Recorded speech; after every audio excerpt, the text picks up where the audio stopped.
I was here last to last month, end of June for their Famer Fellowship program, and I see your campus very beautiful and it's getting on to becoming a university, and that's where we are because progress is only key and the change is only definitely constant, right? So exactly 33 years back, when I entered into nursing, knowing nothing, my mother asked me, "Are you sure you want to do nursing?" Because I was one person who is so scared of a needle. When the needle is in front of me, I get spasm. Till today, I have the spasm. But if you ask me to do something on patient, I'm very confident. But when it comes to me, it's very, very scary. So I think I have skipped half of the immunizations because when my uncle comes for the immunization, I disappear 24 hours and I won't be visible. And that's kind of a person who has become a nurse. So exactly 33 years back, in the month of August, I joined for nursing. But it humbled me when I came down to Shillong and worked for weekends I used to work for Mother Teresa's kids where we have blind, deaf, and dumb children, and also elderly. And that actually gave me a very beautiful pattern of my life to be grounded always. But I never gave up any opportunity that came on my way as a nurse. But my dreams are big, and I'm a self-sponsor. So all of you sitting here, especially the students, don't ever think that you don't have money to do higher education. You can always earn. But at the same time, have second skill, which is important. Don't think I'll do only nursing and survive on this earth. You need to have a second skill where you can also earn and learn. And that is what the concept today. If you go across the globe, and that's only two concepts, earn and learn. And that's where I reached Manipal. To study Manipal, I have to earn for myself. So I'm very good at my skills of many other things, arts and things like this. So I could earn even for myself and come down to stay and study in Manipal, which is not actually cheap. It is quite expensive, but I made it through. And having come to Manipal, I think Manipal gave me almost everything. Manipal is open to learning. Manipal pushes you to learn more. Manipal pushes you for your leadership. And that's where I did my entire academics from UG, PG, PhD, MBA. And then I did my leadership program from Manipal. Then I got selected for DST All India program with Coach Oregon. And that's where I went for leaders. Then I jumped into FAMER Fellowship. I was the second batch at Manipal. And then on, I never looked back. And today, if out of the 9 FAMER institutes, including PhD, GSMC Mumbai and CMC Ludhiana, are 20 years old, and Manipal is one which is 10 years old. And only one nurse out of the global FAMER Regional Institute, one nurse holds as a position as a director. And I'm very proud to do that because we need to make a change. It is not about profession, it is about the individual capacity to run. So I'm very happy to see our plastic surgeon here, who is a FAMER fellow along with Jaideepa ma'am, and I met them just 1.5 months back. It's very, very exciting to be working together. 33 years back, when we go for rounds, we're with the doctors, come back, even we have a roundtable coffee, we discuss about the patient and make the entire proceedings of what to be, either discharge summary or whether it is medication continuation. But today we are seeing so fractioned in every practice. So what we did, the compassionate care we had 3 decades back, today if you look at, we are so fragmented. So then how can we can come back together, and this is what we are looking at. Now, when we look at nursing in 2050, I'm not sure how many of us is there. If you are there, we are getting old. So none of us are getting younger, we are getting older. But then how we can be that one nurse preparing for the next generation. See, if I had to think only of myself, I would have enjoyed and finished everything and go off. But I need to leave a footprint.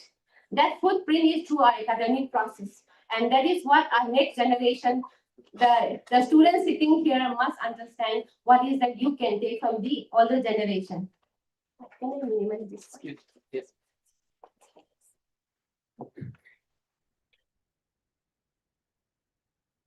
So in 50-50, how do we prepare? By 50-50, you all are faculty and maybe principal of various colleges of nursing, or you are heading the hospital, you're already holding positions at different platforms beyond nursing, and that is what we are looking at. So many times we think we are like horse. We only look like this and walk around, but we need to look laterally also. What is that? So nursing in space, nursing everywhere. Okay, that is what we are looking at. The very foundation that you study basic science, you have the eligibility to do your master's and PhD in any field. Now my student, one of them is an orthopedic consultant. After finishing nursing, he went down to do MBBS and MS orthopedics, and now he's orthopedic surgeon. One became embryologist. He was sitting in my class. I said, "Don't look back. Go ahead." I said. And he said, "It's a consultant. Why not?" We all have same brain. It's only how you use it. Only where you look at, the opportunity that comes in. How do you pick it? But don't resist. You pick it, and that's what we're looking at in the next landscape of changes in nursing as well. So my intention is very clear. We need to develop a future-ready nursing workforce. The workforce will not be same like what you and me are doing today.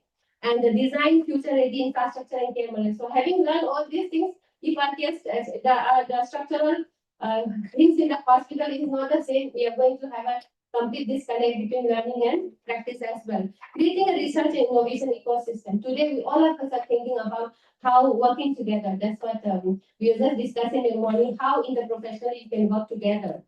Harmoniously, beautifully, we can work together. Because in the college, students are primary customer. In the hospital, patients are primary customer. We become secondary.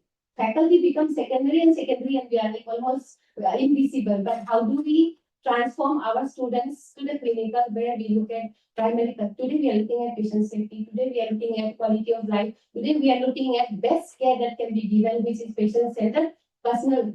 Everybody wants individual to be considered, right? Not as a together. So every individual, all sitting here, none of us look alike.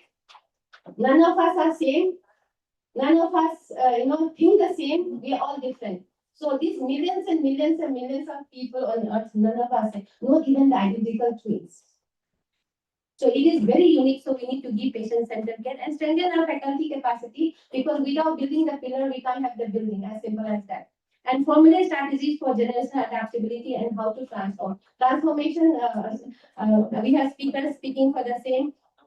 So looking at what is in 2050, how we can be prepared for the facility that is going to be for us. So nurse in 2050 is like, you need to be a very compassionate nurse. So there is a difference between empathy and compassion. Empathy is feeling for the other person. Compassion is taking action. So I think compassion is much more bigger word than empathy alone. So a lot of clinical judgment, because today we are all techno, and every investigation we need to judge why this is so.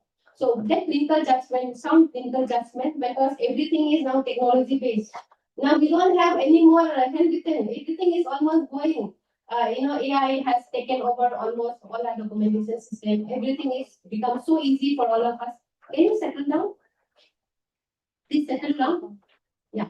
But keeping in mind ethics, when you practice, if we break, if you violate any ethical principles, we will be liable for the, we need to answer to the court of law. And that is what we need to be very careful. Today, most of the nurses don't go to the court. The doctors are going to the court. Every now and then the doctors are appearing. Sometimes if I call my, partners, for a workshop, they say, today I have a court case. And very often you'll have to hear. But nurses will not get it, because they own all our responsibility of going and standing in the court. But I think today we need to think tomorrow, if that one mistake made and if patient dies, it is the life of someone, right? Life of someone's loved one. If it happens to my own dad, my mom, or my brother or sister, it will hit you to the core. So think from that point of view when you have ethical principles to be followed. Having said that, leadership is one thing. We all think that leader is only one sitting. All of us are leaders. All of us are leaders in different ways. So how do you take your leadership is what we are going to look at. Because in 2050, today itself, we are dominated by AI. We are totally wrong. You cannot tell that I don't know. Now faculty can't even tell I don't know, because the students are already using it. Your kids who are 3-year-old is already onto it. Now we have the iPad babies. Now the beta has come. They'll come, I don't know which models. I have no idea. So another 5 years, you have alpha group coming in, who are iPad babies. Now the beta group is already born. So we need to think how we are going to manage another 15, 20 years when they come to you for nursing or medicine or whatsoever. They have come with that. So how are we to manage that? And so we need to adapt. It's not about the gap in the age. It is about adaptability we need to be agile for the same. So WHO also has spoken so much on education, advanced practice, leadership, and also service. That is why we are starting up nurse practitioner in clinical tomorrow. We need to prescribe because our population is huge. 75% of the population live in the villages. 90% of the corporate hospitals are in the city. So do you expect our village people to take this facility? 5 days in the ICU, 3-4 lakh rupees. Where to pay? We are all paying out of pocket. How many of us are insured? I don't think so. Maybe hardly 5% of the population. So it's going to be when we talk big things about equity. Equity has no meaning when you are not able to provide healthcare or give healthcare facility to the population. 75% of the people living in the villages. So we need to think of that as nurses and healthcare professionals. I just we can listen down some things how our journey became. If you look at the entire nursing, if you look at we were giving care, focusing towards patient care. Yes, it should be. But we also, over time, we have also grown in certain areas. Today, in 2050, you need to be a navigator. To be a navigator, you need to be an expert. So tomorrow, if you want to know who are you, means I cannot say I'm a nurse, medical surgical nurse. That will not have any value. You need to think I'm a stoma nurse. I'm a plastic surgeon nurse, or say skin transplant nurse. I need to be specialized. And there, that specialization, you're going to navigate. What is the patient wanting for which? Today, patients are roaming in the hospital from corridor to corridor to corridor. Then they get fed up and they go back even without seeing their consultant. So we are going to be nurse navigator with expertise. Okay, without expertise, we run nowhere. And that's what we're looking at. So AI has given us a lot of things. So we need to look at how AI can predict now too many things. So AI generated care pathways, we need to look at all these specializations. So if now Western country, everywhere aging population is rising. In India, by 2050, we have too many aging elders will be there. How are we going to manage? Is the healthcare workforce ready for that? We are ready only for hospital care. We are not ready for community care. Now, how many of you want to take community nursing? How many of you in the crowd? Only one hand I see. But we don't have, sometimes there are no. They study community, but in masters and they're doing super specialty in community, nobody wants to go to the teeth and brain. Youngsters all want to go abroad, but you don't have a problem working abroad, going to care homes, going to the homes, you don't have problem because the difference it makes is only the money there. If in India, if you are paid well, I don't think we will go abroad also. We are not paid well. That is the very reason all our graduates are flying. We don't have problem doing anything on earth outside the country. So I think our healthcare workforce and the government need to understand this. Standardization of salary is very important because we are the younger generation sitting there and the next generation going to come will not listen to any administrators. If you don't pay, I don't do it. As simple as that. That is going to be the culture. So we need to be mentally and physically prepared if you have to become a nurse navigator. And so I think leaders need to think very nicely on the framework of payment system as well. So this is the focus in 2050, Human AI Partnership, Advanced Clinical Practice, Digital and Virtual Nursing, Population and Health Equity. This is seriously, we need to think as Indians, as a good citizen, we need to think how are we going to manage this health equity. Okay, healthy aging, a lot of aging population will be there with comorbidities. I am not saying healthy aging. Healthy aging we need to think of, but we need to look at preventive aspects. But how are we going to look at comorbidities? See, already by 30, 40, because of lifestyle changes, people are getting diabetes, hypertension. If you want to get diabetes, all the pathies will come by 10, 15 years. However you comply, pathies will come. You name any pathy from head to toe. All the pathies will come in, okay? Whether it is neuropathy, whether it is, okay? So we need to look at how compassionate human beings. Today, that's why I said 33 years back when I joined, it was about caring for the person. So much love and affection we have done. Today, things have changed. But as a human being, we all want love and affection and care, right? So we need to be very compassionate at the end. But there is a disconnect. That disconnect is the place where we need to reconnect. And that is what we are hosting this kind of conferences so that the youngsters look at it. So when we say why we need to focus is healthcare becomes more technological. Patient will need more nurses. Don't think that nurses can be replaced. No nurses can be replaced on this earth whatsoever. Because care is one. Today you have 7 children, 2 children, 1 child. All are going out. Parents are always alone, right? So nurses will always have a platform. Nurses will always earn better. Nurses will always have a job Don't think you will not have a job. But how well we are paid is only what we need to look at. That means your specialization is important. Your expertise in that field is very important for us. So when we look at facilities, because if you say nursing education is this much, facility also has to be advanced. So we are looking at AI learning facilities, good simulation labs today. We can't just keep dummies which are just dumb, right? So we need speaking dummies to know, because we are not only caring for physically, we are also going to care of the entire individual. So a lot of VR, AR learning is coming in, and I think even the nursing council is looking at. But the institution need to focus on having these labs. Communication lab, ma'am is already dealing on IP communication. She's a closed door communication. She's going to experiment and see. The first time I saw in Boston, and I was thinking they are actual OT, but not actual OT. It is a simulated OT, and completely like how you collaborate and work together with different professions. It's magical. And that is where when I came back in intervene and started with the closed loop communication for any healthcare profession, especially where safety is a concern, you need to have closed loop communication. Otherwise, patient will be at the verge of any errors that happen. So EHR training, there is because hospital electronic system captures everything. No, we don't have paper and pen anymore. So we need to use healthcare electronic system. That means all of us need to be equipped. While training the student, it has to be equipped. Okay. Robotics lab now, all surgeons want only robots, do robotic guided surgeries, and this is getting momentum. Price also is going very high. Drastic price because precision is important. Precision is what they are looking at. And digital library, innovation hub, interprofessional simulation, and home care simulation. Then in 2050, we may not, the people will not come to hospital, maybe we have to go to their house. So the personalized care is to be given, like in the West, what you have. They don't come to hospital. You to get one appointment. Here we walk in any doctor's consultation, right? All of us take a ticket of 400 or 500 rupees. You can walk into a consultant's room. In the West, to go for one appointment, 6 months you have to wait. But when I saw in the OPD, the whole day this patient gets full, assessment done. Okay, the beautiful part of it. But to get that one appointment in 6 months, imagine if you have health problem, you can't just get into the ER.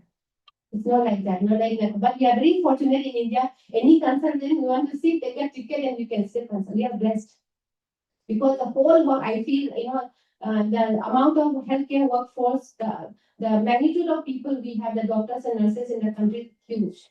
People migrate is because of the payment. That is why people migrate for expertise. That is where people completely move out.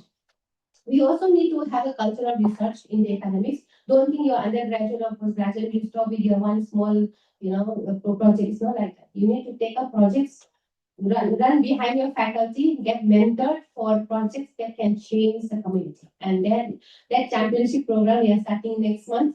We're looking at in the IP champions, and we need to look at youngsters coming in, not only students. We need to impact the community. All of us are trained in the city, and nobody wants to go back to the community.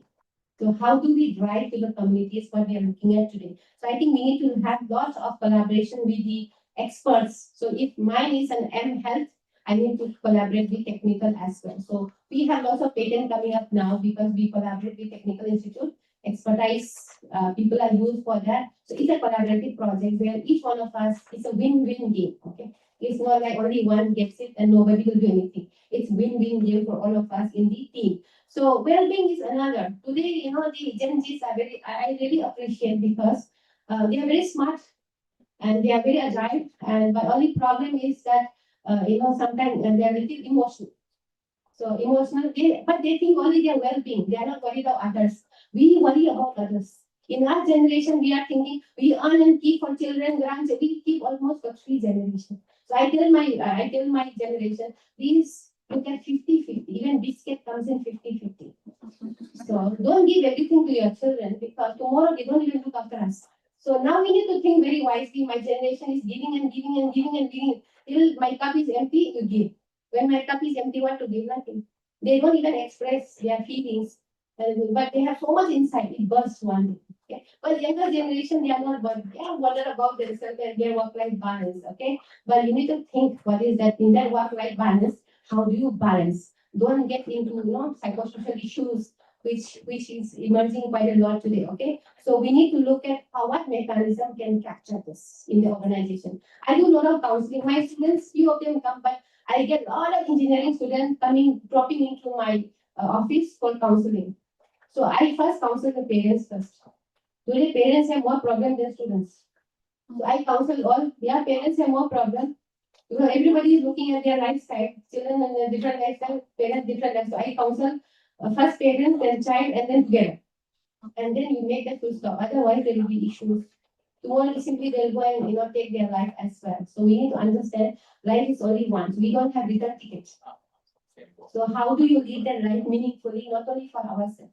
What do you give back to your society? I'm telling once in every now and then society because that you don't carry anything. You'll not carry your boyfriend, you'll not carry your husband, you'll not carry a goal, you'll not carry money, nothing. You carry beautiful memories when you leave this earth. And that is where you need to make a mark as a nurse, you need to make a mark on this earth. And that is where we're looking at. So we need to also look at credibility, okay? We need to look at credibility of the institute. Now, PhD is coming up in a huge way, that I know, because they are getting into university status, and that's where they look. And once you become a university status, none of you can sleep, okay? In Manipur, we have appraisal system. All professors don't get same salary. It depends on your performance, completely on performance. And this is completely Western. But one problem in appraisal system, we don't look at each other because nobody should know what I'm doing, right? So right hand doesn't know what the left hand is doing. That's a problem. So communication plays a very important. The leaders, it is very, very, for the leader, leader has to be very innovative. Very innovative. Otherwise, you get only, you get only, their voices, you get their shoutings. But how do you manage when you run a present system and when you run with a focus to achieve to the top? And that is why all the universities are running behind ranking because you need to. That is another race. So all of us, none of us can sleep and sit down there. So we need to run, but at the same time, we need to look at our psychological health, okay? Because it will be techno advanced, but how ethically you're using that technical advancement is what we're looking at. So building faculty is important. All of us, one day or the other, those of you sitting in front of us are going to be faculty as well, or maybe a nurse either in a clinical, but you need to think very well whether you act as a facilitator, because tomorrow we cannot preach like this in the classroom anymore. Now, after 10, 15 minutes, my students will already raise hands. So I have 240 students. It's like almost a seminar almost every day, but I conduct small group workshop in that also because you have but this platform keeps you fixed to one place. Now classroom need to be innovative because you need to sit in small groups. If you have a round table with a small group, you can, even if you are 200, you can still have small group teaching and small group learning. So there should be a lot of activity into the group. Otherwise, my students they'll only shut down their brain. They look at me, but their brain is outside. Now all of you can see your room, right? You can see more than what you can think of. So we need to capture their mind, means you need to be very creative. So it's not easy to be a teacher because every class you have to create. We are not going to lecture anymore. So you have to have more activity based because the same content I have, they also have the same content the next moment. So we need to be creative in understanding that. So using AI, integrating into the clinical practice, it's almost all there. So we need to know that. And we need to be mentored in research. So all the faculty need to be mentored to your research. You must have UG mentor research, PG mentor research, or anybody who is one interest based also you can do that. Designing interprofessional learning. This is our heart and soul in Manipur. We are the only interprofessional oriented female regional institute. Yeah. Okay. So assessing, supporting, providing, modeling, and collaborating. Collaboration is only key. If we do not want to work together, we don't exist anymore. So institutional need to be looking at how you can really look at for the next is you need to have a protected time for research in your faculty. You think I have too many things, right? But you need to dedicate time. Regular faculty clinical immersion. We have overseas immersion program with Singapore as well as UNB. We have a dual degree as well as one with Singapore is on management. We have modules together, and that's how the two groups of students and faculty learn together. Something very unique. UNB we have dual degree program, so the faculty come down and teach in India as well, and they take the students for internship in Canada. And that's how our student goes, that they get immersed into the culture of that country, and it's easier for the students to work on. AI and data literacy, mentorship, opportunities for doctoral and postdoctoral training in the same institute, and also faculty exchange program, joint appointments, and also teaching innovation need to be shared across the country. So for me, you need to look at these three foundational things to look at if you want to progress. One is foundation system, integration, and then how do you transform this? So these are some of the things in foundation. Future ready audits, you need to audit your academic processes, look at the competencies. Someone I think is already speaking on CBE today, and also the partnership that we have across the country as well as outside the country. Digital literacy, and also tomorrow is going to be a big thing on telehealth. So we need to equip ourselves with that. In the phase 2 integration, we need to integrate all those curricular activities, practice, and everything has to be integrated. The third thing is how do you transform? Okay, so we need to have personalized pathways. Every patient is different. We have now pathways for different conditions like OP pathways. Everything is there. So we need to have individualized pathways. Establish advanced practice nursing program. We need to start off with the nurse practitioners in different fields so that we are equipped by 2050. And make small credential courses. One credit course, those works for students, those are going abroad so that we are globally training our students. And also student support system, and also virtual care services. And I think policymakers need to look at certain changes in the academic and practice field. So mentality and culture is to be invited with us. So we need to be curious. We need to be a little more experimental in nature. Don't think about failure. It's okay. You must, so what? People fear what will happen if I fail. So what? You must learn that so what with you. Okay? So because it's okay. How you wake up from the fall is what is important for us, not the failure. Failure will always teach you something very nice. Okay. So evidence instead of being very traditional, student partnership, diversity instead of the one size fits everything. I'll do a lecture and fit everything. I finish my curricular activity. No. We need to look at agility. That is, instead of being with the slow curricular changes, you need to innovate see what are those outdated things, replace it. Although we follow INC guidelines, still we can see what is outdated and get into the new one. Ethical innovation and also well-being, which we have forgotten. So we need to invite this. So from a fixed institutional mindset to a future-facing learning culture need to be invited in every organization. So these are some of the things we look at generation students. Learners in 50-50 are all digital and everything is on this. So I just take an example of Classroom, okay, very interesting.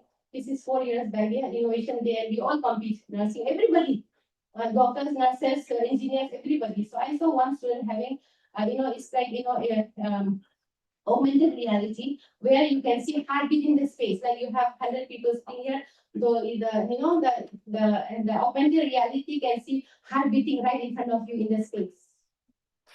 What a beautiful concept for a learner instead of having a PPT here, you can see the heart beating there to teach them how the coronary circulation happens. This is all augmented reality. I think we need to use most of them. So from independent learner to lifelong learner. You cannot tell I finished PhD and sleep then. No. We have so many things to learn. You must learn to adapt to the changes. Okay. So faculty role and the focus. So at the end of the day, though we are technical oriented, we still need to be a big human being. And that is what we ought to be. Not only as a faculty, as a student, you must be a big human being to treat your patients. That's what we're looking at. So paradigm shift from teacher-centered to learner-centered. So from one-time degree to lifelong learning is what we are looking at. All of us, okay? Please don't stop learning anytime because otherwise you will be outdated very, very soon. All right, so for me, competencies for nursing, because everything is going to be competency-based, okay? So there should be a foresight, use your technology, use therapeutic human connection, which is most important, and also look at equitable care for our countrymen. And reasoning, research, and resilience is what we are looking at. Emotional stability of all of us are very important for us. Keeping ethics in mind. As a nurse, you're going to deal with complex systems, so you need to understand how to navigate, understand your situation as a situation leader, and responsive lifelong learner, sustainability and stewardship and excellence in advanced practice. This is the only place where you can advance and see that you can take care of your 75% of your population in your hands. So desired graduate profile. Today they'll ask you what's your profile. You don't even have to give your CV. They look at your social media now. The employers are going to look at that, how agile you are and how stable you are mentally. Okay, so to be a navigator, I think we need to have a good profile. So student, you must now get up and build your profile. Okay, learn maximum. Don't think I finish in BSc and then speak there or MSc and speak. No, you need to build your profile hereafter. Okay, so like 10 commandments, 10 commitments. So There has to be a lot of redesigning our curriculum. Teaching learning method has to be changed. Technological changes you need to adapt. So for policy makers and the institutional rebuild, we need to rebuild our system, which is important so that we are up to date with what we want. So my take home message is technology must strengthen, not replace human heart of nursing, and future ready nurses will adapt, think, read, and care very, very courageously. So with these few words, I end up here. I already got a note. Any questions I would like to, yeah, at least one or two questions I would like to. You can ask me anything.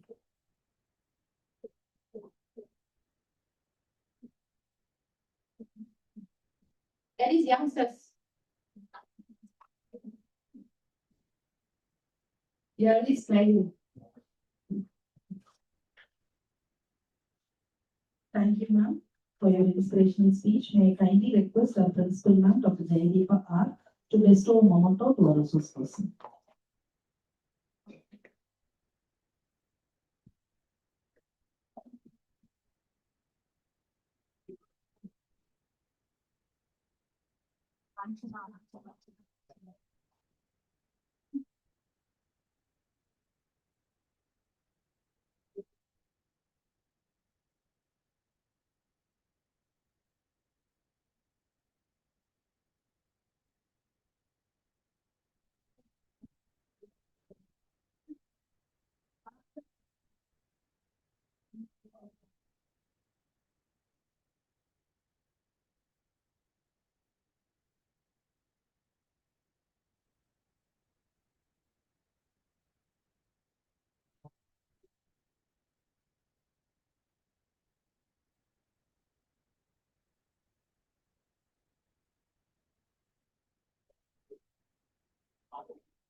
Close close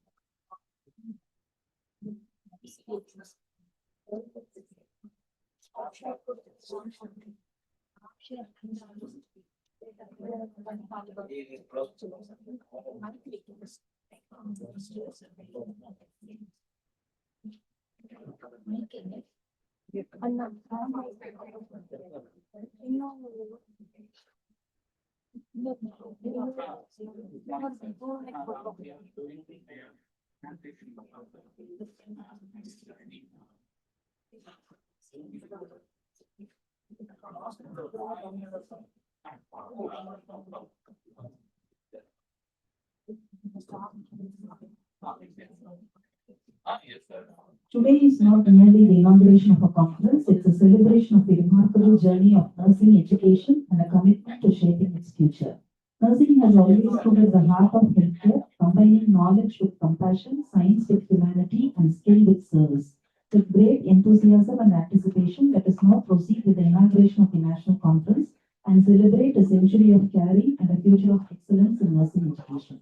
To begin the inauguration, may I request Dr. Jayadeepa R, Principal, PhD College of Nursing, the Chief Guest of the day, Dr. Rita Lakani, and the Guest of Honor, Elsa Ma'am, and our Vice Principal, Professor Meera S, to take their seats on the dais.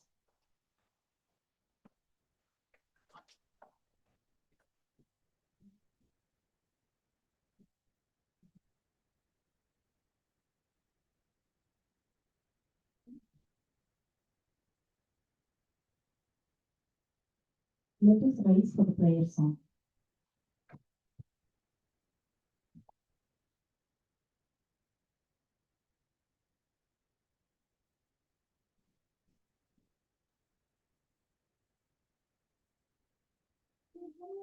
Ganapati Mahaganapati Manasa Swarami Mahaganapati Manasa Swarami Vashishtavamadevativandita Mahaganapati Manasa Swarami Vashishtavamadevativandita Mahaganapati Mahadevasudam Mahadevasudam Guru Guhanudam Marakoti Prakasham Shantam Marakoti Prakasham Shantam Mahaganapatim Mahaganapatim Manasa Smarami Mahaganapatim. Please be seated.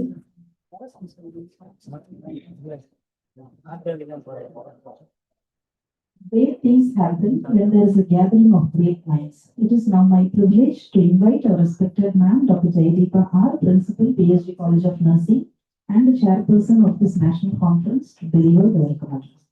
Ma'am, your leadership and commitment to excellence in nursing education continue to inspire us all. May I kindly request ma'am for the warm words of welcome. Thank you. Respected chief guest of today's program, Dr. Rita Lakhani, guest of honor, Dr. Elsa, Vice Principal, esteemed resource persons of today's conference, dear most faculty, participants from other institutions, dear most students. A very good morning to all of you. First, let me express my sincere gratitude to the Nursing Scholars Society for giving us the opportunity to host the national level conference on this important topic. Education is primary. As Swami Vivekananda said, education is very important. I strongly believe in his word. Within you lies indomitable power. You can do anything and everything. And the role of teacher is to bring out what potentials the student has inside. Technology will come, anything will come, but some philosophies will never change, that stays forever. So with that thought only, we thought we will speak on something important related to nursing education. What a teacher should know, what a student should know, in what ways they can integrate, in what ways we can integrate with other healthcare professionals, since healthcare is a teamwork. So with all these ideas, the organization of this conference came out and to craft the subtopics and to find the suitable resource persons, we really tried and at last found the best persons who can talk on. So this is how we have searched and found people. So first, let me express our sincere welcome to Dr. Rita Lakhani, Director. Yesterday also we have listened to Madam's words and I have already told she's one of the finest speakers I have ever seen. We're really impressed and privileged to have you with us, ma'am. A warm welcome on behalf of PSG Television. Just now we have listened to Dr. Elsa's session. I really admire. And as a nurse, I really feel proud. The only nurse, as she said, heading a famous regional institute. It is not that so. If you take a fellowship itself is a prestigious fellowship. When heading that institution, the nursing community, we are really proud, and I have seen her profile. Maybe in the next presentations, just to add her title, she need 2 more slides, I think. So this is an learning. By looking at people like them, we are also motivated. And learning is a never-ending process. So happy to have an eminent nurse leader with us today. And I'm so happy that I have introduced you to the audience. Maybe many of them first time they have seen you. And I'm really happy that I am the route by which you are shown to my nursing community. So on behalf of PhD College of Nursing and Nursing Scholars Society, welcome to the welcome to our principal who is part of with all the programs, a great support in organizing all these events. A warm welcome to you, ma'am. I sincerely welcome the resource persons, Dr. Shija, my favorite fellow mate, and we really have a very good. Whenever whatever presentations happen, I'm really impressed with the way Madam expresses. And if we don't understand that concept, she will not hear. So she will completely make us understand. That's a good quality of a teacher. That is for that only we are here. So we are really privileged to have you with us now. A warm welcome to you. And my dearmost friend Devi, my UG classmate, my friend. And she was the founder of PhD College. Welcome to you. And another dearmost friend, Dr. Kavita, program coordinator at Health Sciences. And those who have all eminence speakers who have joined through online. Dr. Binu, President of Nursing Scholars Society. And I welcome Sukana, the founder president of Nursing Scholars Society in her absence. They have sent their felicitation messages to us. And dear participants, without you, this is impossible. Make use of this opportunity. So you are getting a great opportunity to listen from experts. Listen to them, ask your doubts, clarify. At the end of the conference, you must be thorough with what are you learning it. So this is the purpose of the job.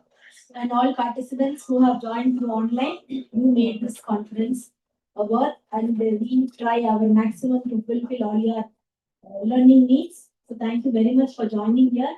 Once again, I welcome each one of you, my dear faculty.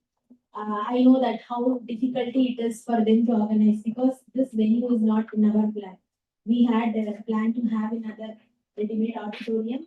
So because of some other important activities, we could not. Since the offline participants are only minimal, we thought we will have it here. And this is the first time we are organizing a hybrid conference in this lecture gallery. So lots of technical arrangements to be done. I know how stressed all my faculty are. If anything goes wrong, then again they have to listen from me. I understand it since morning. But still they are experts. They will handle anything. So when you are there, I will strongly say I can do anything and everything in the world.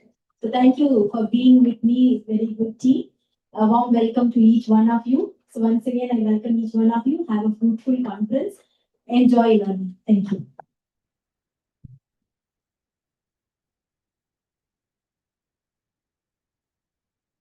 For your inspiring speech.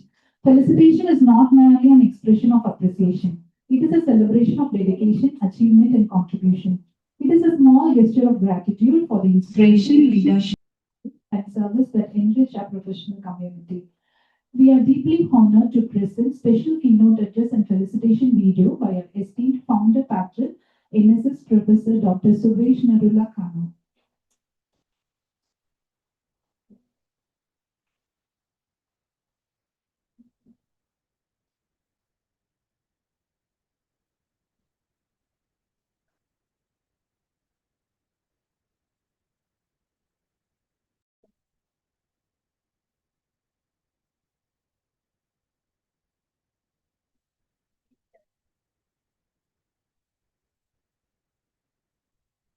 May now have the privilege of inviting our esteemed guest of honor, Dr. Elsa Ma'am, to address the gathering. Ma'am, your presence adds immense value and distinction to this occasion. We look forward to your inspiring words, valuable insights, and words of encouragement.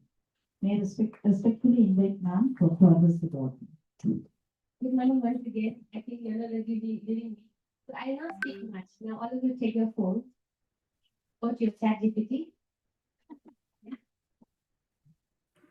Go to your chat GPT. Thank you, Ji, for your Instruction.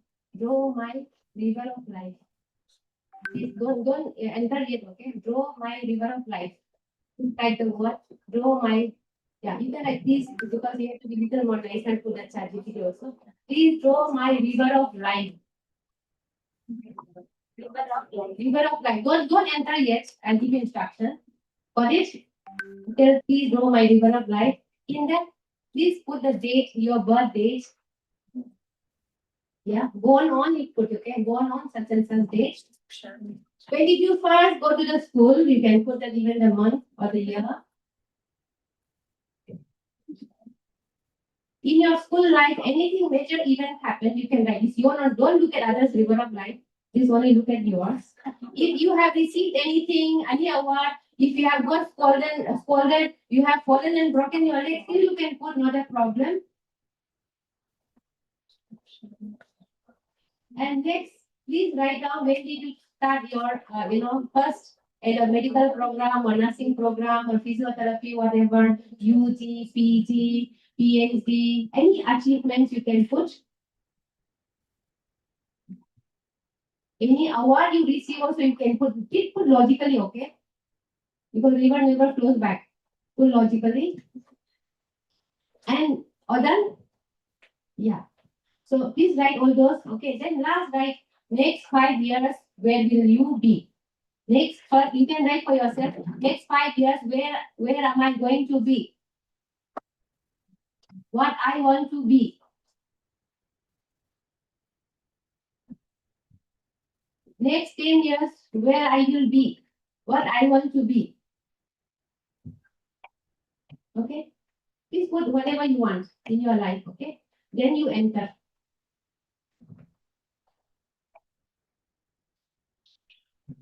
Those are very curious. Enter and see your river of life. You can enter. It will take a few seconds for it to appear, okay? Those who got first river of life, the picture, please raise your hand. Yeah. Who got? Anybody got? Not that one. No river of life. Got it? Please enter. Anybody got? You got? Anybody received your river of life? Not yet? That means the internet is slow. Anybody who gets us, raise your hand, okay?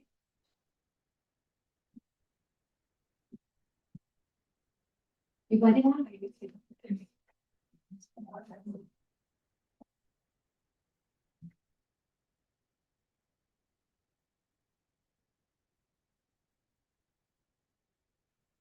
Okay?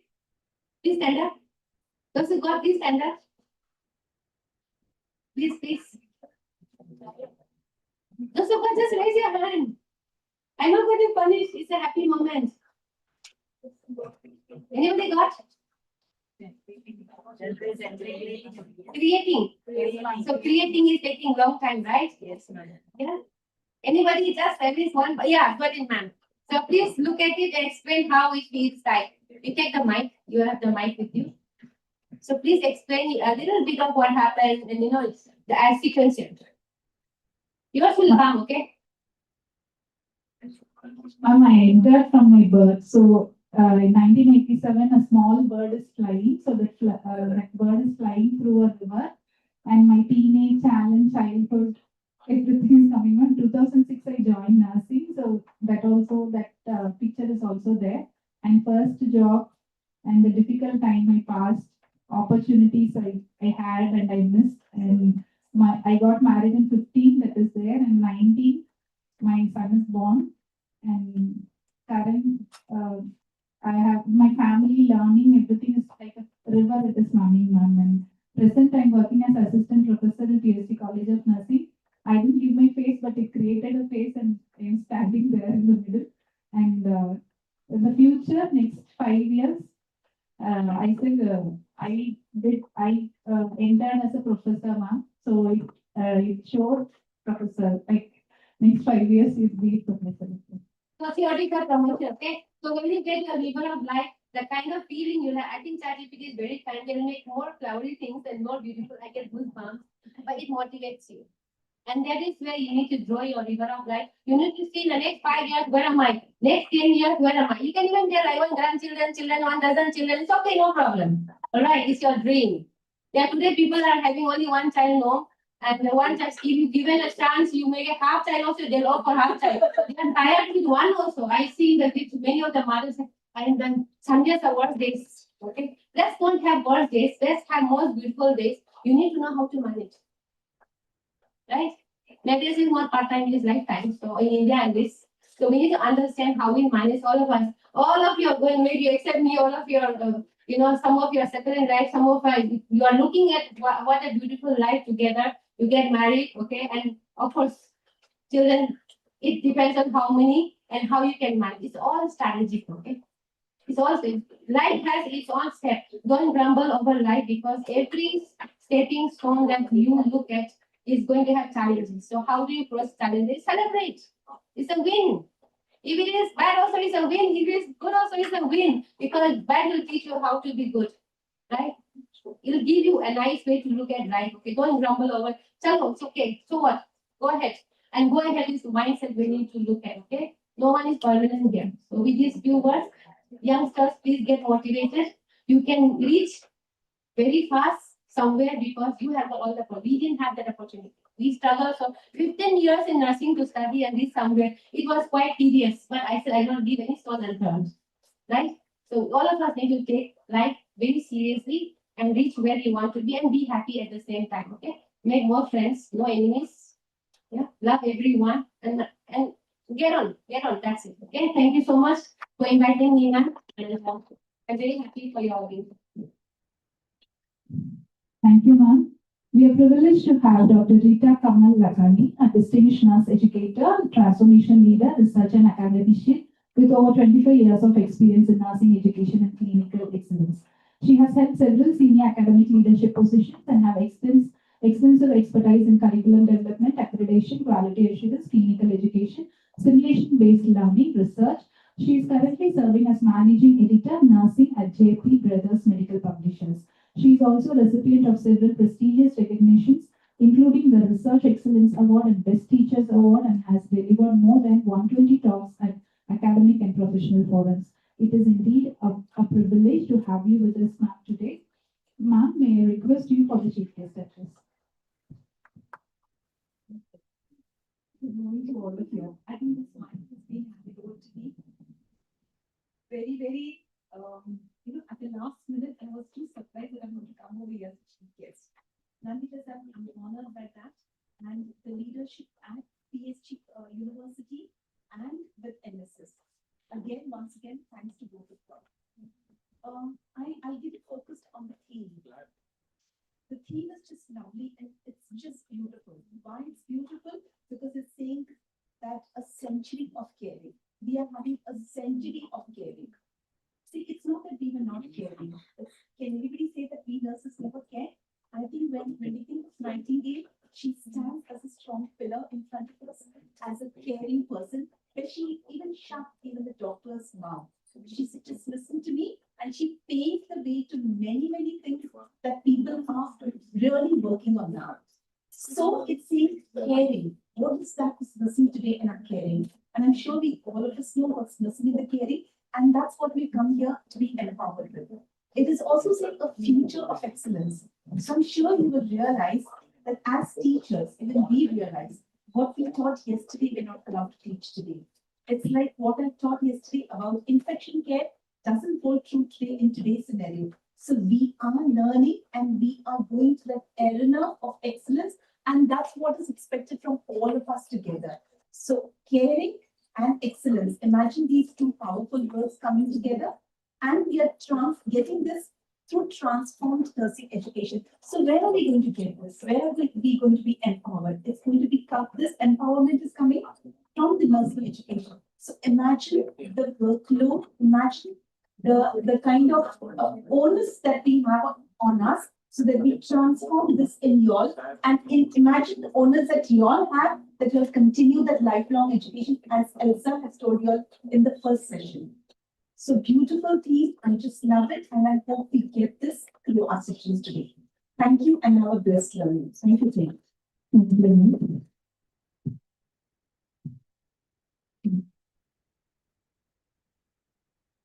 We are deeply honored to present a special keynote address and felicitation video by our esteemed founder patron, Nursing Scholar Society, Professor Dr. Suresh Narula Kama.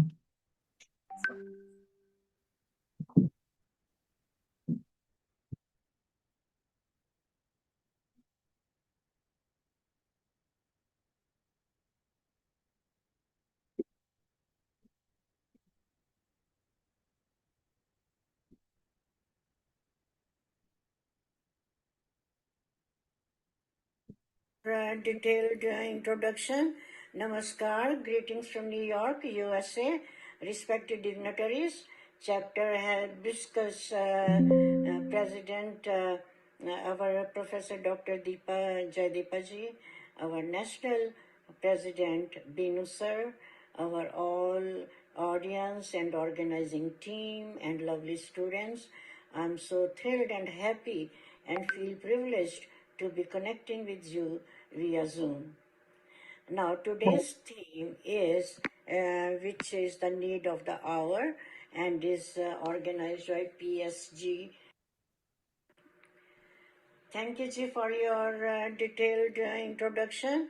Namaskar, greetings from New York, USA. Respected dignitaries, chapter hibiscus president, our Professor Dr. Deepa Jaideepaji, our national president Binu sir, our all audience and organizing team and lovely students. I'm so thrilled and happy and feel privileged to be connecting with you via Zoom. Now, today's theme is, which is the need of the hour, and is organized by PSG College in Coimbatore, which says, a century of caring, a future excellence transforming nursing education for tomorrow. This has many sub-themes, which our plethora of nursing leaders will be sharing with you all. I know a couple of them. Dr. Rita Lakhaniji is there, and other respected stalwarts who will be all discussing and sharing their pearls of wisdom and their experiences. So just sit and hear and soak like sponge to utilize all this in your future goal setting, whether it is curriculum or it is a practice for the excellent patient care outcomes, and whether it is publishing or managing your nursing field wherever you are. These organizing team and hibiscus chapter executives have worked very hard to have the perfect theme which will prepare our young leaders and nursing students who will carry the torch, our professional torch, into next millennium. So again, my kudos and my thanks with utmost gratitude to the organizing team, and I am so happy to be a part of it for a short while, and will be giving you my best wishes and God's blessings for a successful event for today. Namaskar. Thank you, ma'am, for your wishes. To elevate today's proceedings, here is an inspiring felicitation by our visionary leader joining with us in online, founder president, Nursing Scholar Society, Professor Dr. Binu Jo.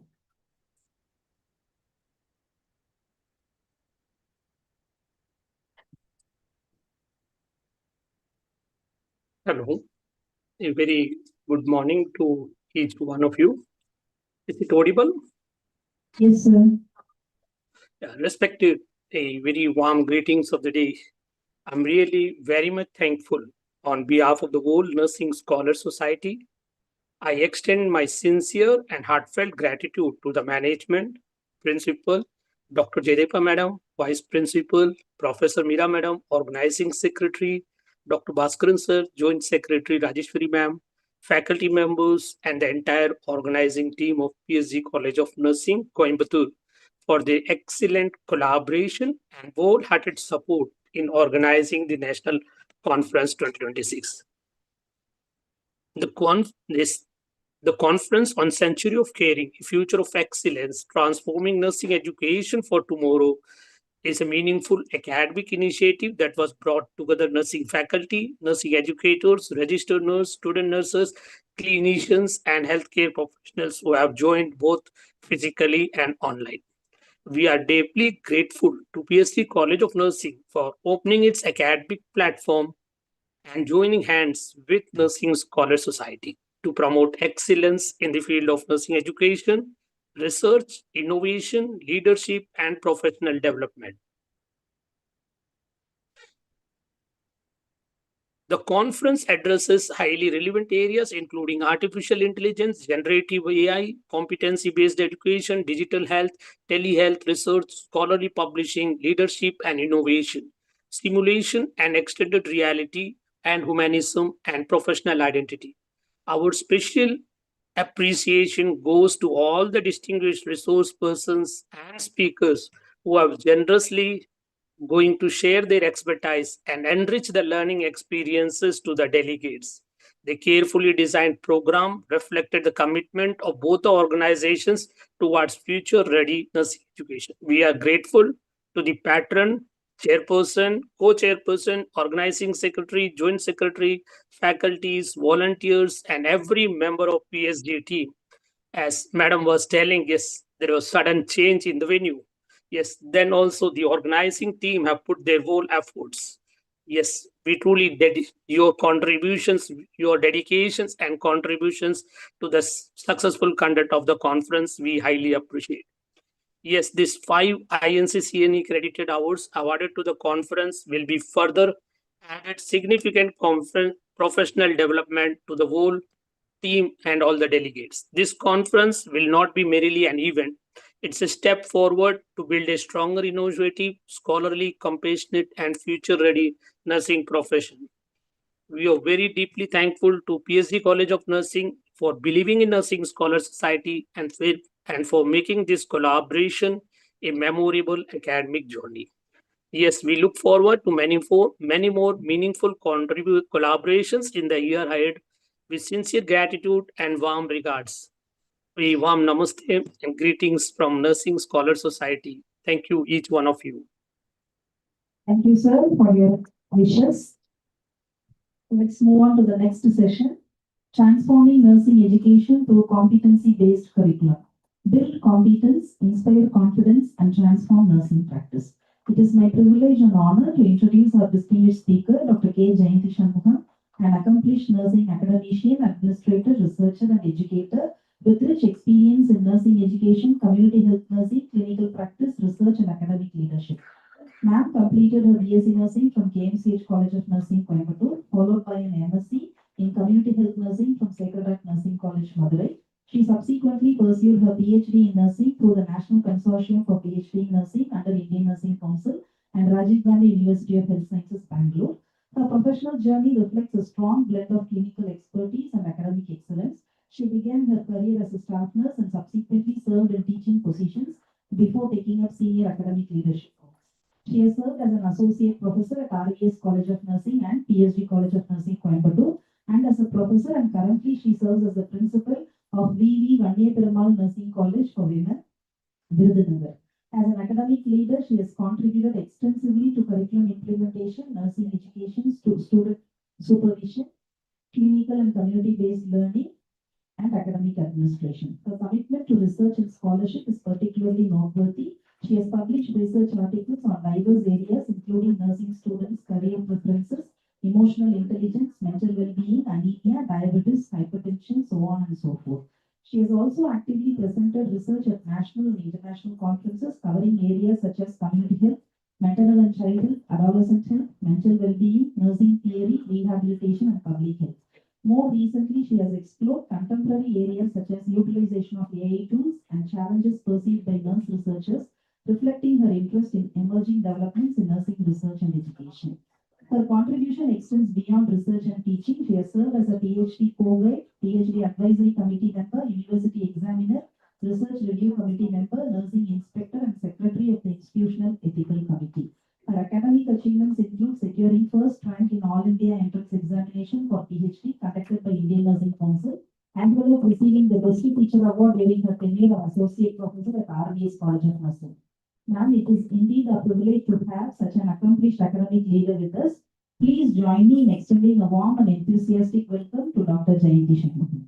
Ma'am, we are delighted to have you with us. We eagerly look forward to your valuable insights and enriching thoughts. Over to you, ma'am.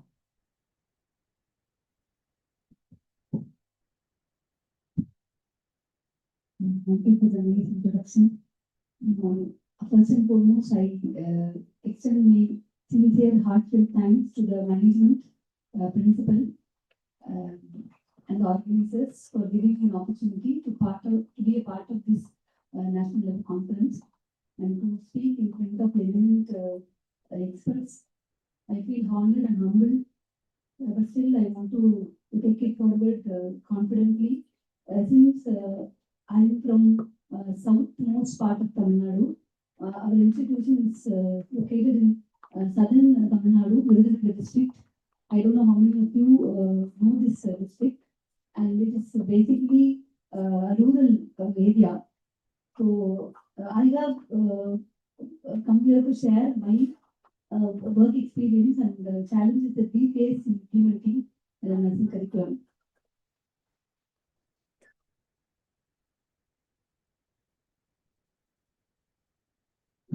The word competency-based curriculum looks like a new concept, but when you maybe the terminology is new, but when you look at the history, the educational thinking behind the competency is not new at all.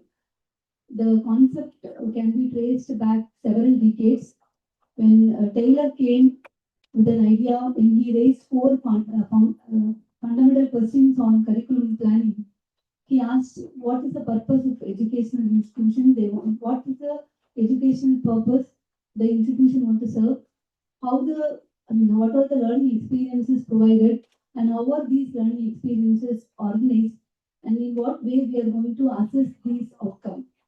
So when we look at these four questions, these are the skeleton of every curriculum document that we even develop today. Then came John Carroll. He emphasized on outcome-based learning, which is a core idea of the competency-based curriculum. And we know Benjamin Bloom, he gave us the taxonomy of educational objectives that gave us a systematic way of thinking about education across three domains such as cognitive, affective, and psychomotor domain. So even today, when these continue to influence us even today when we prepare the education objectives. So the term competency-based curriculum, the term may be new, but it has not developed overnight. Rather, it is developed.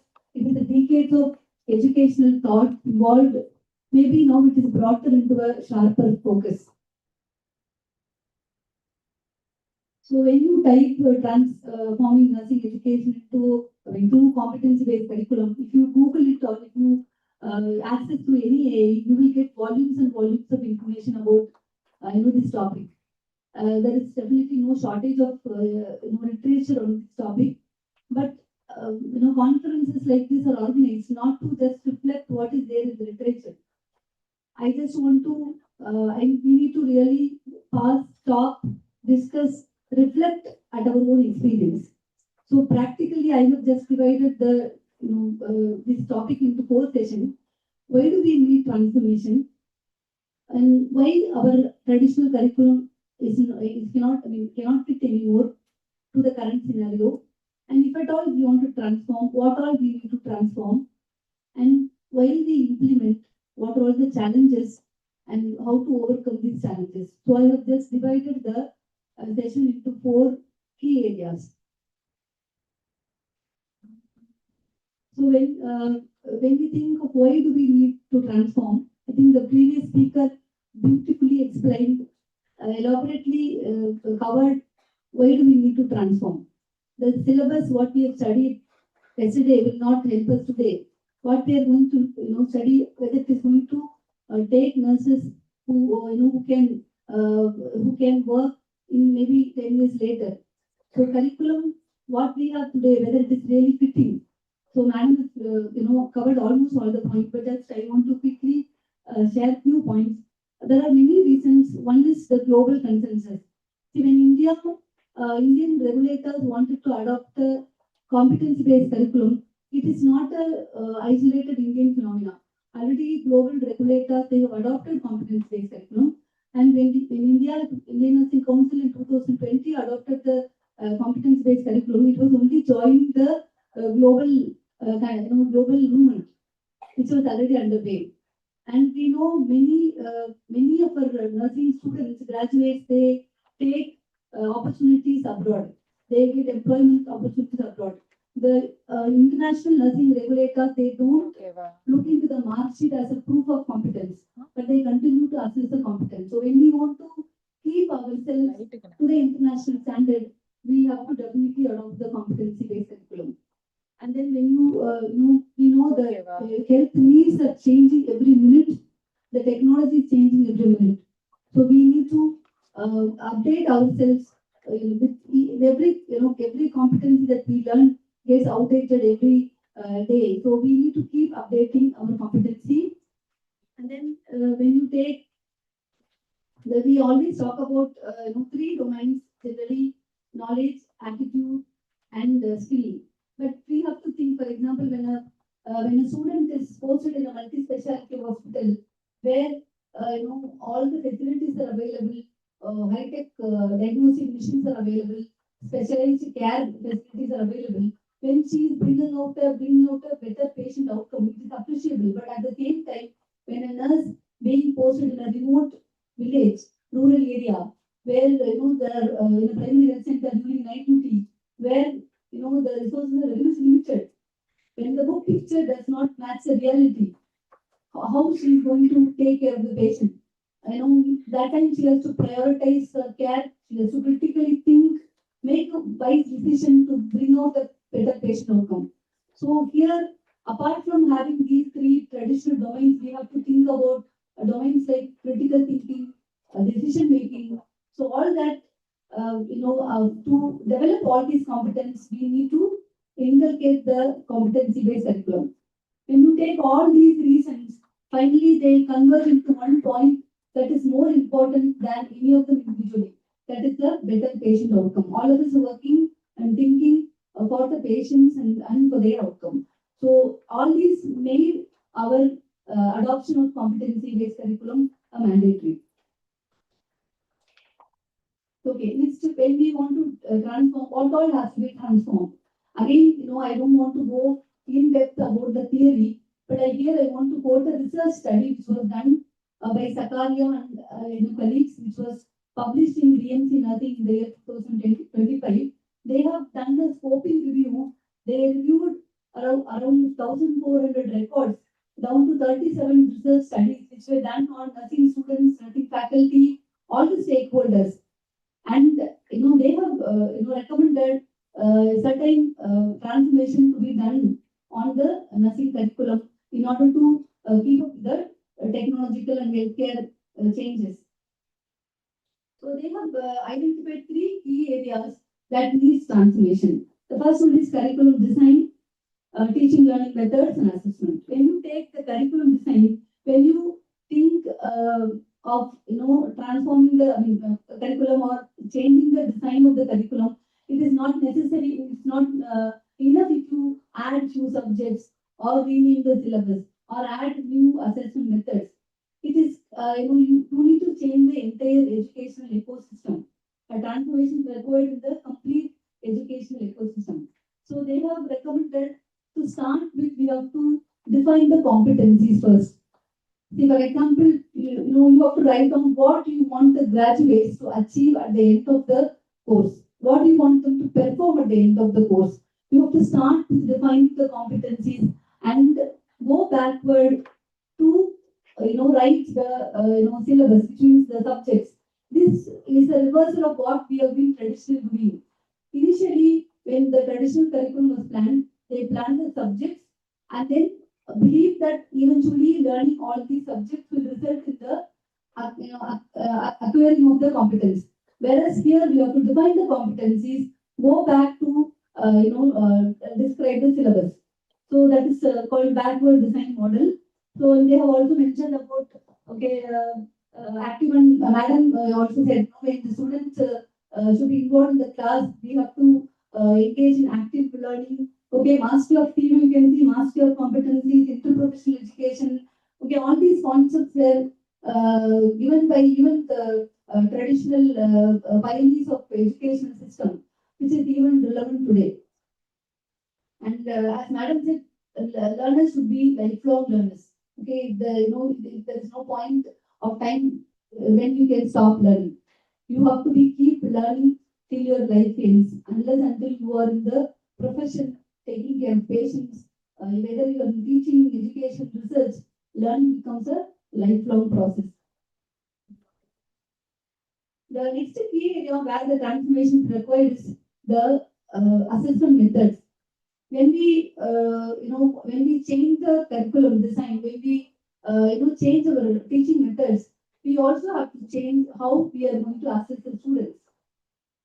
So we have a lot of, teaching methods or assessment methods. And now we are very much familiar with ASCII. I think from 2018 onwards, when the university has introduced ASCII, we have been practicing ASCII. But my question is, sometimes when I go to the examiner, the same set of ASCII which was prepared in the year 2018 is still being used by the faculty. So we need to really look into, there are methods, but we have to train the faculty in doing the okay, we need to change our teaching methods and then assessment methods.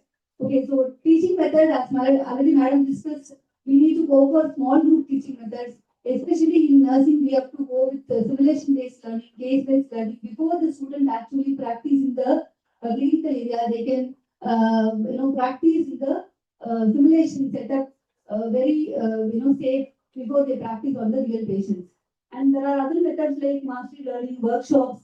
So teachers also to be trained in all these methods, because generally the generation like us, we were taught by using the traditional methods of teaching. Our teachers have taught us with lecture and demonstration. So we eventually tend to use these methods for teaching. But for addressing Gen Z students and today's generation, we need to inculcate newer teaching methods, especially small group teaching methods, and teachers also should be trained to use these teaching methods. Again, I spoke about assessment methods, so we need to change these three areas. Curriculum design should be changed, and then teaching methods should be changed, and the assessment methods. Now we would like to discuss the challenges and strategies. Again, I don't want to go theoretically. Practically, I just want to discuss what are all the challenges that we face in our everyday life when we implement the curriculum. I think you can all interpret this picture. Do you know what is the entry level percentage fixed by Indian Nursing Council for entering into BSc Nursing program? What is the percentage of physics, chemistry, biology aggregate required? It's only 45%. It's only 45% when somebody with 45% can enter into a nursing program. I'm not saying that is wrong, but when you which means students with minimum requirements are also entering into nursing program. But the competency-based curriculum requires some basic level of understanding, abilities for the students to go through this program. So when we take the students with a very low level of intake, it is a great challenge for the faculty to get them through the nursing curriculum. Because the competency-based curriculum requires certain level of basic abilities and understanding before the student take up the nursing curriculum. So if suppose in case YC increases the aggregate 40% of physics, chemistry, biology to 60%, again there is an issue. Many seats in nursing colleges will remain vacant. In the 2025-26 admission, if you take states like Maharashtra, they have nearly 42% of seats remain vacant. So when you increase the percentage, you will not have adequate enrollment into nursing program. So we have also we also got the responsibility to produce adequate nursing workforce. So we need to balance somewhere and another issue that I have personally experienced as an administrator. The students before COVID-19 in 2018, those days when we admit students with 60% aggregate or the students with cutoff of 130, 140, they were able to handle nursing requirements. They were able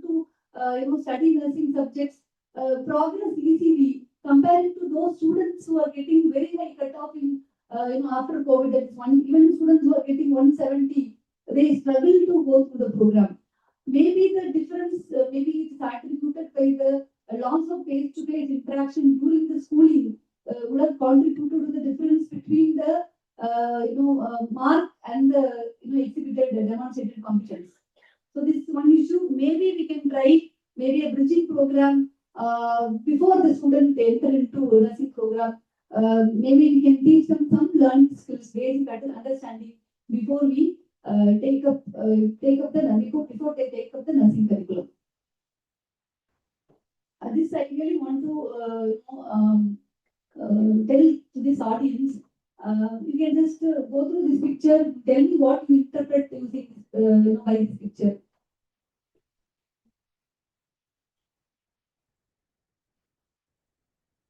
When teachers, I can just look at the corner. When I entered into nursing profession in 1996, I remember all my teachers were only teaching. They were, they taught us in the classroom. They accompanied, us in the clinical area. Their job is only teaching. Now you take today's teacher, they have to, do CME credit hours. They have to keep their license active. They have to, attend so many staff development programs. And every college has got quality assurance process like NAC accreditation or ISO auditing and so on. And they also have to do research. They have to undertake research. They have to publish paper in test journals. I'm not saying all these are not necessary. All these are very important. But my question is, I know the faculty in 2020 are more competent. My only concern is whether this competency is getting transferred to students. Whether do they have time to, transfer their competency to the students. So ultimately, why are we making faculty competent to, make the student competent? My concern is always the faculty are becoming competent, but there is no time actually allotted specifically for teacher-student interaction. So there's somewhere we need to really look into this issue. And my recommendation would be, as an administrator and educator, I feel we have to prepare a timetable in such a way that there should be some hours and days in which the faculty should be, should not be disturbed for any other, work except the teacher-student interaction.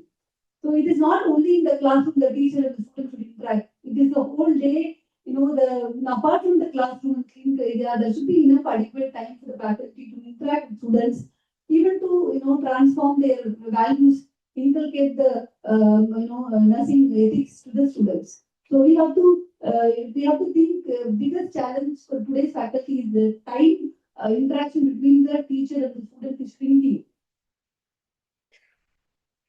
The next challenge I feel is, you can just look into this picture.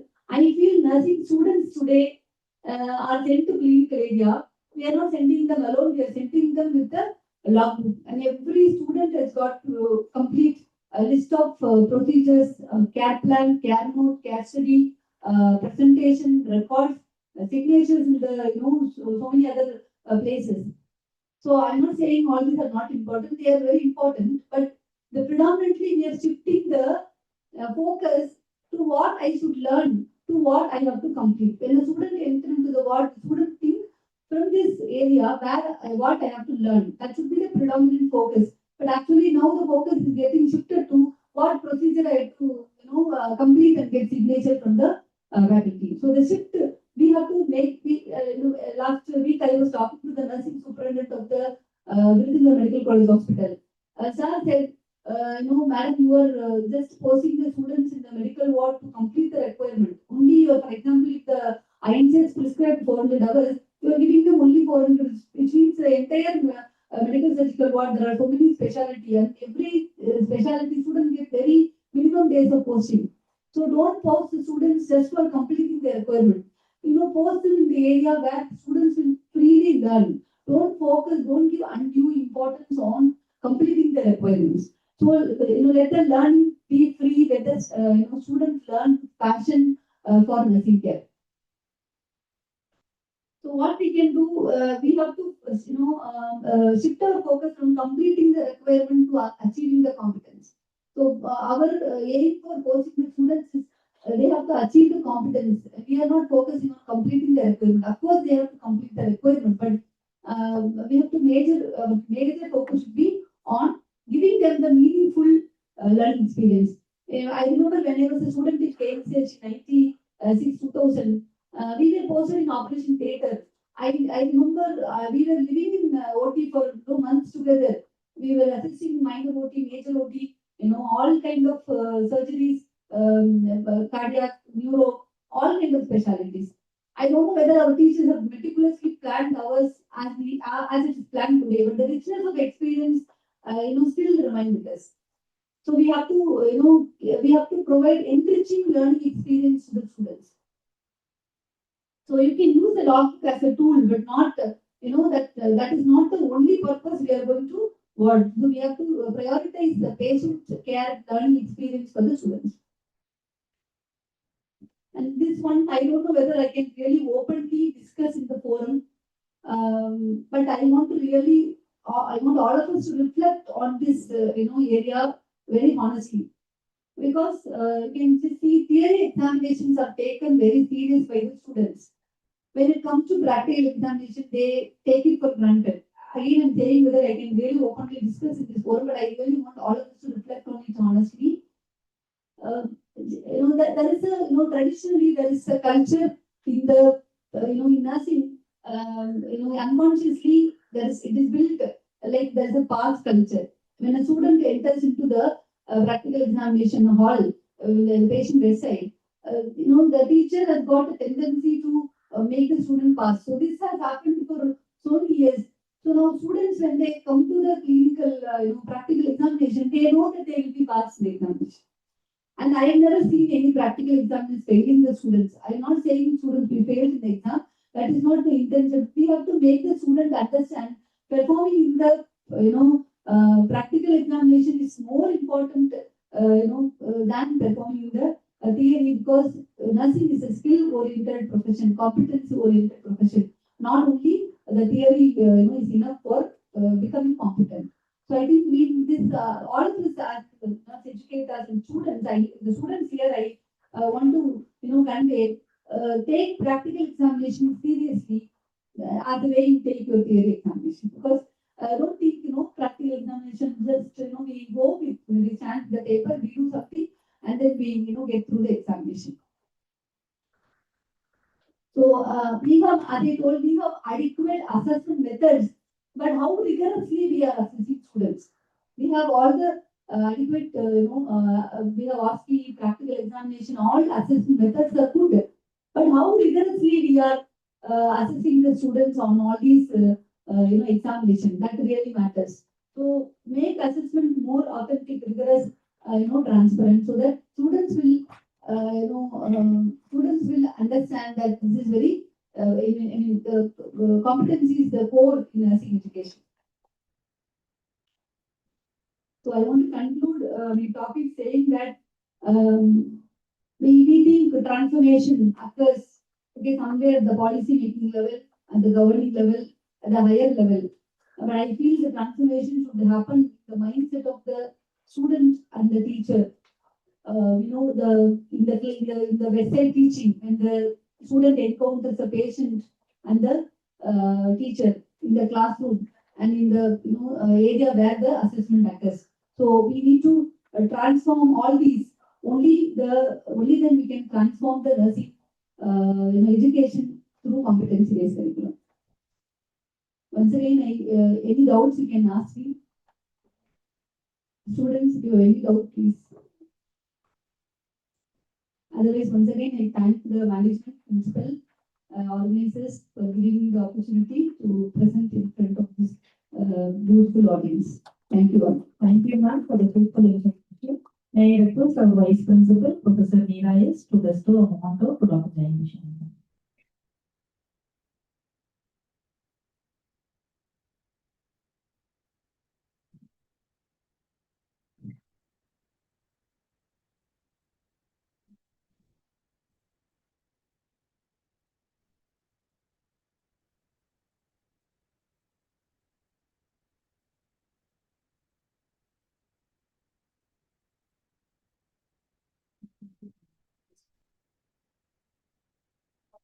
I think that was a wonderful lecture.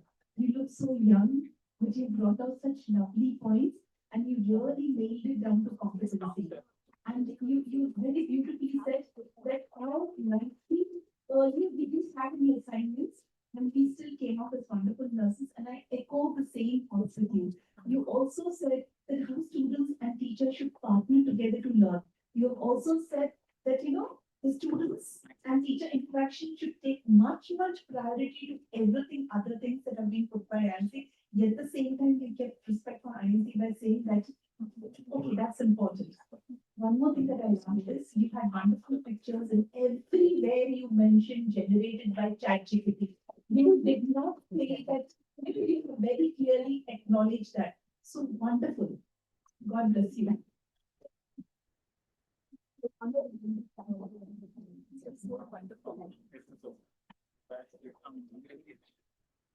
And healthcare professionals learn together, they work together, and they work together better for tomorrow. Patients receive better care.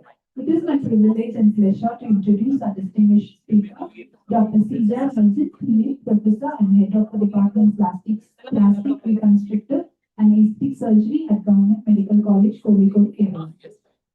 Dr. Sija is a accomplished academician, clinician, researcher, and leader in the field of plastic and reconstructive surgery. She has received the Best Doctor Award from KGM CTA in 2024 and has held several significant academic and professional responsibilities. She serves as the chairperson of the Board of Studies for Surgical, Super Specialty, and Academic Council member of Kerala University of Health Sciences, and is a member of Specialty Board in Plastic and Reconstructive Surgery of NPMS.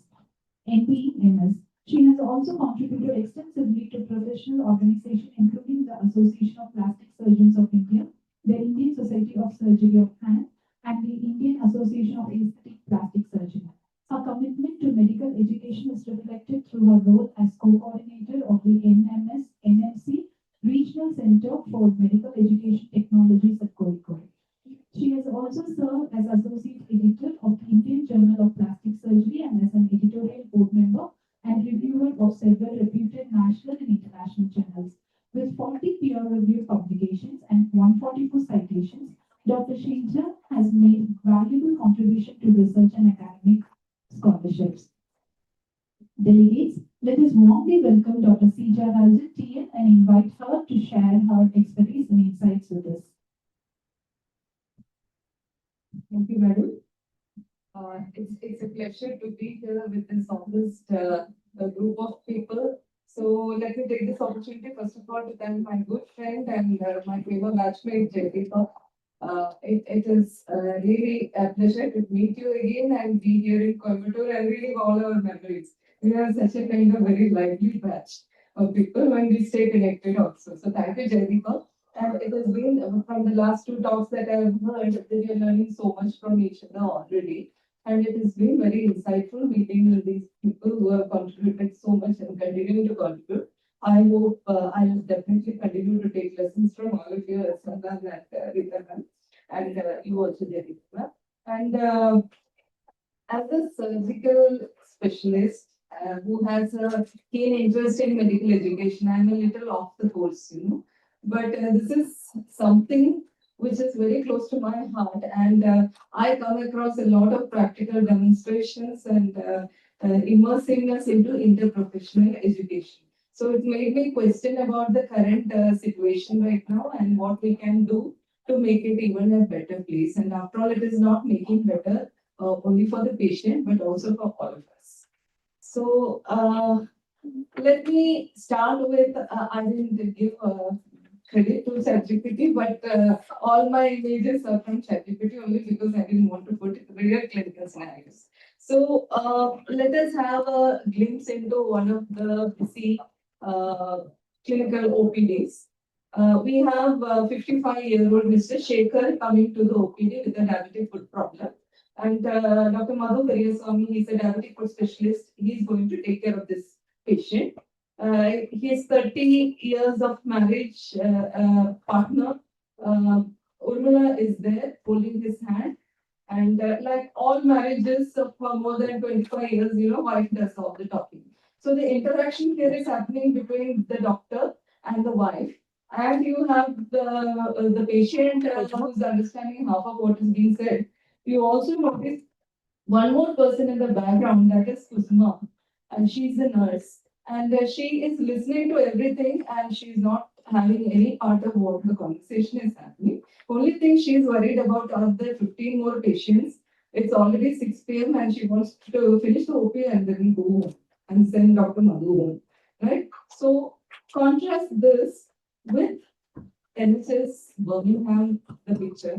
Half of the people in that picture are already Indians, as is the picture there now. And you have Mr. Smith, who doesn't have a family to support him. He got this appointment 8 months after he had applied. But see the group of people who are around him. So you get a multi-professional team and they are giving comprehensive assessment, a coordinated care, and you can assure that there will be a better outcome, right? And there will be quality of life improved. So can we go from the picture there to the picture on the right? So why do we need interprofessional collaboration? Why are we talking about interprofessional collaboration in all our meetings, be it medical, nursing, or any health professional education? So health needs have changed. India is going to be the diabetic capital of the world, right? And the needs, like Madam was saying about all the pathis. We are having neuropathy, vasculopathy, cardiopathy, every kind of pathis will be there. And all these things are going to be dealt not by a single person, but by a multidimensional team only. And we have a shared goal. One more thing is happening, which nobody mentioned so far, because our society has become less tolerant to errors. Right? People get aggrieved, people get violent, and we cannot have any more medical errors. So not that we have not given good care, but people are so over bothered about the medical errors happening. So this is another reason that we have to work together, isn't it? So the way to go forward with the interprofessional collaboration is to strengthen the interprofessional education. And WHL has given beautiful definitions for this. But basically, the gist for any professional education is to learn about, learn from, learn with each other. So these three are the key, right? So we have to work together and channelize all our energies and our competency into getting persons who can handle with all these kind of team requirements that we are going to address in future.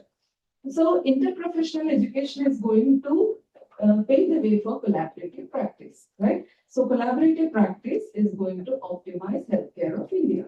So this is the basic direction in which we are going to take our healthcare system of India. So who all are going to be involved? Anybody who comes within the zone of influence. All these people are healthcare workers, and we have to include all these people, not just the doctors and the nurses. So that means multi-professional, right? No. Interprofessional is different from multi-professional because multi-professional, I have my competency, I'll do my work, and I'll take care of this part of the patient. So I will just look at through my telescope to the diabetic foot only and what I can do in the reconstructive surgery. Whereas this neuropathy is the problem, I have to call the neurologist who will take care of the wound. Patient doesn't have a person at home to take care of them. Children are working abroad, as Madam was saying. So what will happen? Okay. Yeah. So what will happen?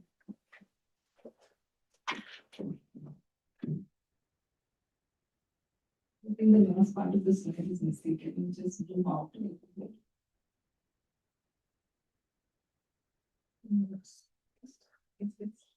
Okay. What is missing from the lower part is that my part of the problem will come in the multi-professional learning. It is our problem will come in the interprofessional learning. Okay. So finally, from a commercial point of view also, after all, it is money, right? This is why nobody goes into communities. Everybody wants to work in the corporate hospital setup. So that means that the labor market ready people also should come out of all the training institutions. So that is a small selfish goal also. So how many of you have seen PIT? The series PIT, has any of you seen? One of you. Grey's Anatomy? Oh, okay. So PIT is a more realistic. Grey's Anatomy, you know how it was. but it's very romantic, but it is kind of more realistic and it gives goosebumps seeing some of the scenes very realistically depicted here. So let us look at the interprofessional team at work. It is emergency services. A typical day there.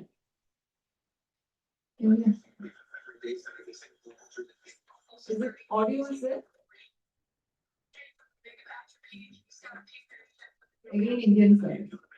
Indian side, okay.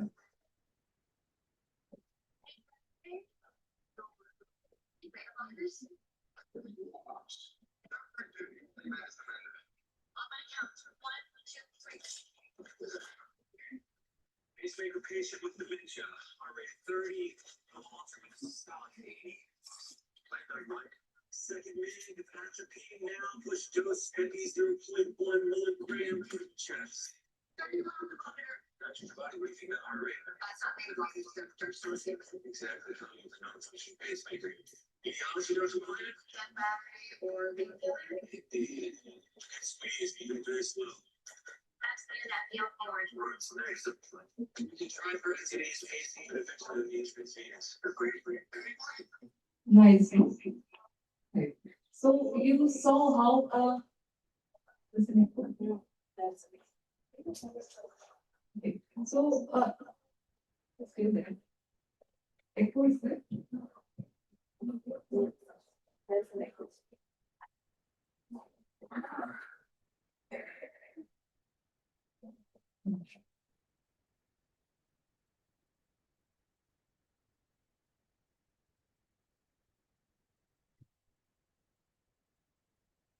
So you saw how a well-oiled team is working in that, even though it is a series, right? So healthcare delivery, healthcare in an actual setup is being delivered by teams, but healthcare education is delivered in silos, isn't it? So medical students work with medical students, nursing students work and teach and learn with nursing students. But after that, they are expected to work together. So what will happen? Chaos will happen, isn't it? They don't know how to work with each other. So, if 100 medical students are put together with 100 nursing students and they're giving a very big didactic lecture, does that mean interprofessional education will happen? Definitely not. So, they have to work collaboratively to assess, like for example, a diabetic patient, they have to identify each other's priorities, negotiate the roles, jointly formulate a plan, and reflect on how their professions can contribute differently.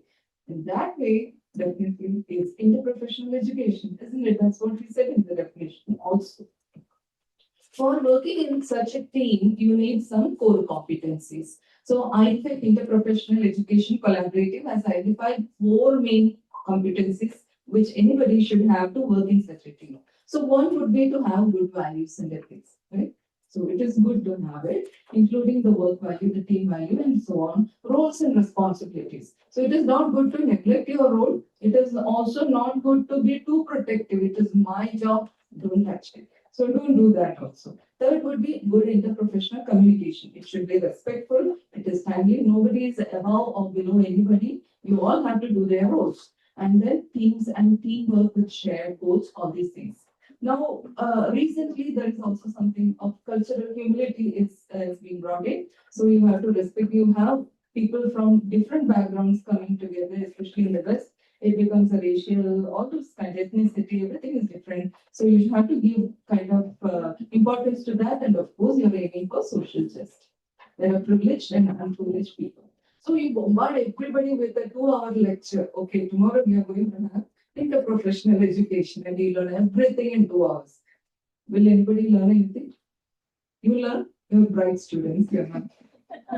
Yes. Okay, definitely not. It should be learning continuum. You start quite early in your first year and you have to go for a continuous professional education throughout your profession, right? That is the best way to learn. And then you can see the outcome. Outcome is not going to be only on the learner. Outcome will be reflected on the entire healthcare system. So that we have to assess. So again, WHO said that it's a big process. So many things go into all these things, isn't it? But we have to start somewhere. And IP has based upon educational theories, you have to give experiential learning. It is not enough that you give a textbook of IP and ask them to learn. You have to put them in situations of social learning, learn from contact and so on. So we can use different ways. You can have exchanges of case studies and then put everybody together. What do you do? So that kind of ways to observation, simulation, blended learning, didactic learning sometimes will be required.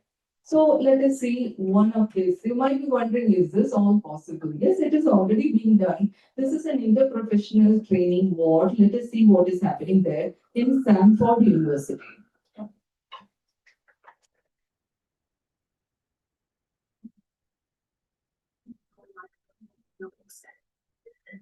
Audience there?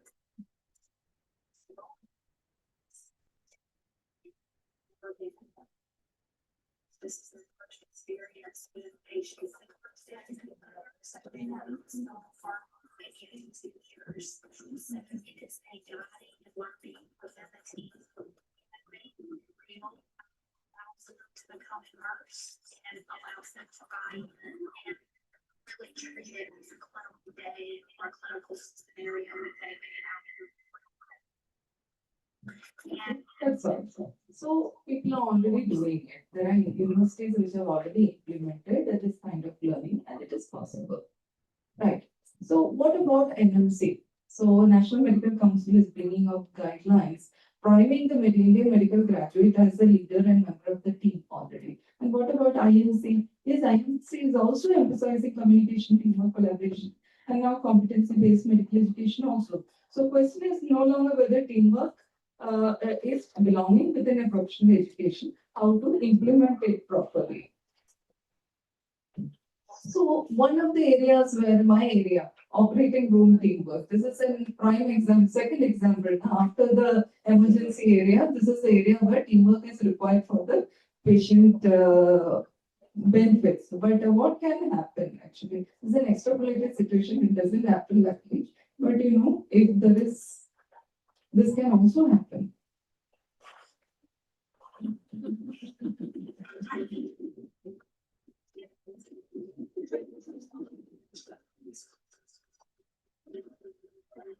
The poor man is allowed to talk. He's not allowed to talk.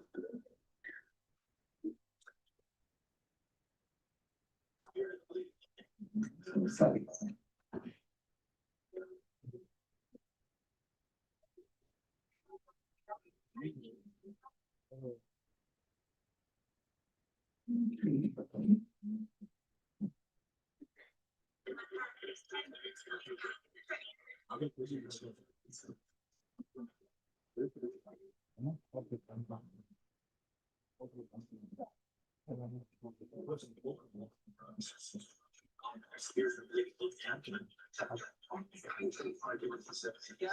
He has no idea why he is there.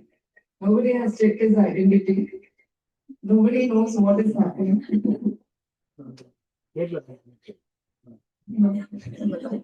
No need for anesthesia. That's okay.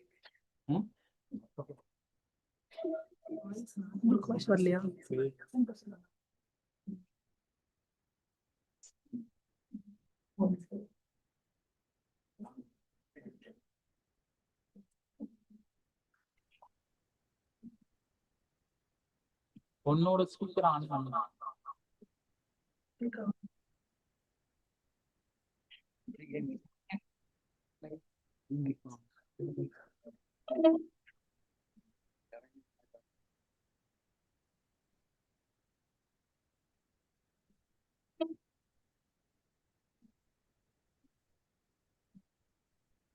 Right. So sorry.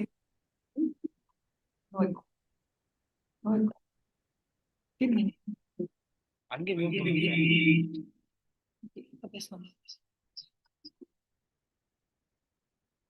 Sorry for that interruption. So, you know, I love Mr. Bean. So I love watching movies also. And some real life experiences in the operation theatre, which is not to that extent, that has kind of inspired me to take up this favor project. So responsibility transfer without communication continuity, is it happening in our setting also? So it is kind of interesting. Huh? If you look at whether we need a training module for interprofessional communication within the operation theatre setting. So in FAMER phase 1, what I've done is a qualitative gap analysis of all these interprofessional team members, and I've identified 7 major themes in fragmented communication flow, role ambiguity, inconsistent checklist implementation. We have WHO checklist. Hierarchy, of course, will happen. We are surgeons, and we catch the bull by the horns.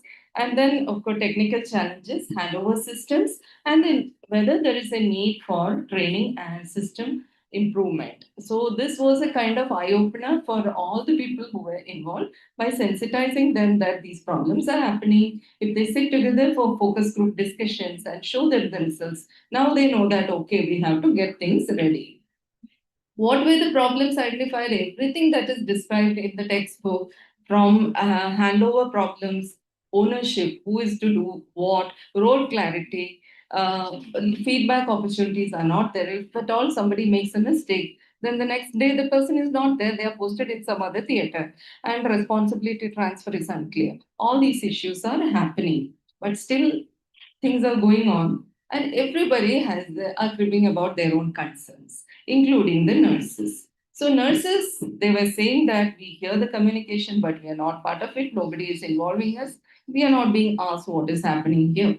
So what does that indicate? So that shows the psychological safety or the lack of it which they are experiencing in the theaters. So we have to move now to a culture where speaking up is not insubordination. It is for the safety of the team or the interest of the team. So this requires, Elsa ma'am was talking about professional identity formation also. So it requires 2 kinds of identities. One, that a professional identity that I am a nurse. Second thing is the social identity that I am also a member of the healthcare team. So I have some responsibility towards a team, though it means speaking up against what is not good, right? So, but what if everybody in the team is starting to speak together? Again, it will be critical, right? We cannot have that. So, this requires training. Won't you agree? So, from the nursing leadership part, what is required? Nurses are required to be everything from clinical expert to coordinator and leader. Like Jayanti madam was saying that it is so overwhelming to be an educator even, right? So how do we find time for all these things? But your international council is already laying down the competency that is required for nurses. And we have to follow up on that. And why I would ask, is IPE particularly important for nursing? Because you guys are involved in the continuum of care. You're taking care of the patient from sun up to sundown every day, and you are the first responders for doing the active surveillance to the patient and communicating to get some appropriate action. Okay, doctor, you have to come now. This has happened. That is what the doctors and nurses are doing even today. And patient advocacy. You know, sometimes during the rounds, they are so overwhelmed that they will forget to say half of the things. Then they will come to the nurse and say, oh, I forgot to say that to the doctor. Please convey that. So that thing is also there. And of course, coordination, dealing with hierarchy. So IP is a mechanism that helps to change the relationship before all the stereotypes are wrongly embedded into the brain of the nursing students also. So in a way, IP is teaching us how to be leaders and also to be followers, right? When you learn from each other, you know that certain situations are there which require your expertise, where you have to take the upper hand in the team. And there are certain situations where the other person will be the expert and they have to be the leader of that team. So should be a shared or distributed leadership. And about psychological safety of doing that. Nobody will speak up in a class if the teacher is kind of, okay, you speak one word and I'm going to throw you out of the class. Some people might like that also. Again. So they should be heard, they should be considered, and they should not be punished. If you have an environment like that, compare and contrast the one on the top with the one on the bottom. Where will people speak up? Top or the bottom? Which one? The bottom one only, right? So we all have a collective responsibility to see to it that the team is like that. So bad example, unclear roles. Good example, Everybody has a road clarity, and then the shared goal of patient safety is in place in your team. So this also adds a shared mental model in action. So if you know in a bleeding polytrauma patient is brought in, surgeon knows that I have to control the hemorrhage. Then the anesthesiologist knows that I have to take care of the patient's vitals. And the nurses has to arrange and ready the blood to see if the transfusion matches their procurement. Everything is being done here. And equipment is ready, blood bank is ready. So everybody, this is just an example. So many other people are also involved, we know that. But this adds better clarity, right? And madam was saying about the closed loop communication. So what is closed loop communication? How many of you know? Can you raise hands? What is closed loop communication? Just one. So here in this situation, give me 1 milligram adrenaline. Can be heard also as give me 1 milligram atropine, isn't it? So there is a speaker here, there is a receiver here. So speaker is speaking to the receiver, but you have to make sure that the receiver has heard the same thing. So receiver has to talk back and say 1 milligram adrenaline. So that finishes the loop, right? So that is the only thing which is meant by closed loop communication. It is important. And let us see a few scenarios now. There are good, bad, ugly movie you have seen. So there are some ugly situations. Usually, if those who have not seen, please go and see, which has nothing to do with interprofessional education. But I'm just putting a few scenarios. This is an ugly scenario, but it often happens. You know, it's 2 a.m. in the morning. There is a resident, surgical resident on call. Post-operative patient is going to shock. So the young nurse, she goes there.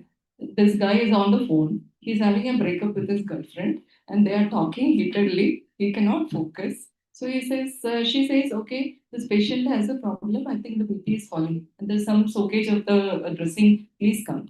So he is already on a heated discussion. He has not heard. After 15 minutes, again, she comes and calls. Doctor, please come. We have called you. Then he gets irritated, naturally, right? And I told you now, I'm going to come. Then by that time, the patient would have crashed, isn't it? That's a ugly situation. So what happened here? Did communication happen? Yes or no? Yes? No. Did communication succeed? No. Communication did happen, but communication was not successful. And the duty nurse, if the patient believes that the patient is unsafe, did she now have authority and psychological safety to escalate? Yes or no? She had the authority, but she complete the job? No. Right? Hot provoking, right? Why? Why? Right? Let us see another bad. Not that bad, but still what happened was that this guy had a stroke, patient, and he was being discharged. So everybody wrote their part. Everybody wrote their part. Pharmacist also received 2 prescriptions for the same medication. Yeah. And then patient went home. Patient didn't know, had the double dose, and then again had a fall.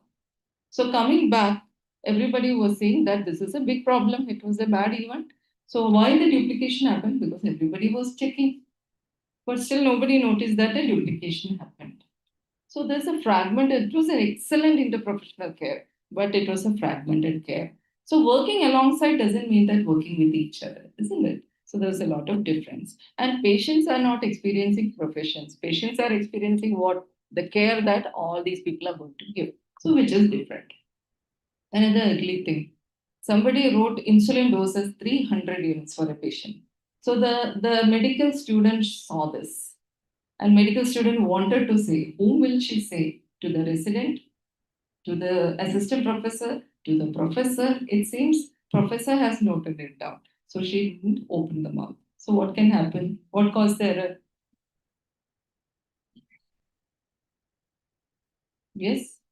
Are we teaching the learners to speak up or teaching them obedience? Good, be good girl, be good boy. Yeah? Be good girl and boy. No? Otherwise, madam is going to have a problem. No, I didn't mean that at all, madam. But this scientifically it brings us to CUS. Don't cuss, don't curse. But CUS you remember as I am concerned, I am uncomfortable, and this is a safety violation. So if you remember that CUS is a concern of yours, this is being added to all I'll come to that in team steps and all. So remember that it is your Even if anybody is making the error, please go ahead, point out politely, respectfully that this has happened, right? Don't be scared of that. Then another ugly thing usually happens. ICU,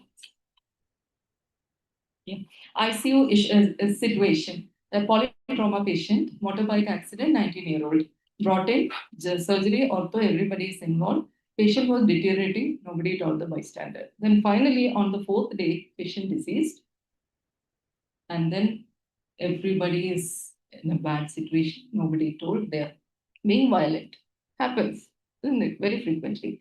So handover responsibilities doesn't end when the handover without understanding what is happening, right? So there is a responsibility to involve the patient and caregivers also. So that is another thing.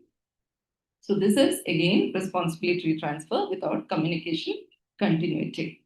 So it takes a very small effort to convert the bad to good, right? This patient was being taken to the CT. So in that the nurse is checking. Can we confirm the patient's full name, hospital number, indication for CT? That takes only 10 seconds. And again, it's a closed loop communication. So in that, and there are checklists also. So verification of the checklist will be being done. So a lot of bad can be converted to good. So again, another situation, allergy is there. They are going to give cephalosporin. And then nurse said, no, circulating nurse said, this is already there. So you have to have knowledge of the patient also for that, isn't it? The entire team member should know not only the nurse's chart, but also everything about the patient. Then in emergency situation, it is good to have a team huddle. So everybody says, okay, this is your role. You man this area, you man this area. Are the equipments ready? Are the monitors ready? Okay. Having the check, having high performance teams is based upon this sort of communication. And of course, if somebody has some PTA meeting to go, you can also take care of that also and give mutual support. So how to implement this is the question. So implementing takes a lot of things, institutional commitment to governance, how to get the faculty, how to get the program in place, write the program, evaluate the program, assess the program, and then have it active, right? It's a lot of work. But aviation crew has already done it. We might not look as glamorous as the pilots or the air hostess, but we're not bad also, right? But we can borrow a few lessons from aviation also in our setting. But in 1910, Mayo had mentioned this, that interprofessional education is required. But where are we now? Isn't it? So what are the capabilities needed for interprofessional teamwork for the nurses? All these things are required. Right? We already went through that.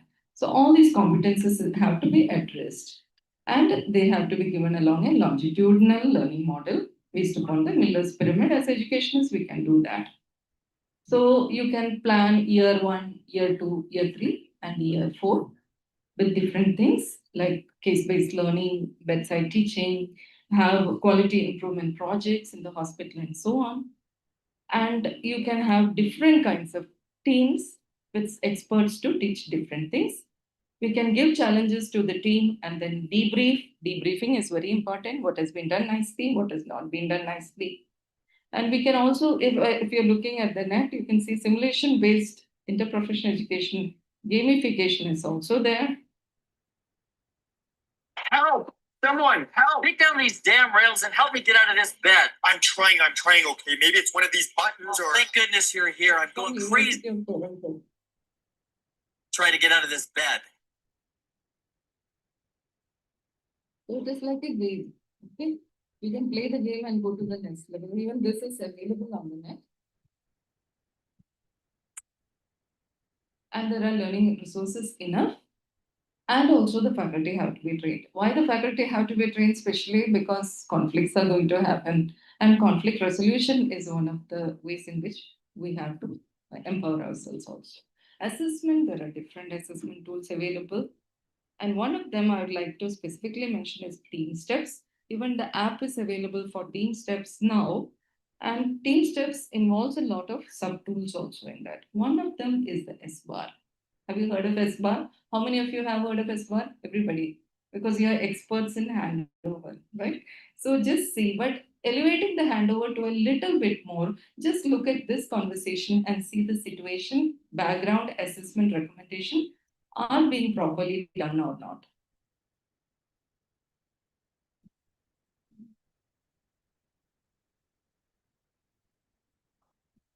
Not moving the, this video is opening.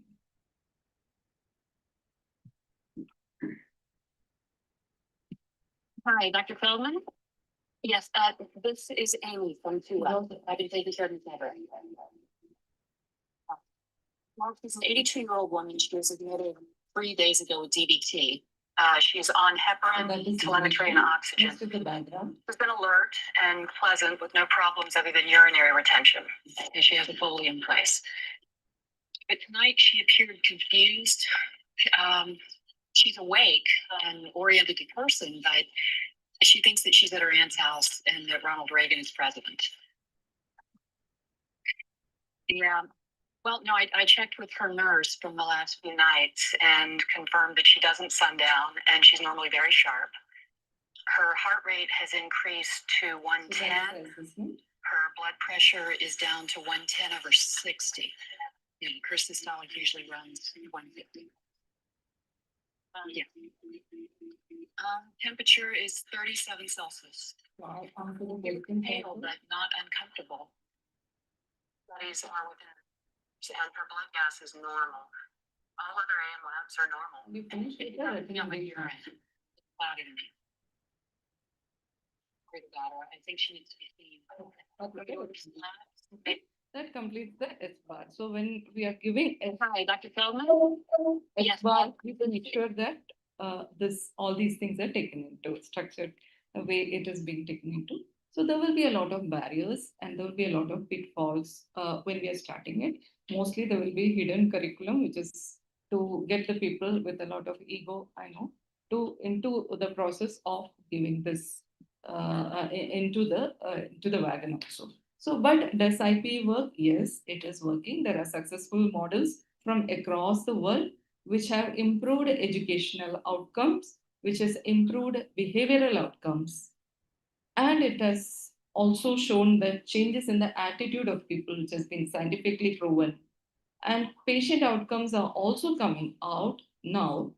So the final golden question is IP India ready for IP training? Yes, we have competency-based medical education in place. Shared clinical environments are already there. We have high clinical volume and simulation infrastructure is already there. So how next to implement IP in an Indian context is something which we can seriously think about. So let me wind up by saying that IP is not about making every profession safe, but it is helping every profession bring its best expertise to the same table with one common purpose, that is the patient. So finally, whose patient is this? It is our patient, right? And we train separately, we work together, our patients experience our one team only. So doesn't that mean that we learn together that way only? Thank you.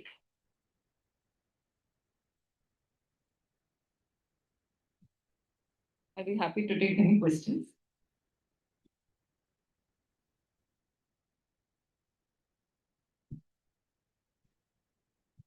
Thank you, ma'am, for the Thank you so full much. explanation. May I now request Professor Dr. Shri Ranjini, Head of the Department of OBG Nursing, to bestow a memento to our resource person.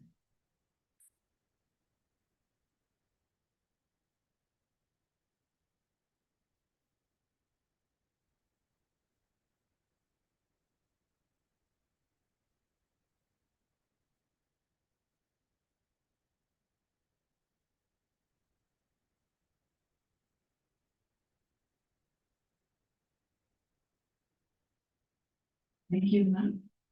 I now request the invitee speakers and delegates to disperse for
I remember earlier as students, I passed way back in 1987, suctioning to our patients. Meticulously, we were told every 2 hourly, gone. Routine saline being injected into the endotracheal tube and then do a suctioning, gone.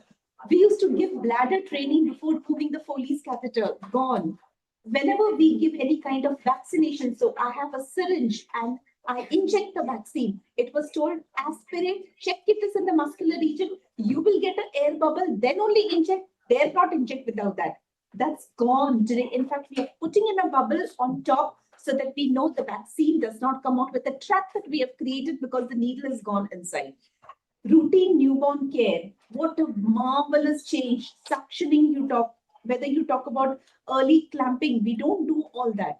Immediate newborn bathing, everything is changed. Who has changed this? Somebody sitting over there in WHO or in ICMR or any kind of organization has changed it? No, meticulous research has gone in the clinical area to prove that this is good and the otherwise is wrong.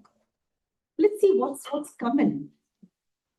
So nurses saw the problem. I like this sentence the most, and I want all of you to imbibe it into yourself. It is you nurses who have brought in a lot of change. A classical example I'll give you, which I've written out over here. So nurses saw the problem and research changed the bedside. Continuous wearable monitoring. So we have pads which are put under the bed today in Mumbai hospitals, which monitor our patients, and we don't have to actually go and do a monitoring. When I say we don't have to go and do monitoring, it's not that I want to say nurses don't have to do it. There are times that alarms give us the wrong alarm, and it is we who have to use our brain to see which is the best, what is the correct thing for the patient. AI deterioration alerts. So today we have AI machines, and they actually tell us so-and-so patient has deteriorated. So we have rapid response team. Today we do not want code blue to come in. So rapid response team has come in. We have a Muse score. Based upon the Muse score, we decide this patient is deteriorating and now we need to care for this patient. All that is coupled up and put up to AI. AI alerts us much, much earlier. Next, no sting waterproof skin barriers has come purely from nurses. So we have multiple conferences in Mumbai where we have people coming in from Surays, where people coming in from 3M asking us, what is the problem that you all face when you're taking care of bed sores? And we told them every time they came with the product, even when they came with Cavalon, we were the first people to shout and say, our bed sheets are getting stained. We want those kind of barriers which are going to cling on, which are not going to stain our bed sheets, and they should remain there for a long time. It gets cleared off with water. So we wanted waterproof, and they have come up now with no stain waterproof skin barriers beautifully. You have just applied, you won't even know there is a barrier cream sitting on the skin. So easy to manage our patients. Silicone adhesive removers. I know when I was a student and when I used to remove bandages of the patients after surgery, Marcy coming in, I love to work in the critical care area. It's my passion to work in the critical area. I remove the strips, you find there's a lot of problem of Marcy out over there. And every time we kept on telling these company people, come up with a different product, come up with a different product. We can't see a patient who's already compromised is now I am giving the patient a skin injury. I don't want that. So they have come up with silicone adhesive removers. We used to have central lines, and every time cry, the patients are having a lot of clumsy problem. What can we do with? So we have today those kind of commercial products which already have antibiotic into it, so our patients don't have problem. So every time a nurse had a problem in the clinical area, she voiced, and the company people were there to hear, and they were able to use their offices, best offices, to see that we come out of those problems. Next, disinfecting IV port caps. So it's so beautiful now. I already have the disinfected ports. I remove one port, I give care, I put the port back, or remove the port, put it up over there where it is automatically getting disinfected, and now I can use it again. Bladder scanners. Today, I just have a simple bladder scanner which a nurse can use and can find out whether you really require catheterization for the patient, because we know today our hospitals are actually silos of having a lot of infections sitting out over there. Next, safety engineering needles. I'm sure you would have seen so many needles that come up today where we don't get any kind of injuries because of needles. So barcoding medication, so beautiful it has come. It was told by WHO that we are crashing one jumbo jet every day because of the medication errors that we are doing in the hospital. So imagine when barcoding came, the medication errors actually came down to almost zero with multiple researches that we have done. So this came in, why? Because you nurses voiced it. You nurses felt it when you were working in the clinical area. You said, I don't want this. Can something better come in? Can something better come in? Who did this work? Company people did it. How did they do it? They researched it. And when they researched it, they came back to us and they said, okay, this is what you wanted. Now do this for the patient and give us the feedback. And we gave them the feedback and told them, oh, this is working, but I still feel there's a problem out over here. Can you still make it more better? So this is your voice. And this is what is expected from all the nurses today. Okay, so my topic is therefore research excellence and scholarly publication. Anything more to prove that research research excellence is required? Anything more? Because the examples that we saw from where we were to where we are going, and perhaps even further where we'll go, shows research excellence. Only that we have to do it meticulously. So what I'm covering for you all today is something very, very simple. All of you know it, nothing very difficult. But these examples are core examples to tell you all the future steps. Okay, so I would be trying to focus more on that evidence. I would be trying to focus on impact and the legacy. Why I believe in these three words is because I believe no care should be given without evidence. If there is no evidence to this care, it should not come to my patient. I know my mother gets hospitalized. I know sometimes my husband gets hospitalized. Every time my eyes are on, is this drug evidence-based? Is this care evidence-based? And then we raise our voice. No, I think we need to change it. That's where what is important. Every care should be evidence-based. It should have an impact on the patient. When I say impact, the goal, the outcome should be towards betterment of the patient. It should not happen that a patient doesn't require to survive and you're surviving the patient. If the patient doesn't require to be survived, I should be saying, fine, let my mother go, but don't trouble her. Or in case if a central line is not required and my patient can take orally, I should be able to voice out and say, I don't want a central line to be put. I don't want an IV line to be put. Feed my patient orally, or if the patient is not able to take orally, put it into the RT, because my stomach is working, my GI tract is working, and any system that is working should be kept continued working, and this is evidence-based. So today in ICU, I remember yon years, we used to keep our patients NBM for 10 days, month, a lot of infection setting into the GI tract and going and getting transmitted to the patient. Closed. Today, as soon as the GI works, we see that the peristalsis are there. The first thing we do is put in an RT. Let the GI work. So that's why I believe in impact, and I believe it should be a legacy. It should be a legacy that we should be able to carry forward tomorrow and prove it to our students and our children. So do you think a research starts with the proposal? I don't think. I am wrong in saying that. I am perfectly wrong in saying that. But I believe research starts at the bedside. Research starts in the college, where I know that some kind of teaching is going on, but that teaching is useless. I know some kind of work is going on, simulation is going on, procedures going on, but it is useless. I know some kind of a policy is being put in by my authorities and I have to follow it, but I don't believe into it. So what I can do to reduce that and yet bring about a learning outcome in my students or a better outcome in the clinical area, so that we keep a legacy for our profession. So I personally believe, why does this keep happening? What is the problem? Everywhere around there are problems, but all the time what we are doing is we're only talking about the problems. We are saying this problem, that problem, that problem. Okay, I can't go at the policy level and change the policy, but what I can do is, this is my area. I have an understanding. Can I come together with my team and bring about a change in my area and stand as an example and a legacy? Does that make sense? if not at the national level. So a recurring problem is what is required. A curiosity is what is required, and persistence. Yesterday I also told you all in cancer cervix, persistence is very important. So this is what I would stress upon. I'll just run you all through a research. Very, very interesting research. I'll go very fast, but pay attention. There are some important things that I want to tell you all through this research. Now, this research was done in Fortis Hospital. It was done way back in 2017. This research is done by a nurse, and her proposal, though accepted by her university, was rejected by Fortis Hospital Ethical Committee 3 times. 3 times. She spent 1.5 hours struggling to come out best with this research, but she never gave up. She said, I will do it. She had the HOD of the radiation department observing her every second what she's doing, but she did not give up because she knew all this is for the betterment of her research.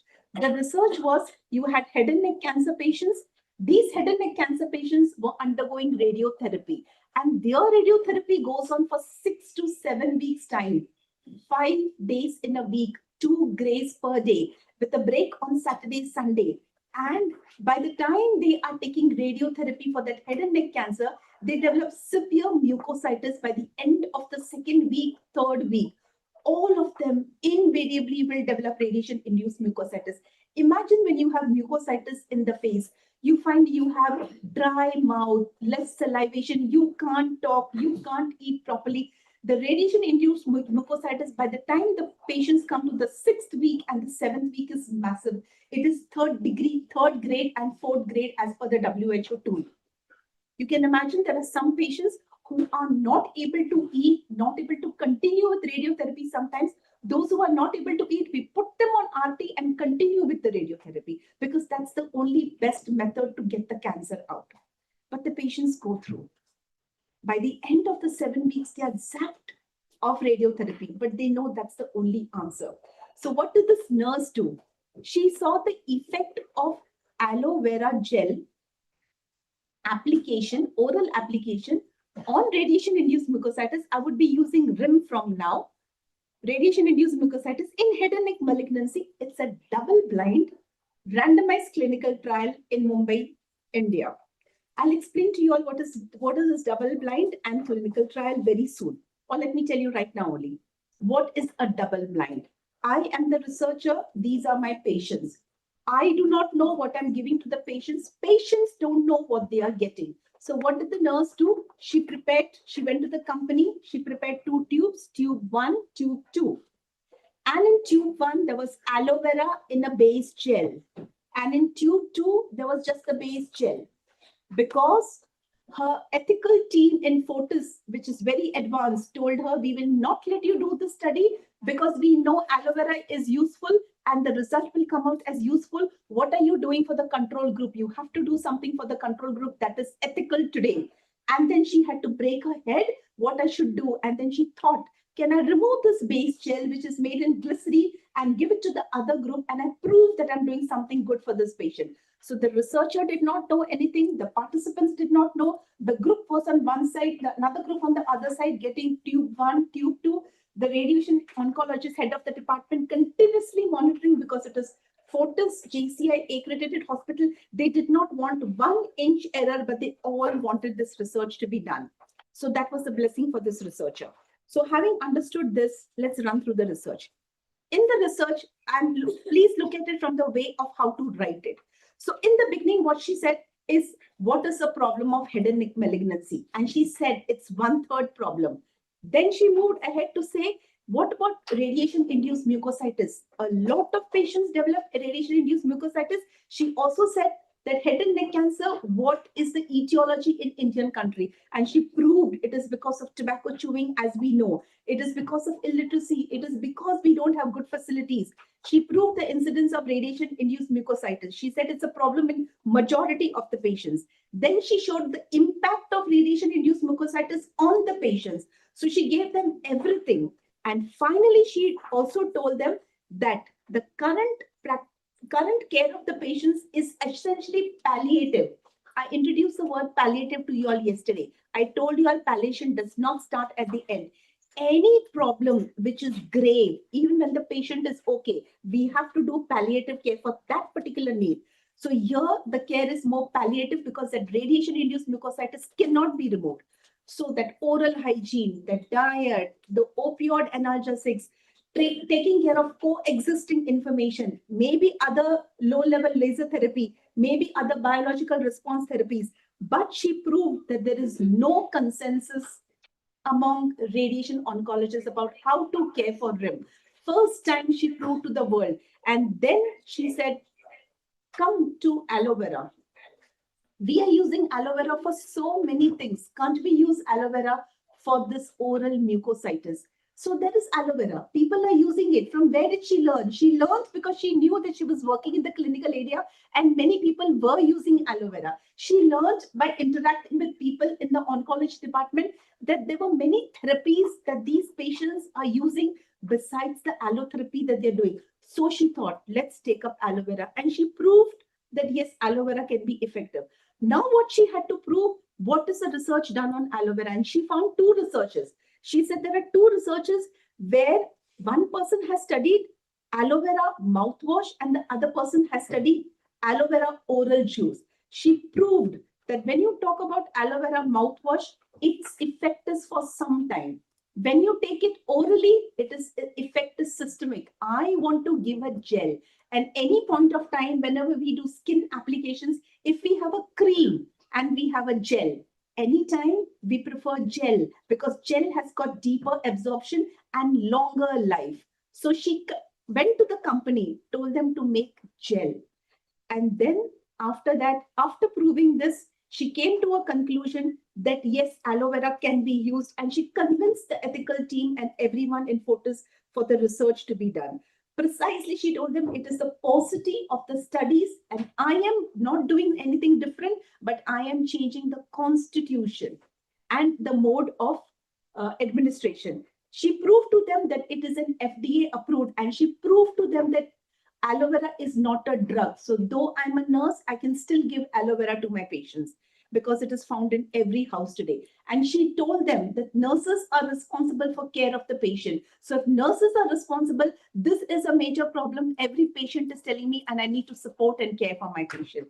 And then she made a beautiful hypothesis. Look at the hypothesis that was framed. Respondents with head and neck malignancy undergoing RT receiving aloe vera gel will have reduced grades of severe RIM and on the terminal day of RT at 0.05 significance level. So she accepted that my error at type 1 is going to be 0.05 at the beginning of the study. She knew it's a trial. She didn't want to take it down to 0.01. So 0.05 error. And she wrote a very directional hypothesis because she knows that aloe vera is effective. There was no need for her to write a null hypothesis. She has got this hypothesis from her ROL. And nobody can refute it then afterwards. Nobody can tell her that you're biased because she's proved it. Fine. Next. She put her delimitations very clearly. She said, I am now going to give this gel to the patients when right from day one. I am going to start giving them when I see the first signs of RIM.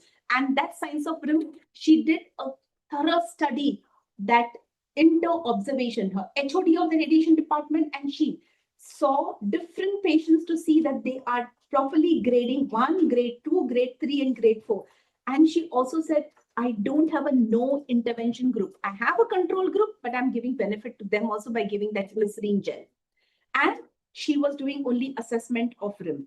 Then she had to do a rigorous ethics because she was in a hospital where everybody was looking at her. So she went through the ethical, as I told you, 3 rejections, but she persisted. She made a complete patient information sheet in English, in Hindi, in Marathi to explain her patients. All that is getting recorded in an hospital like JCI accredited Fortis. She made an informed consent form, saved it properly. She took up 100 participants with block randomization. Believe me, today, this is one of the best randomization that we have in the country. Block randomization, read up on it. It's beautiful. She did that. And then she made a questionnaire, extensive questionnaire, where she collected all the biographical data of the patients, the clinical data of the patients to prove that both the groups are same to begin with. And after that, she studied the doctor prescribed analgesics, the doctor prescribed antifungals, anesthetic. Was it the same? Was the drug the same? How many patients got nutritional support RT over here? How many patients stopped taking radiation therapy? She looked at the quality QOL tools for this patient. She asked people, it is commercially available, but she took permission. And after taking permission, she got an approval that she can use this tool, and then only she used the tool. She looked at the pain scale. She looked at the WHO radiation-induced mucositis. So she did an extensive study to come out with factual results. And then she looked at the care of whether the patients were the same at the beginning of the study. She found one area it was different. History of smoking was a little more in the experimental group. And finally, she concluded that the occurrence of RIM was comparatively lesser in terms of grade 0, 1, 2, 3, and 4 as compared to the other group. So what was there in this research? You can see a nice single sinking thread going on. She didn't leave it. Even when she did review of literature, she did not take a big chapter writing review of literature. This research, this research, this research. She synced her research and gave meaning to that research, the review of literature in her research. And she proved this is why I am doing this research. And she convinced the people that I want to do this research. So the problem was her felt need. The impact was on the patients in the clinical area. So there is a question, clear-cut question. You have aloe vera. You are applying to skin dermatitis. Why not the oral cavity? So she proved the gap. And then the question was very clear. The design was robust. What is important? I want to tell you all one important thing over here. All of us have a feeling that whenever I do a study, I must get a positive result. We do not need a positive result.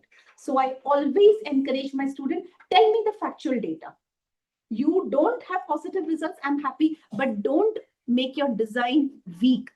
So you do your genuine data collection. It is a sin. I believe me, I openly say this, it is a sin to get manufactured data sitting on a table or a chair and producing that as your own book. And that is going and joining the literature in the world. India is standing third at producing literature. When you go to Web of Science, we are 7th at producing literature. If we are so advanced in producing literature, your literature is getting contributed. It is, if you're publishing it anywhere, somewhere it is being seen, somewhere is somebody going to see. And it is a sin to evidence-based care. It is a sin to caring for the patient. So please don't do it. It is very important, that we give genuine data. So our design is important. We don't have to make any changes in the data collection. Ethics is very important. Measuring your data. People say, sit and make the tool. I tell my students, don't sit and make the tool. Get a tool which is available. And if you're able to get a tool which is standardized, your research is going to be more internally valid. If your research is internally valid, it is externally valid. If I have to tell the students to design a tool, I will tell them to do some other research work. I will ensure that they develop the skill, but not for the research that they're publishing. Then I will ensure that they analyze it. They understand why they are doing a particular test. Fisher's test, TE test, why are you doing it? So that understanding must come, why am I doing? Then only they'll be able to interpret it. Otherwise, they will just write. I ask people, you draw out P. P is less than 0.01. P is greater than 0.0. What do you mean by that P? They search, they say probability. So what do you mean by probability? We have to understand all these things. And then finally, reporting. Then, before you write, always do this first test. Is it going to bring about difference in my patient care? Is it going to make my education better? Is it going to change a policy? Is it going to be a nursing voice? As I said in the morning, when Nightingale spoke, everybody kept their mouth shut. The same principles we applied century later when we were having COVID problem. Everybody went back to that basic principles, what she was strongly propounding then. Okay, so it should be the nursing voice. Your voice may not be at national level, state level. It may be the voice in your small college. That is perfect. It may be a voice in just your classroom. That's perfect. But keep that voice and ensure just the way you are raising the voice, your students are empowered to raise their voice also. Take them to the clinical area to find out what are the problems. Fine. So I believe that that spark should be your publication journey. You should have a question which has come from what you have heard, what you have a difficulty with, what you're not comfortable. Design the study. So if it is my wedding day, what I will do, my sari, my lipstick color, my bindi, my bangles, everything I will check. Everything. Meticulously I will check. Then more than that, which I'm going to remove and that's not going to remain. This book is going to remain for the rest of the life. I am not putting in any efforts for that book. Impossible. So we have to see that every small thing of that research is beautifully decked up. When I say decked up, evidence-based decked up, not just making it flowery and telling your principal or teacher, see, I've done such a big job. No, absolute practicality. Then you conduct the research. Then you write the research. You see which journal it fits into. I would say before you start writing the research, I've got something on wound. I would actually go and search which are the journals which are there with respect to wounds. I would look what are the expectations from the editor there. And based upon that, I would write. I would not produce my research and then say, oh, that journal is telling me these are the guidelines and sit and change the guidelines because we don't have time. Make sense? Okay, review it and then you revise it. A little few words I'll tell you a little later. Now, there are three important pearls that I've written over here, and which is the message I want all of you all to actually deeply imbibe into yourself. The first pearl is the editor's pearl. Choose the journal before you start writing. Okay, choose the journal, then you write. The author's pearl. The first draft is the clay. So when I'm making a brick, that brick is not firm. Okay, I have to harden it and then only it can make my plinth and my building. So don't fall in love with your first draft. It will not love you. It will not love you. So your first draft is, oh wow, Rita, I have at least put in things together. Now I need to put that Rita away and this document manuscript away and say, let me sit and look at like a reviewer. What is it that I need to rewrite? What is it that I need to change? Use AI here. Use AI here because AI will beautifully help you. But the onus, the authority is with you. The onus and the authority is not with AI. What is the reviewer's pearl? The reviewer's pearl is, I am a reviewer. The manuscript comes to me and I say, oh, see what she has written the title. She doesn't have brains to write the title. See the way she has written the review of literature. She has just written this review of literature. I don't understand why this literature of review. What am I doing? The tone that I'm attaching. Have I told the person what you have to change? I've not told the person. So I need to disconnect the tone and tell, look, you are an empowered person because you have written this research. Now what I have to tell the person? Can we do this? Can we change this? Can we modify this? Can we make this? And make the person look that what I'm telling you is for your good. Makes sense? If you're doing that, you will find your final manuscript will come out something beautiful and your students will have a lot of interest in what they are doing. So keep these three pearls in mind. So a good publication strategy begins when the study is being planned. Whenever it comes to anyone, whether it's for peer reviewing, whether it is for a reviewer, what do we see? Is there some novelty into it? Is there something new? The research that I did not have much novelty. It is just that I changed the component and the way the form was. I made it into a gel, that's all. So can you bring a little novelty? And even if you are not able to bring any novelty and you're duplicating the research, perfect, do it, but do it with rigor. Next is it relevant? So I can always say somebody did a research in US, somebody did a research in UK, somebody did in Delhi, but nobody has done it in Coimbatore. The kind of culture that we have in Coimbatore is different. So somebody asked me, why is my student repeating what are the risk factors for coronary artery disease? I would love to do that in different cultures because different cultures have different things and that could be contributing towards CAD, which we have not understood. I would love this research to be multiplicated number of times. So next is rigor. Can I trust this design? Very simple as that, students, we must understand. If I have to do a burn wound dressing with a potato peel, I just go and apply potato peel to 10 patients and say, oh, it's beautiful, it's affecting. I can't do that because I've not standardized my research. What I need to do is a research. Do it on the same 10 patients. Use the potato peel, but standardize your research. Once you have standardized your tool, once you have put in a lot of controls, and then you go and do the research, what answer is you get is a true cause and effect relationship, taking care of the confounding variables. So it is very important that we have rigor in our research. Clarity, very important. Many times we tell something to some person, the person understands something differently. I'm sure we all have experienced this. It is therefore what ma'am was saying, tell back, closed loop communication. I've told you something, just repeat it back to me. Today is bar.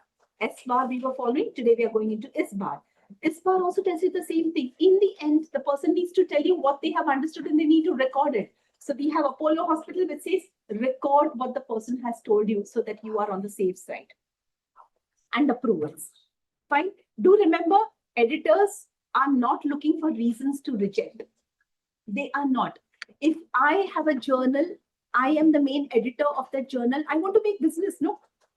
How will I make business? Can I write and produce in my journal? I cannot. I want it from all of y'all.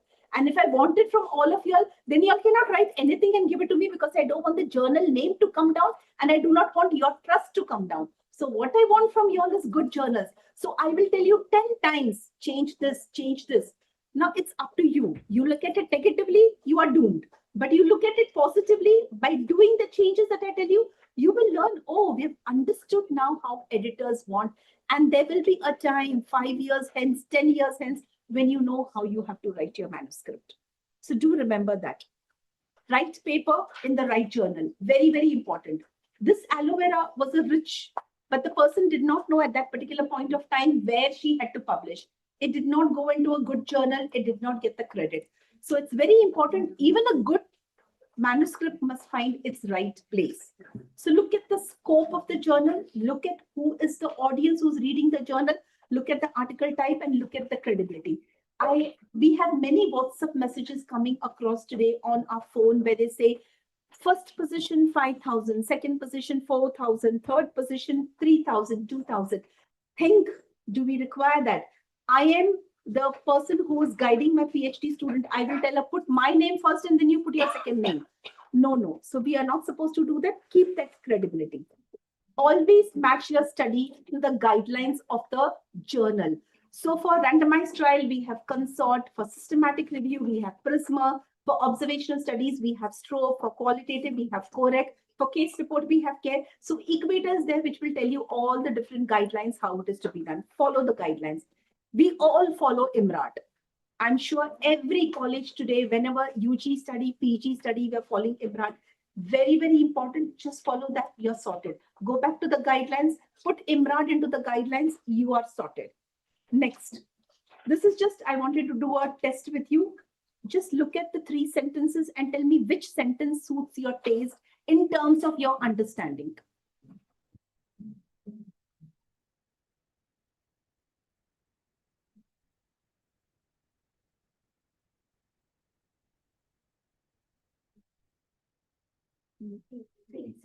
Yeah, awesome. So the third one is so clear. So many times we write sentences like this and we confuse ourselves. A well-written title is 50% job of the research done. Why good research are rejected? It's because you have not come to the right journal, your methods are weak, your guidelines are ignored, your ethic gaps is there, or your message has not come out clear. Your references are not clear. Now all this gets sorted. You have the guidelines in front of you, you have IMRAT, just follow that and it becomes more easier. Rejections are very less. I know early in the morning, if I get the research saying revise, reject, I feel like, oh, what does the editor think of himself or herself? It's very difficult. I can understand. Don't get into predatory journals. They are not going to be of any use to us. Discourage people around you, pinch them and discourage. These predatory journals must die their death.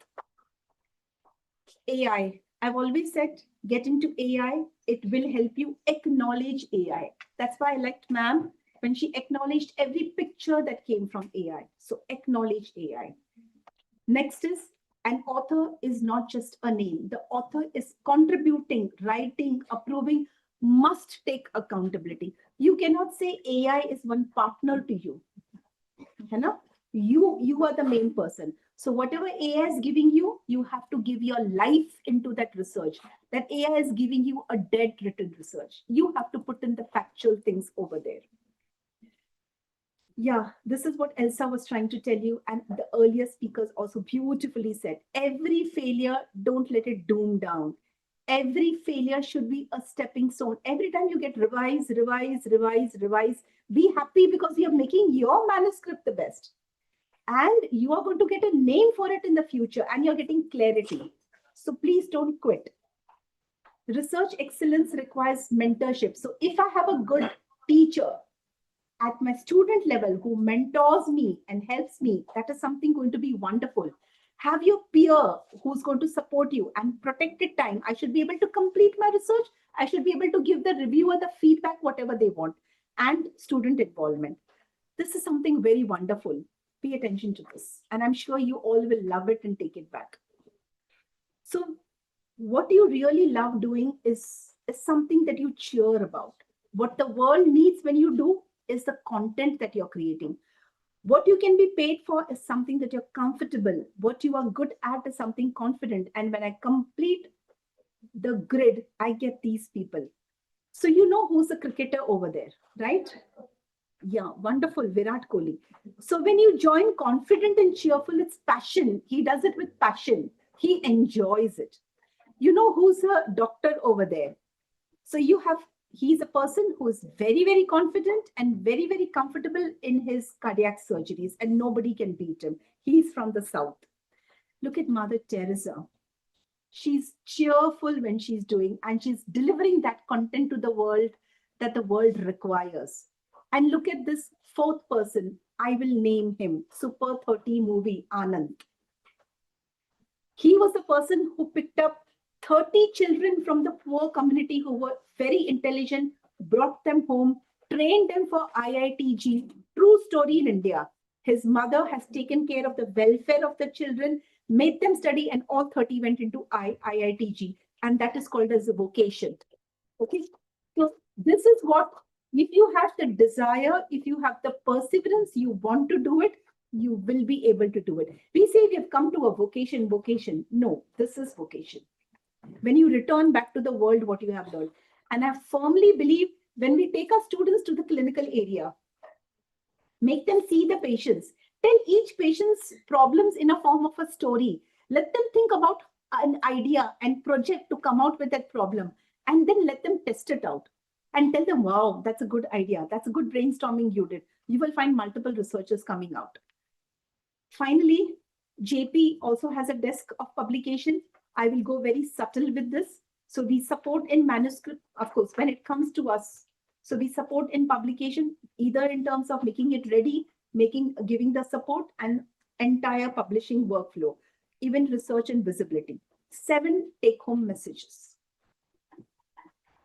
Write journal, write article. Select the journal before writing the manuscript. Follow the instructions that are to be given. So author must follow the instructions. Correct reporting guideline. You must know if it is a case study, which guideline I have to follow.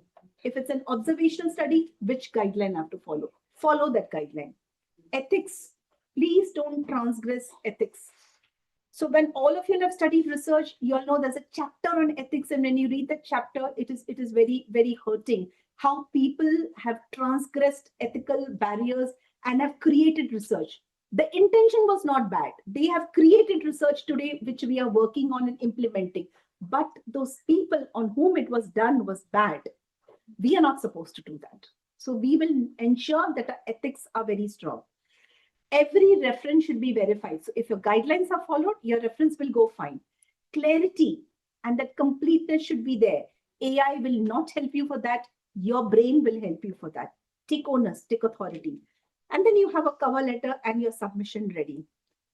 Thank you. I personally believe integrity. Integrity is very important, as I said in the beginning. I believe there should be a purpose, and I believe that you must have the courage to do whatever you have to do without feeling any kind of pressure. My guide is telling me this, and I'm sure today teachers are very, very, very open, want their students to go ahead. So we must do that. Caring, remember, happens at the bedside. Evidence is going to come from the questions that you raise, and that's how we can have legacy. Thank you so much. Any questions you may have? Thank you. Yeah, I crossed the time. I'm sorry. Thank you. Ma'am, for sharing your expertise with us. May I now request Professor Dr. Nirmalayan, Head of the Department of Medical Surgical Nursing, to bestow the memento to our resource person.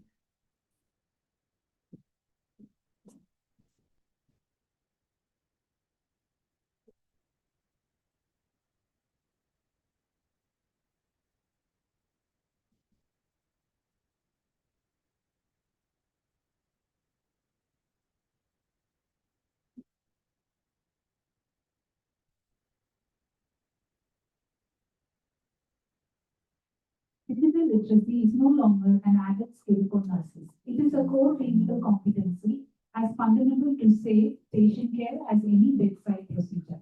We are glad to have Dr. Zenith Osborne. Dr. Zenith Osborne is an Associate Professor in the Department of Community Medicine at PST Institute of Medical Sciences and Research, Coimbatore, where he also serves as a medical officer in charge of the PSG Rural Health Center, Vedapati. With a career spanning nearly a decade, academic medicine and public health, he brings a rare blend of clinical insight, research depth, grassroots community health experience. He earned his MD in community medicine from PSG IMSR and his MBBS from Tanjavur Medical College. His professional journey includes a tenure as senior resident at RUHSA, Christian Medical College, Vellore, before joining PSG IMSR, where he has risen from assistant professor to associate professor over the years. Dr. Osborne is a prolific researcher with numerous peer-reviewed publications spanning diabetes care, maternal and child health, rural health system, food safety, and infectious disease, appearing in journals such as Indian Journal of Community Medicine, the Journal of Family Medicine and Primary Care, and Annal of Cardiac Anesthesia. His work has been recognized with prestigious J.S. Gold Medal for Best Dissertation Award at PSG IMSR. He is currently a co-investigator on the ICMR-funded RAHAT Smart Village Initiative, focused on transforming rural healthcare delivery through digital health solutions, work that speaks directly to the future of accessible, technology-enabled community health in India. His research portfolio further extends to studies on maternal anemia, adolescents' cardiometabolic risk, tribal food culture, and elderly well-being, reflecting a deep and abiding commitment to underserved rural populations. It is my privilege, sir, to invite you to the podium. Thank you.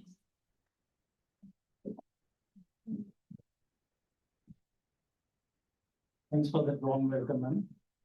Respected dignitaries, delegates, colleagues, and my dear students. It seems like a lecture section, right? Monotony is going. I find few sleepy faces. What can be done now? Shall we jump? Right. Fine. So before going into my topic, I'm going to give you an imaginary situation, right? Let's think about it and go into the topic. We are working 12, you are on a 12-hour shift and you are at the 11th hour. For the past 4 hours, you are continuously watching the patients and your legs are achy. And you did not have time to even sip a water, right? But your nursing intuition says that something is wrong with one particular patient, but you are not able to figure out what it is, right? At that time, your mobile phone is sending a message stating that one particular patient, his respiratory rate has increased 10% over the past 4 hours and his urine output is reduced. And the AA is prompting that particular person is going for sepsis, and immediately you react and you start IV fluids, you call for your clinical team, and then you start the treatment and you are saving the life, right? So how you will feel now? Happy? Satisfied, right? Only staff nurses are staying. What about the students? You're not able to understand the situation, right? Because the previous staff nurses and all have worked a lot, right? How they will be working?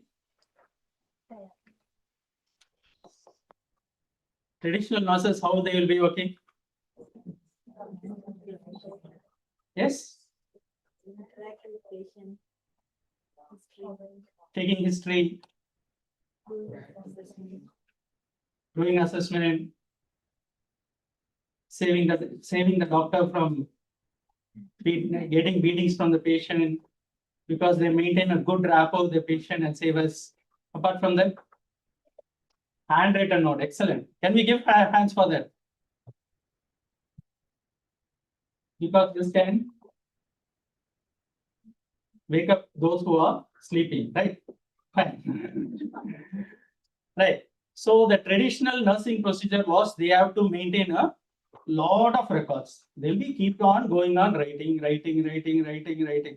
From one record, they have to copy that to another record, from that to third record, right? Now also I find that nursing department does audit in my rural health center, right?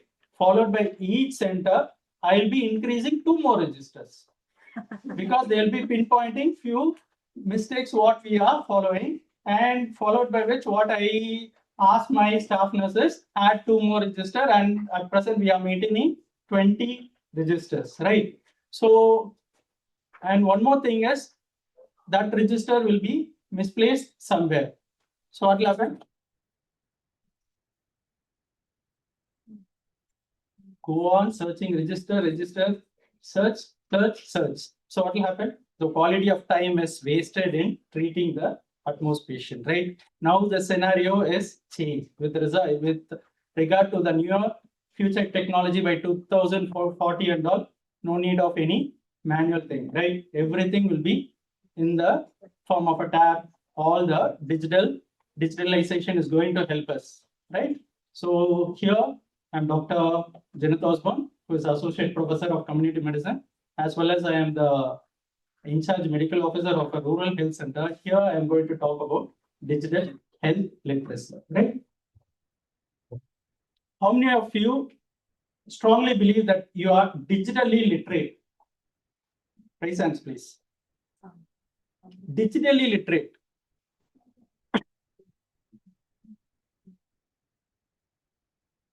Not even a single hand. Everyone are digitally literate. For those who are using a smartphones, right? For example, if you want to order a food, what do you do? Swiggy, then Zomato, then any other things, right?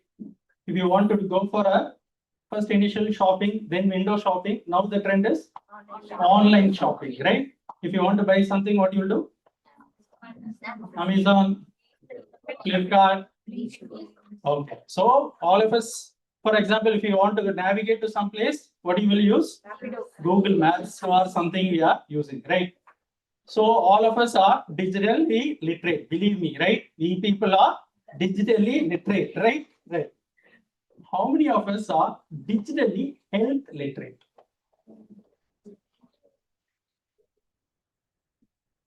So whatever I asked, you have decided that not to answer, right? To keep mum. Fine. So what is digital health literacy? What do you mean by digital health literacy? Monitoring. Telemedicine. Any other choices or any other options?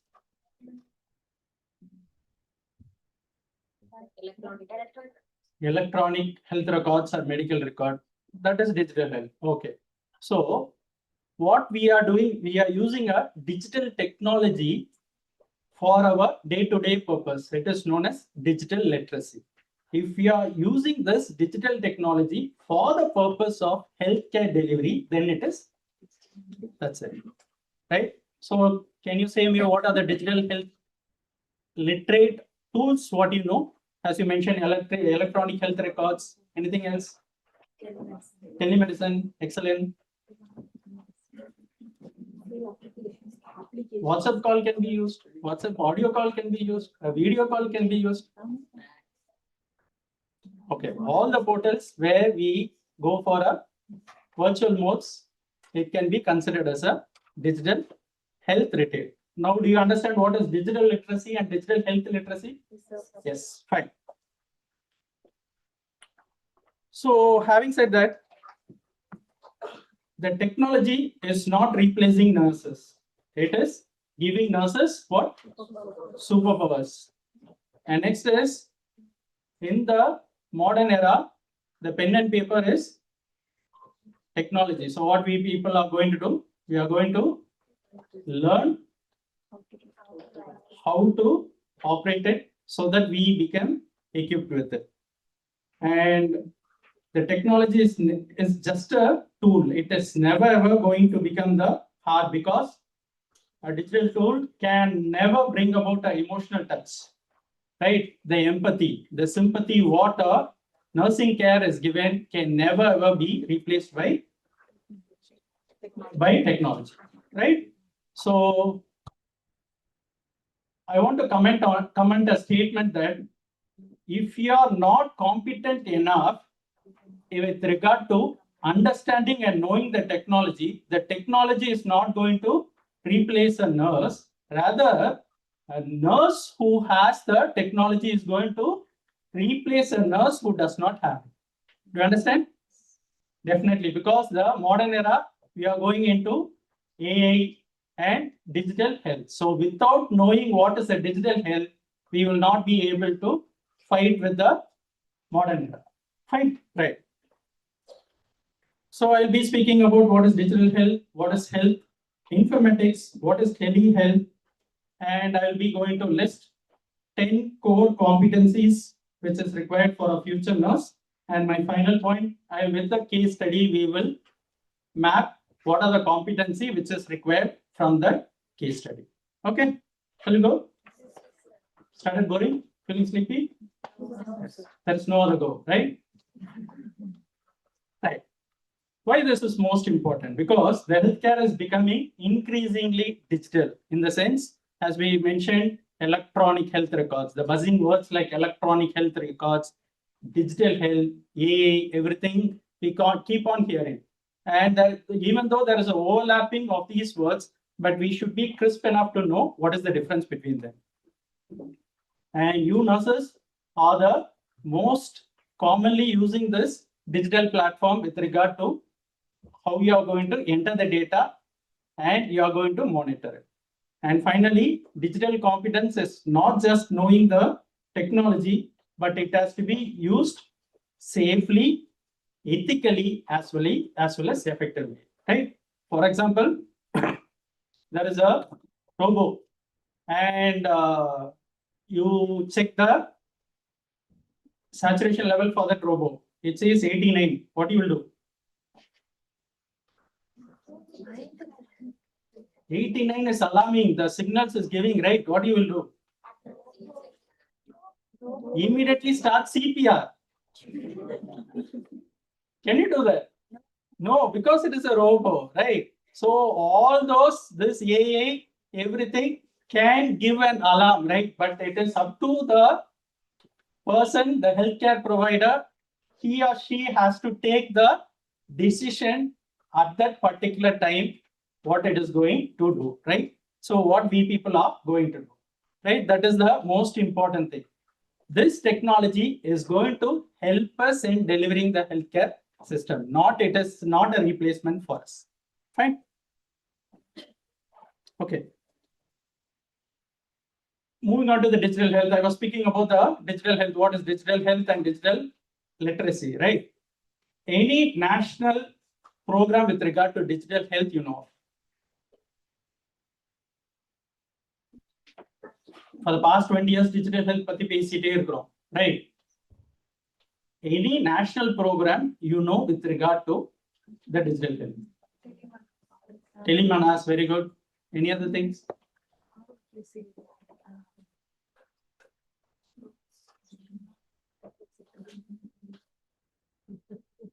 ABHM. Have you heard about it? ABHM. Ayushman Bharat. Yes. Ayushman Bharat Health Management, right? It is a digital mission and we are going into the technological world, and even there is a separate ministry which is working on it to deliver the healthcare to through this digital mode. Fine. What is this health informatics? Health informatics, it is a combined form of not only using the healthcare data, it also uses the computer technology as well as the data science. These three clubbed together, you going to use this information for delivering the healthcare of the public, right? And this information can help to decide better, to provide a coordination and a meaningful health outcome can be brought about by this health information, right? And third is telehealth. What is telehealth? What is the yes. So what is happening here? We are providing to the remote areas. What is happening over there? The distance is shortened. That's it, right? Instead of having a one-to-one communication through a port, we are able to, the healthcare provider and the healthcare beneficiary are able to meet, and the healthcare delivery system is being utilized and the distance has been reduced, right? This is telehealth. So can we repeat what is digital literacy? Digital literacy na technology use pandrathu digital literacy. Digital health literacy, when we use this technology for the purpose of healthcare delivery, then it is digital health literacy. What is health informatics? Data, computer technology as well as healthcare. If the mono combined agamode, it is known as health informatics. What is telehealth? Through a port, we are reducing the distance, as a result of which we are able to deliver the healthcare. That is telehealth, right? So the importance of telehealth, the reason for choosing me as a spokesperson is I am at present involved in a digital health project, right? Wherein, what do you observe?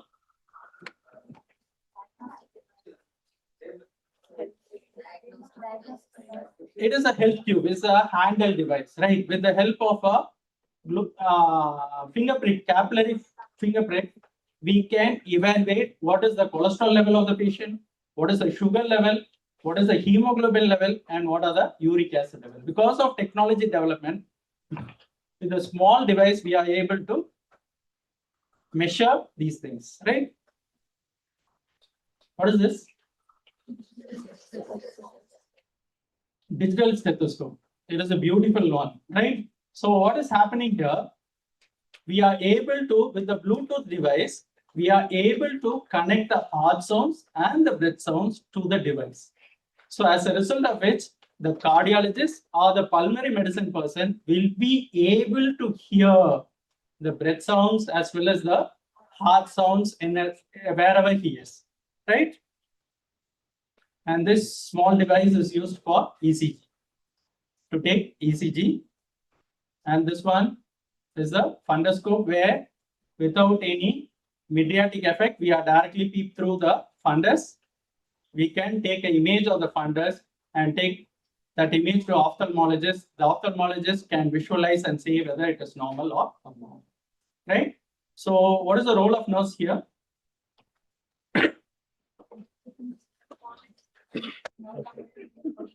இது பண்றதெல்லாம் நீங்க தான்ப்பா. Taking care of device, right? Though you can take care, but this measurement will be done by a most probably by a nurse, right? Because you should be clinically competent to take where the ECG leads has to be placed. Because if I give the device, if you don't know where to place the ECG leads, what will happen? Patient alive, but ECG dead. Right? And you give me a fundoscope image, the image of something else. It will be a bizarre image. I have to search what image itself it is, and I have to give a comment about it. So, how this is being applied practically, this knowledge should be there for a staff nurse, because not only staff nurse, any healthcare provider, if they are taught this, if the internet facility is there, then these people can go to those remote villages and they can take these things, and it will be feeded into the teleportal system.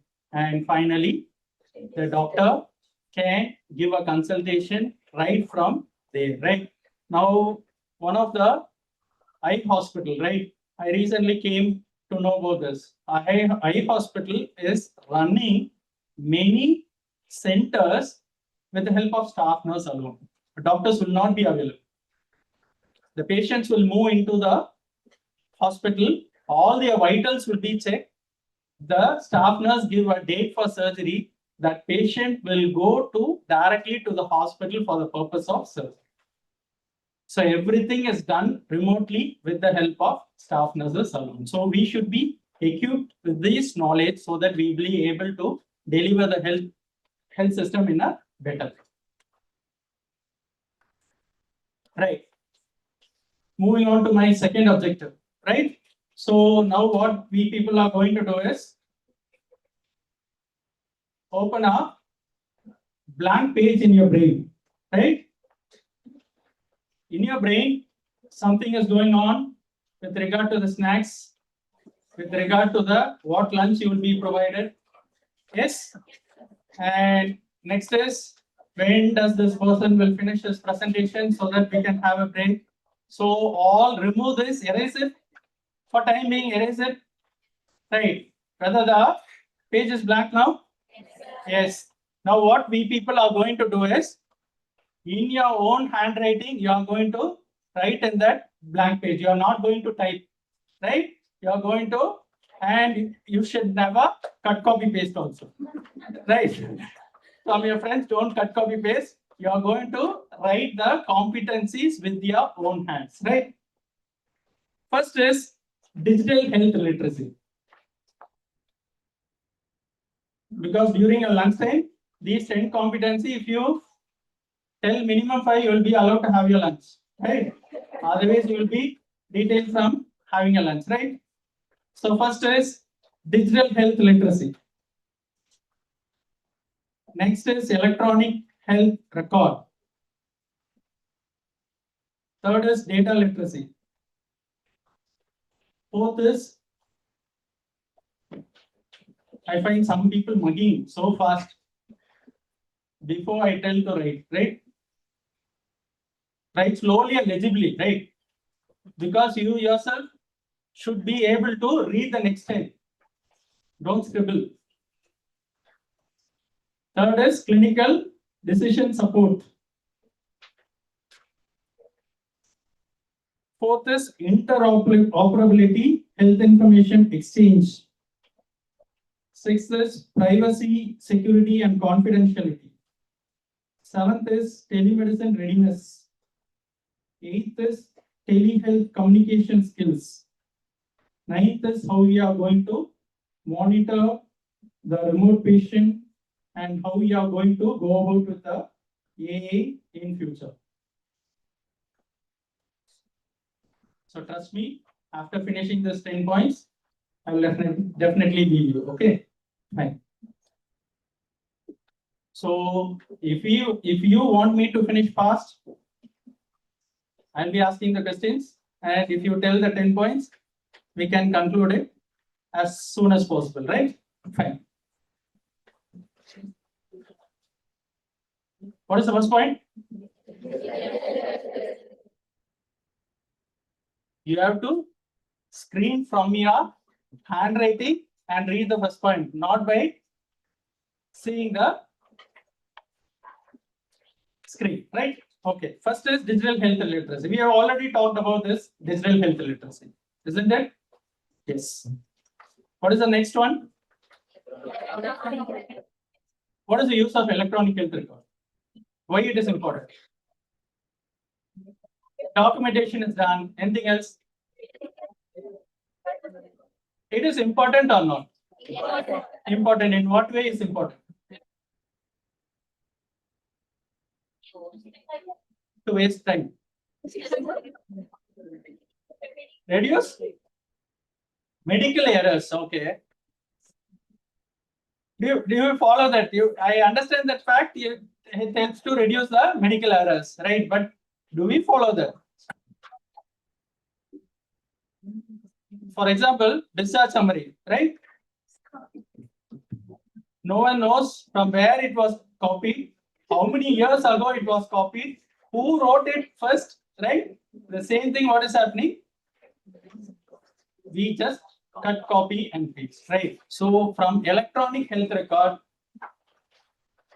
it is a documentation, right? So each and everything has to be documented because it helps to serially follow how that particular patient's health is progressing, right? It has to be meticulously planned. We can have a hype that let us give in a short abbreviated form, right? So for you, it can be a short abbreviated form at that particular instant. If you open the same for after 1 month, what will happen? We ourselves would have forgotten for what abbreviation, what you have written, right? So if another person sees it, for example, I have seen few tablets named, right? For example, Amlong A. It is 2 antihypertensive. This A will be changed into 5. So what is happening? Instead of 2 tablets, it has changed to a single tablet, right? So our recording should be prompt, right? It should be apt so that serial monitoring will help us to follow the patient meticulously, right? Third is, what is data literacy?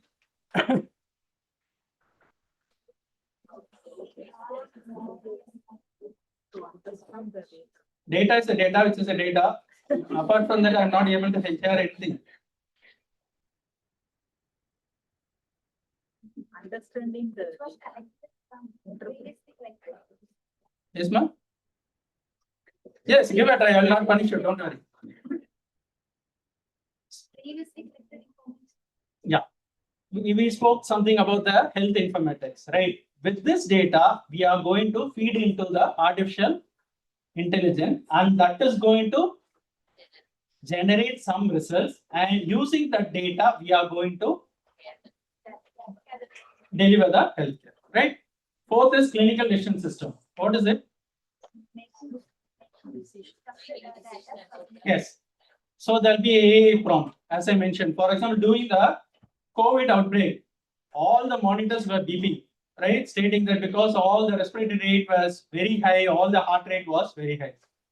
It constantly creates alertness, but it is up to the nurse whether to take appropriate steps for that particular alarm is needed or not, has to be decided by who? That particular nurse, right? So for that, we should be having a keen knowledge on whether to utilize this decision support system or not. Number 5, health information exchange. What is it? The nurses will be working in different hospitals. They'll be working in pharmacy, they'll be working in laboratory, right? So as I mentioned, the data, each and every data is important so that duplication or repeating the same unnecessary investigation can be avoided. So once, if the person is going to some investigation, that has to be documented in the EHR, right? What is ethics?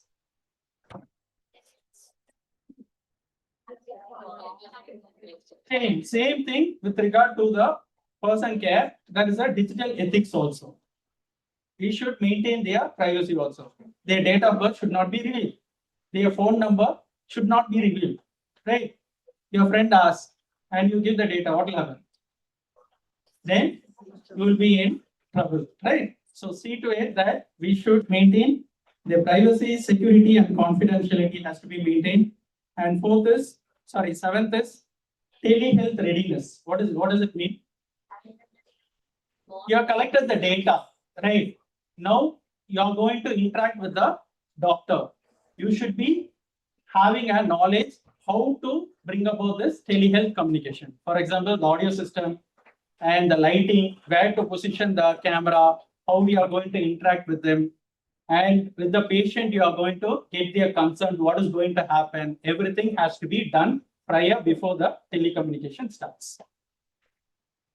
And eighth is your communication skills.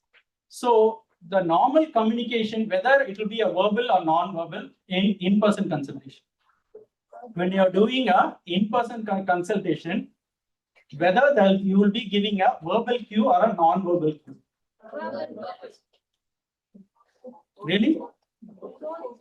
Both, right? But 70% will be a non-verbal cue. Your gesture, right? Your physical touch, the way you speak, right? They interact, the tone, what you are doing, right?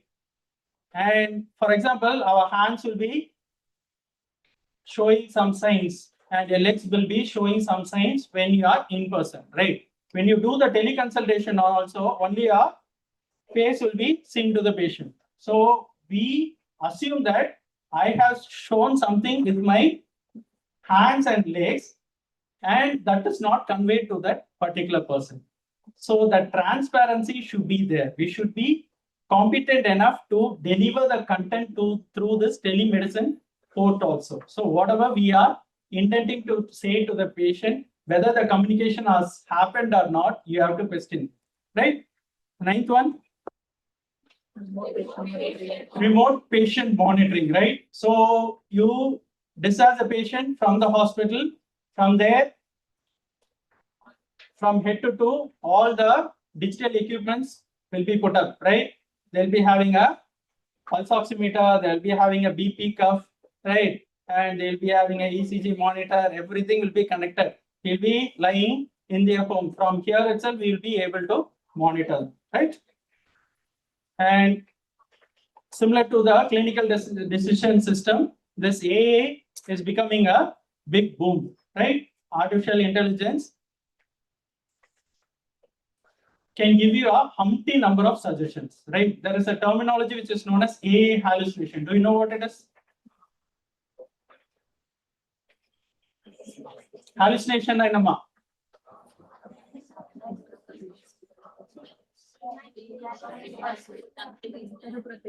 Yes. One thing, it's not there, but it assumes that it is there and give the interpretation. So this hallucination, for example, managing the patient, if you trust the AA and start the management, it will be the management protocol CPR for a cow, right? Instead of that, you see it for a man and do it here, what will happen?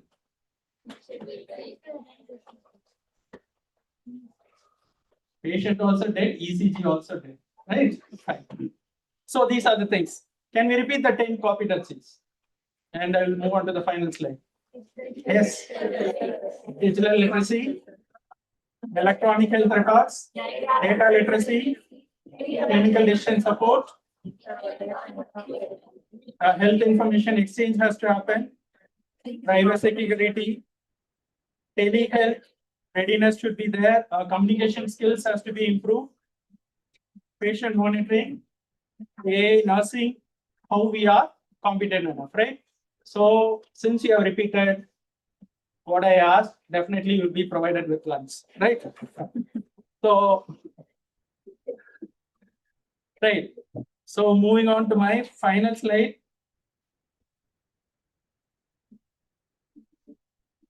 Mrs. X, whose age is 68, he lives 35 kilometers from a tertiary hospital and has a chronic heart failure. She is discharged after an episode of worsening breathlessness. At home, she uses a digital weighing scale, blood pressure monitor, and pulse oximeter connected to a remote monitoring platform. On day 4, her weight increases by 2.1 kg. Over 3 days, she reports mild breathlessness while walking. The dashboard flags a record as high risk and the nurse receives an alert. So as a nurse, you have got a report. What are the competency you are going to exhibit? Already 2 competencies inbuilt in this, in the question itself. What are the 2? One is remote monitoring. Excellent. Next. The information has reached you. So the first point, digital literacy, is covered. With the help of a digital literacy, it has reached you. Next, what you are going to do?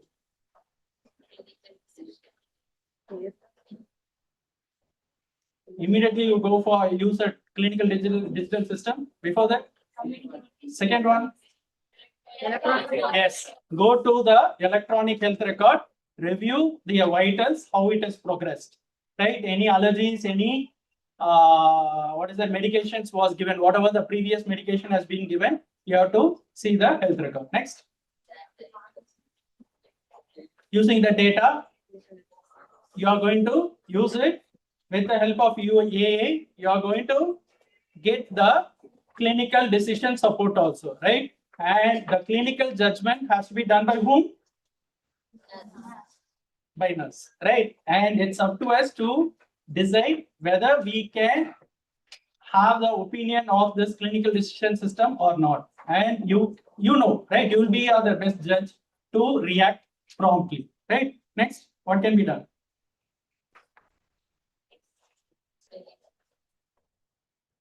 Prepare for a telehealth. Next, what communication you are going to give to the patient? Tata, bye bye.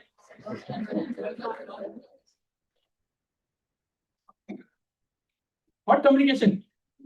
The case is a critical case, right? So what you are going to do?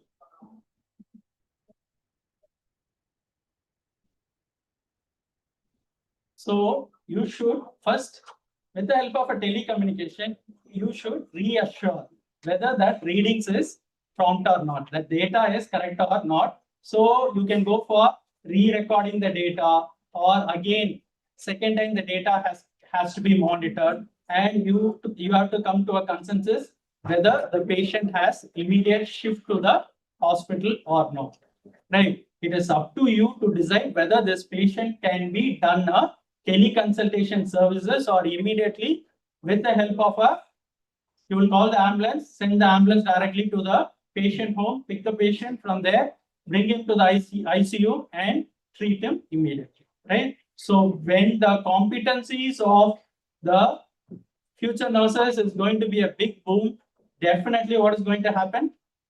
We are going to save much more life. Already the nurses are working 23 hours, right? Still 1 more hour is pending. So no need to sleep. So we give you the privilege to work for 24th hour also with the help of a digital tool, so that we'll be able to monitor the patient and we'll be able to deliver the healthcare in a better way. And I want to conclude by saying the final point. The future nurse is not a nurse who uses technology. The future nurse is going to be a clinician who can use the technology wisely while keeping the person at the center. So Florence Nightingale used data for saving the lives of the patient, right? The same thing, the newer generation Florence Nightingale, we have given a new tool, which is a digital tool. The mission is going to be the same with regard to saving the lives of the patient, and it's up to us to improve and develop our competency so that we will be able to deliver a quality care and save more lives. Thanks for the opportunity. Thank you, sir, for the interactive and informative session. May I now request Professor Rosalie Mayuri, head of the Department of Childhood Nursing, to bestow a memento to our associates.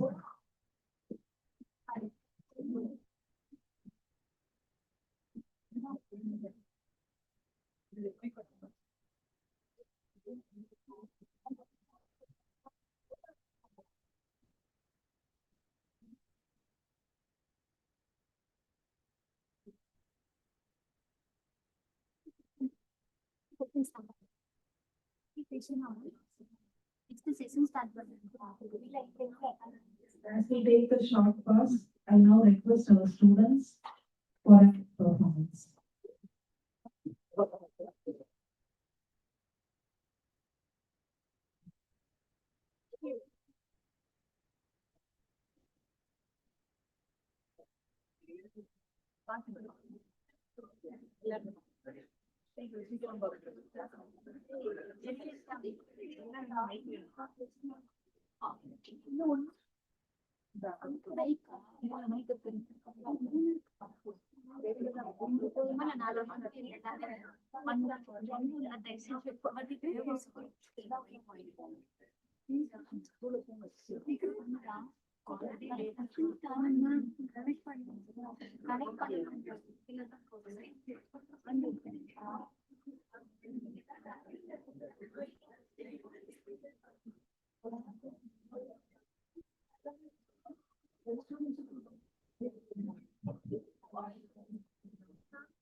Audio மியூட்ல இருக்கான். அவங்க பாடுற பாட்டு லைட்ல போல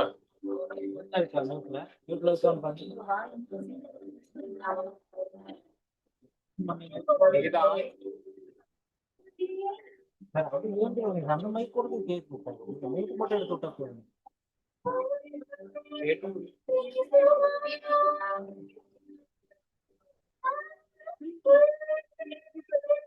கேட்கணும்.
வெற்றி மகள் அழிதான் நாட்டுக்கே அவர் சொன்னாரே வாயெல்லாம் அடக்கிய அவர் கண்டானே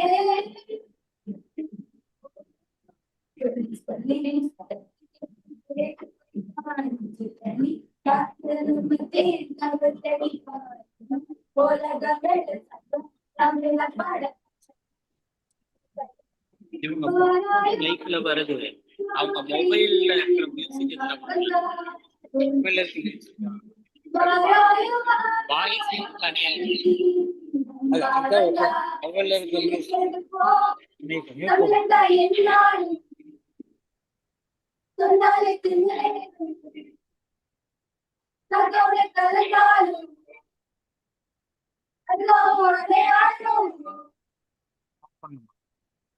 இங்கே மீட் போடுறது.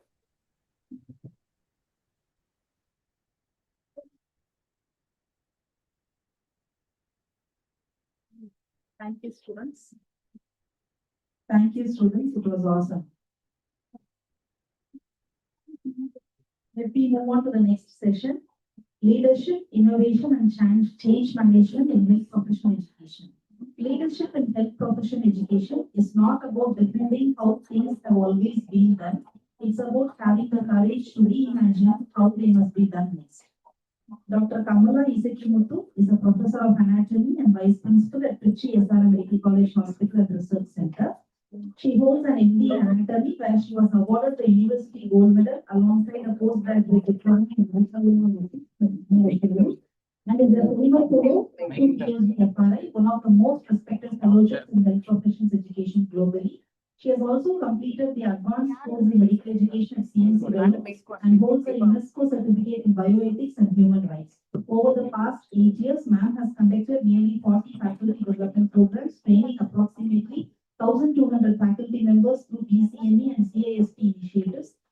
She has been an invited resource person at 16 national programs covering EPA, OSCE, CVME assessment and curriculum implementation, including 4 national ethics teacher training programs. At her institution, she leads as medical education unit coordinator, curriculum committee coordinator, IQAC criterion 2 coordinator, and chair of the bioethics unit, a portfolio that reflects both breadth and depth of institutional leadership. The scholarly contributions include 15 peer-reviewed publications, guidance of 4 ICMR short-term studentship projects, and service as a reviewer for journals including JCBR and Curious. Her contributions have been recognized with the IMA Tamil Nadu Academic Excellence Award in the year 2026 and the Doctor's Day Excellence Award from IMA SRM Iranganu. Ma'am, may I request you for a session? Thank you. Thank you, ma'am, for the warm welcome. I thought you're never going to end. Okay, thank you. And one more round of applause for the seniors. I've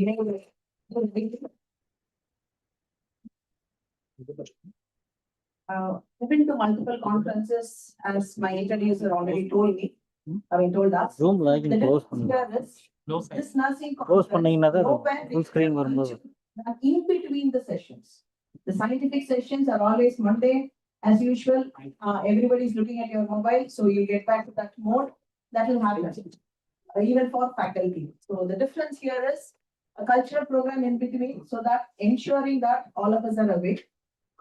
Again, I'm going to stand between you and your lunch. And sir has promised a great lunch also after reiterating all the 5 principles that he wanted you to know. So let me start.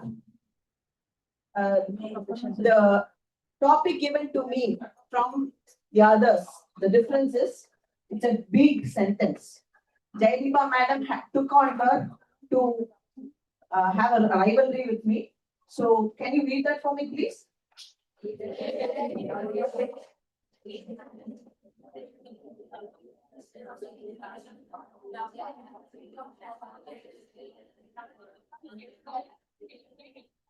So that itself is a paragraph. On top of it, the one word that I liked, change. So let us think about change. What comes to your mind when we say change? I request the participants in the online to answer in the chat, please. What do you think change means or change is? Change is inevitable. Change is inevitable. Change never changes. Changes have to be accepted. I request the faculty to keep quiet and let me interact with the students, please. Students, what comes to your mind when we say change? Pardon, மாற்றம் ஒன்றே மாறாதது. Okay, that was already given. Change is the one constant. Pardon? Coping with upcoming, coping with the current era, the future generations. Yes. How many of us are leaders here? Everyone is a leader. Students, are you okay with that statement? Everyone is a leader. So you all accept that you are all leaders. The topic is for you. When we ask who wants change, everybody puts up their hand. Who wants to change? I'm right. The next person, only whatever he did or she did was wrong. And that is why this came to this place. So who wants to lead the change? Can I have an answer from you? Who wants to lead the change here at PSG Nursing College? Okay. The question that will be running in your mind now is, I'm just a student. I'm a second year student. What kind of change can I bring about? Am I right or not? Yes. I don't have any power. I cannot bring about a change even if I want to. Yes. So to help me there, I request. Okay. For a second there, I got scared. Okay. Pardon me, the participants from online. This role play is going to be in Tamil for better understanding of the students here. But the content, I think you will be able to catch. So now we are going to have a role play from your very own college, your own faculty, and your own senior. Imagine a Friday night. Why Friday night? Weekend. So not only weekend, throughout the week we have been working. So we are kind of exhausted. Yes. And it is stormy as well. It's a stormy Friday night. This hospital that they are working in is a very renowned hospital. A lot of patients are there. But at the desk of the ER, there is only one staff nurse and only one freshly completed final year student. Okay, so that is the scenario, the scene for you.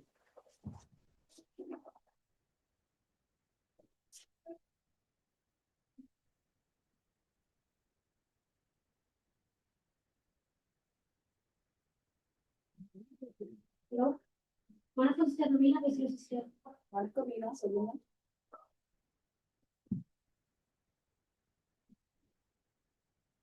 வணக்கம் மீனா, சொல்லுங்க.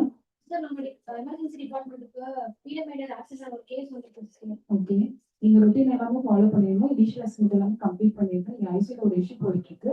அதை complete பண்ணிட்டு நான் வந்துடுறேன். சரியா? Okay sister. ஆனா இன்னும் ஆனாலும் சொல்லிட்டு இருக்காதீங்க. நம்ம ப்ரோட்டோகால் என்னன்னு உங்களுக்கு தெரியும். நீங்க அதை ரொட்டீனா ஃபாலோ பண்ணிட்டு இருங்க. நான் விஷயம் முடிஞ்ச உடனே நான் பார்க்கிறேன். சிஸ்டர், அது கூட நிறைய பேஷண்ட் 3-4 பேஷண்ட் வந்திருக்காங்க சிஸ்டர். எனக்கு புரியுதுப்பா. 3-4 பேஷண்ட் வந்திருக்காங்க. அப்ப எவ்வளவு புக்கப் பண்ணணும்னு தெரியல. நீங்க ரீசன் சொல்லிட்டு இருக்காங்க. கொஞ்சம் சீக்கிரமா ஒர்க் பண்ண ஆரம்பிக்கும். சிஸ்டர், இந்த ட்ரேஸ்ல மட்டும் நான் கொஞ்சம் சேஞ்சஸ் பண்ணா பெட்டரா இருக்கும் நினைக்கிறேன். நீங்க எந்த ஆல்டர்னேஷனும் பண்ண வேண்டாம். உங்களோட ப்ரோட்டோகால் என்னவோ அதை மட்டும் ஃபாலோ பண்ணுங்க. எந்த சேஞ்சஸும் பண்ண வேண்டாம். புரியுதா? Okay sister, thank you sister. Okay, thank you. Okay, that was scene 1. A very normal scene that happens every day, especially in the kind of night that we have imagined. It's a Friday, stormy night with a lot of patients coming in. We are exhausted. And at this moment, the interaction that happened was very normal. Was there anything wrong with the interaction that happened? Is it possible to have any other sort of interaction here? Can I have a yes or no? Yes. Is that a possibility for improving the situation? And why, how would you ask that to me?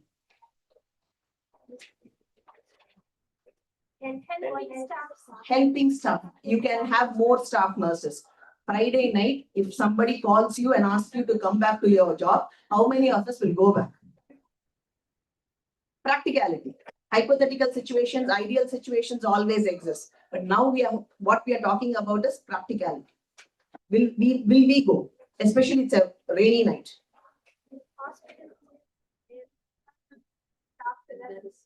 Again, Friday night, stormy night, or this is a very renowned hospital. So more number of patients are there already. This is an unusual situation where an ETA is coming. Okay. Okay, we will get in the scene, the scene, what can be? Again, you're okay with the scene that happened, and this is what is happening every day. Am I right? Yes. We'll go into the second scene. Same scenario. Okay.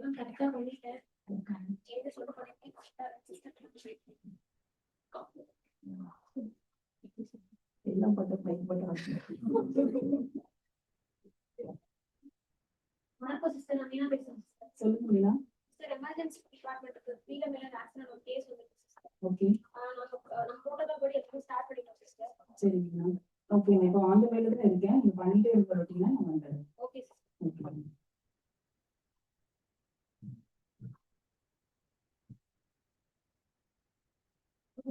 Good morning, Meena. In the cases around the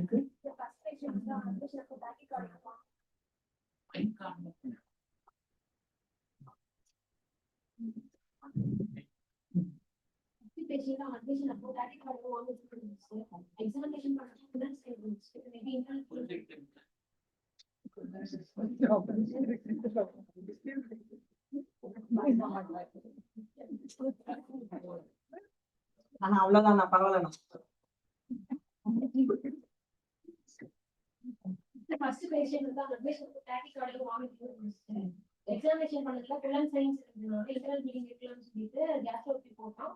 sir வந்து scan எடுத்துட்டாங்க. So scan வந்து check பண்ணியாச்சு. இவங்க வந்து red categorise பண்ணிருக்கோம். Next patient வந்து right ஷோல்டர்லயும் ரெஸ்ட்லயும் வந்து மைதான bruises இருந்துச்சு. ஆர்வம் ரொம்ப நீட்டா இருந்தனால பெயின் ஸ்கோர் 6 தான் இருந்துச்சு. சோ அதனால ஆர்த்தோ இன்ஃபார்ம் பண்ணிட்டு எக்ஸ்ரே எடுத்து பண்ணோம். வைட்டல் ஸ்டேப்ல இருந்துச்சு. எக்ஸ்ரே எடுக்கிறதுக்கு வந்து ஸ்டாஃப்னஸ் கூட ஒரு இன்டர்னியும் சேர்த்து அனுப்பிச்சாச்சு. இவங்க வந்து எல்லோட கேட்டகரி பண்ணிருக்கோம். அதுக்கப்புறம் இன்னொரு பேஷண்ட் மைல்டு லாசரேஷன் லெஃப்ட் ஆர்ம்ல அண்ட் லெஃப்ட் தைஸ்ல வந்து அவங்களுக்கு லாசரேஷன் இருக்கனால ட்ரெஸ்ஸிங் பண்ணியாச்சு. பேஷண்ட் பெயின் கம்ப்ளைண்ட் சொன்னாலும் அனஸ்தீசியா ஸ்டார்ட் பண்ணியாச்சு. பேஷண்ட் ஸ்டேபிளா இருக்காங்க. சர்ஜரி டாக்டர் சொல்லிட்டு சார் வந்து வார்டு விசிட் பண்ண சொன்னாங்க. ஷிஃப்ட் பண்ணியாச்சு. 1 day அப்சர்வேஷன் சொல்லிருக்காங்க சார். இது வந்து கிரீன் கலர்ல கேட்டகரி வரும். ட்ரையல்ஸ் வந்து நான் கொஞ்சம் கிளினிக்கல் மேனிஃபெஸ்டேஷன் ஏற்ற மாதிரி மாத்தி பேசுறேன். ஓகே கரெக்டா இருக்கு. எக்ஸலென்ட் மீனா, நல்லா ட்ரையல்ஸ் பண்ணிருக்கீங்க. சிம்டம்ஸ் ஏற்ற மாதிரி ட்ரையல்ஸ் பண்ணிருக்கீங்க. Very good. இந்த நைட் கொஞ்சம் கிரிட்டிக்கல் சிச்சுவேஷன் தான், நம்ம டீமா சேர்ந்து ஒர்க் பண்ணிக்கலாம்.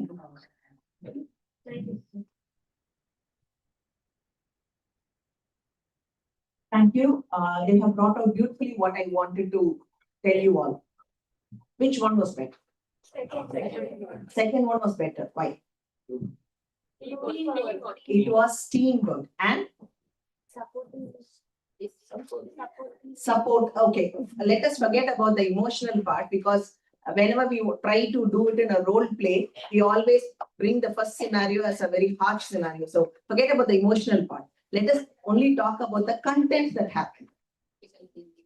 Critical thinking of the nurse, of the intern nurse was encouraged. Yes. Communication was beautiful, wonderful. Leader was supportive. Henceforth, whenever this senior staff and the intern is there in the picture, will the intern take up leadership responsibilities? Yes or no? Yes. Because she's convinced that her efforts will be seen with the right eyes. Right? So, okay, so this was supposed to be the opinion. Now, we do not think the traditional management is failing per se, but everybody thinks there should be a change. And what is the change that why the traditional method is failing is healthcare management is not changing. Leaders aren't just managers maintaining the status quo. One thing Gen Z hates is in our days, when we were growing up, you hate that. You will be like, this happened, even especially if you come to the family, when we say this is what my mother-in-law did to you, your mother-in-law did to you, why should I go through that? So that is the question every one of us has. If you did that, that might be wrong or right. Why should we go through the same? The last part, they must be transformational agents driven by vision, empathy, and innovation. So when I asked you the question, as second year students, are you all leaders? Do you have the capacity to change? Leadership is not in the ranks. Please get it from me. If there is a scenario, even when COVID happened, the government itself was asking all the medical and the nursing students if they are okay with it, to give a consent, come back to the hospitals and serve. So your rank does not play a part when it comes to leadership. If you think you can make a change amongst the team, like my seniors or the previous speakers spoke, in your classroom, change can be made and you can take up the leadership. Who's the representative of this batch? Evangeline. Where are you, Evangeline? Okay. Are you a leader or a representative? You are a representative. You are not a leader. You are both. Okay, thank you. Now let us go into transformational leadership. There are two scenarios that I showed you. First is a transactional leadership, and the second one was transformational leadership. For a second, please look at me, not at the screen. What is transactional relationship or leadership? There are protocols existing for a reason. We should know the protocols, the guidelines, as Madam pointed out, even for research. The guidelines are there to help us. This guideline was not created in a day, in a minute by somebody, by some X, Y, or Z. No, it took a long process to create the guidelines. So we are not going to skip the guidelines, but we are going to skip the leadership. A transactional leader will always be exhausted because they have to do everything by the book. They will have to do whatever the book says. And if they are not informed, FOMO, F-O-M-O, what does it mean? Okay, you have your mobiles with you as far as I could see because all your heads are down. Please look into that and tell me what is FOMO, F-O-M-O. Fear of missing out. And faculty answer fear of missing out. So that is a transactional leader. When somebody is organizing something, you should confer with me each and every minute. That is transactional leadership. Now let us think of Mahatma Gandhi or your favorite Florence Nightingale. Do we look up to them? Yes. Have you met them? Thank God. So, but we look up to them. Why? What in them is inspiring us till date? Let us look into the transformational leadership. The first point, these are 4 I's coined by Bas. The first point, idealized influence. Idealized influence. Everybody, every leader has a charisma. This charisma will be exhibited. TVK 1 because of charisma. Please, there is a big disclaimer here. I'm not against any political party, or nor do I have an affiliation to any political party. I'm just taking that Vijay had, our Chief Minister, Honorable Chief Minister has a charisma. Okay, wa? Disclaimer. He won because of charisma. We did not know, he has not even served one tenure as an MLA. So we do not know whether he has what it takes to be a chief minister. But yet he won because of his charisma. The same charisma Mahatma Gandhi had. When he walked towards the sea for a salt fight, what was it only him leading the fight? Didn't it happen anywhere in the country? No, it happened everywhere in the country where there was a coastline. He was not there to lead everybody, but then it happened. He believed, he only told them the goal, what he envisioned is going to happen. He did not tell them how to do it, where to do it, who and all should participate, who and all should not participate. That was not told. So that influenced the ideality that comes along with that. So that is first point. What is that?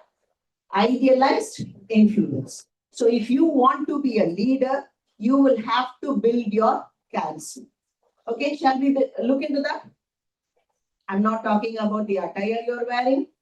I'm not talking about how you're groomed, how beautiful you are, what your makeup should be. None of those. Charisma comes from within and it can be developed.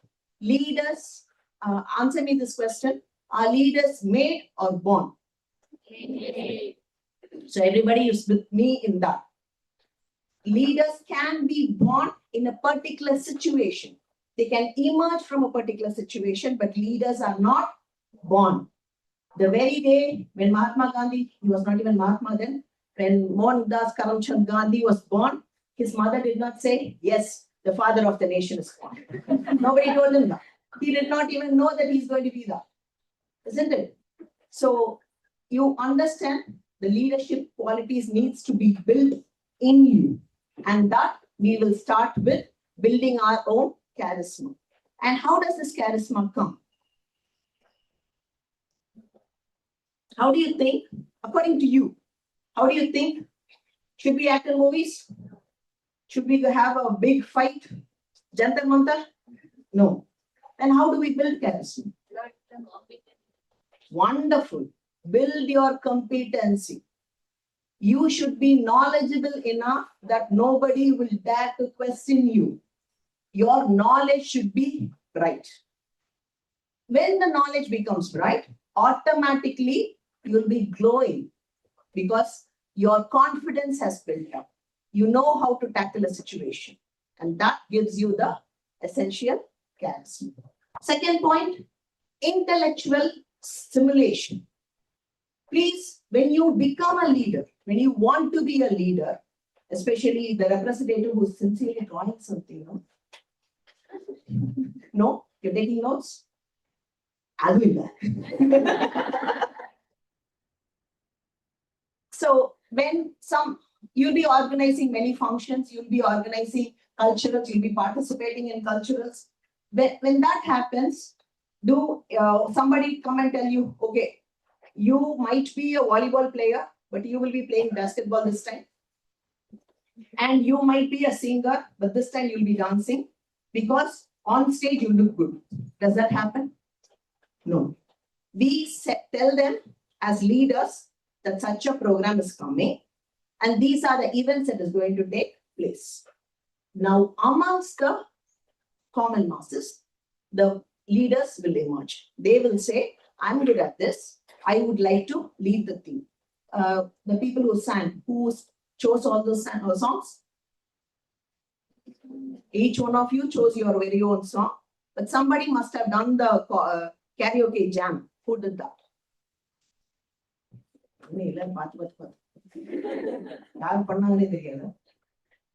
Somebody should have fused all the karaoke songs together, right? Okay, fine. But I think you're getting my point. Leaders will emerge from masses if you give them the responsibility. And that doesn't happen in a day. Next is, individualized consideration. When somebody says, I cannot sing without a mic, a single mic in my hand, you need to cater to that also. You cannot tell them, no, this is how it is, you're going to adjust. So individual consideration, somebody will be very confident to step forward. Somebody will be not so confident. Somebody will be in this conference. Madam has a whole battery of faculty sitting here. But are all the faculty of PST Nursing College here? No. Whoever's taking classes need to take classes. So individualized consideration, she will be good at organizing this. Let me push her towards this. She will be good at taking classes and controlling all the other students. Let her do that. So delegation of duties and not holding on to the duty. This conference, when Madam approached me, when Dr. Jaydeepa approached me, she asked me, are you willing to come? I said, okay. From that point onwards, she did not call me at all. Day before yesterday, she said, welcome. That is it. But in between, I had one more faculty calling me every day. Jaydeepa Madam had that confidence in the other faculty that she will take care of things. Jaydeepa Madam did not ask her to do that.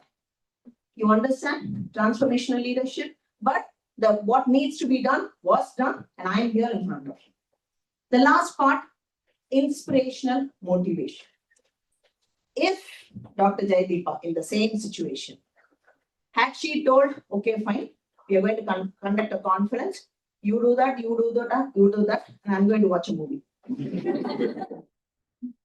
Will that happen? Will the conference happen? No, she was right there with them, inspiring them.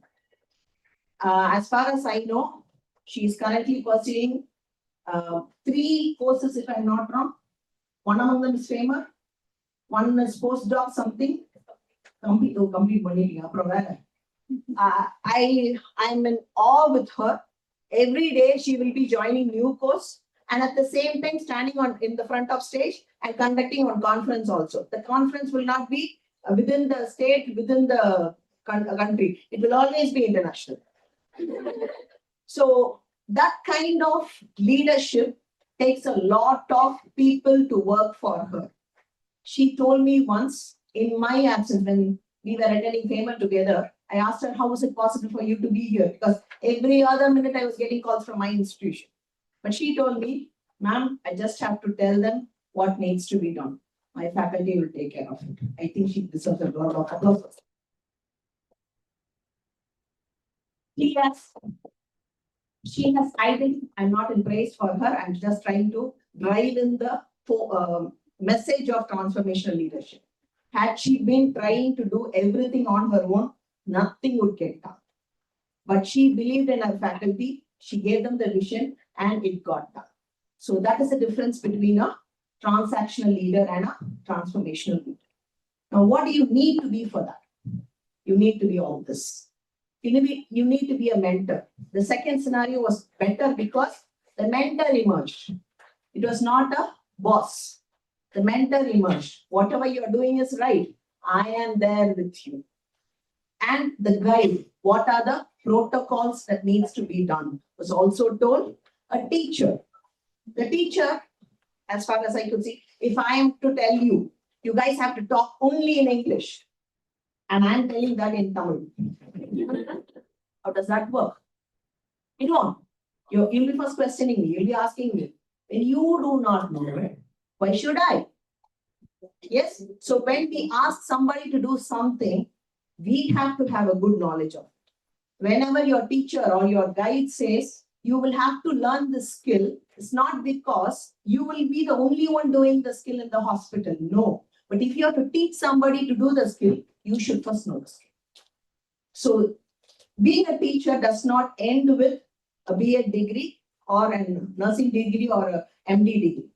It has a long way to go. Every day, if I'm not wrong, teachers are the only cohort of people who keeps reading every day, not the students. And finally, you need to be a facilitator and a lifelong learner. So this is how I envision a transactional leader will look like in a bedside teaching. What is the difference? Is this the scenario every day in the bedside clinics? Are the students this inspired? Looking at the teacher with admiration? You will have a vocabulary to call the teacher in your mind. You will not be saying it aloud, but you will have a whole vocabulary then. So when this teacher happens, your aspiration will be, tomorrow I should be that teacher. So role modeling is a vital area of transformational leadership. And this okay. You will have to have a vision. You will have to have emotional intelligence. What is emotional intelligence? Understanding. Understanding what? Emotions. What does understanding emotions mean? Sir spoke about two cues. A verbal cue and a non-verbal cue. What is non-verbal cue? Expressions, gestures. And how do you understand them? You can understand words. How do you understand non-verbal cues? What is emotional intelligence? Empathy. So if some student comes and tell me I'm having a terrible headache, I will give my attendance and I will leave to my hostel. I should be like, yes, I understand your pain. And I will give you attendance for the rest of the week. You can even go home. I'm being empathetic. Why are you laughing at me? What is wrong here? What is wrong here? You asked me to be empathetic. You asked me to read the cues. I did all that. Am I emotionally intelligent or not? Why? How dare you call me not intelligent or too intelligent? What's happening here? Being emotionally intelligent is guiding them. Not only, I need to just last name. Okay. So for want of that, I should be guiding the student what to do and not giving way to the student exploiting me. Next is innovation has to keep happening. The support, you be an example, build relationships and continue learning. Please do not undermine knowledge and learning when it comes to leadership. I would like to finish off with this statement. Leadership is not about being in charge. It's about taking care of people in charge. Thank you. Thank you for attention.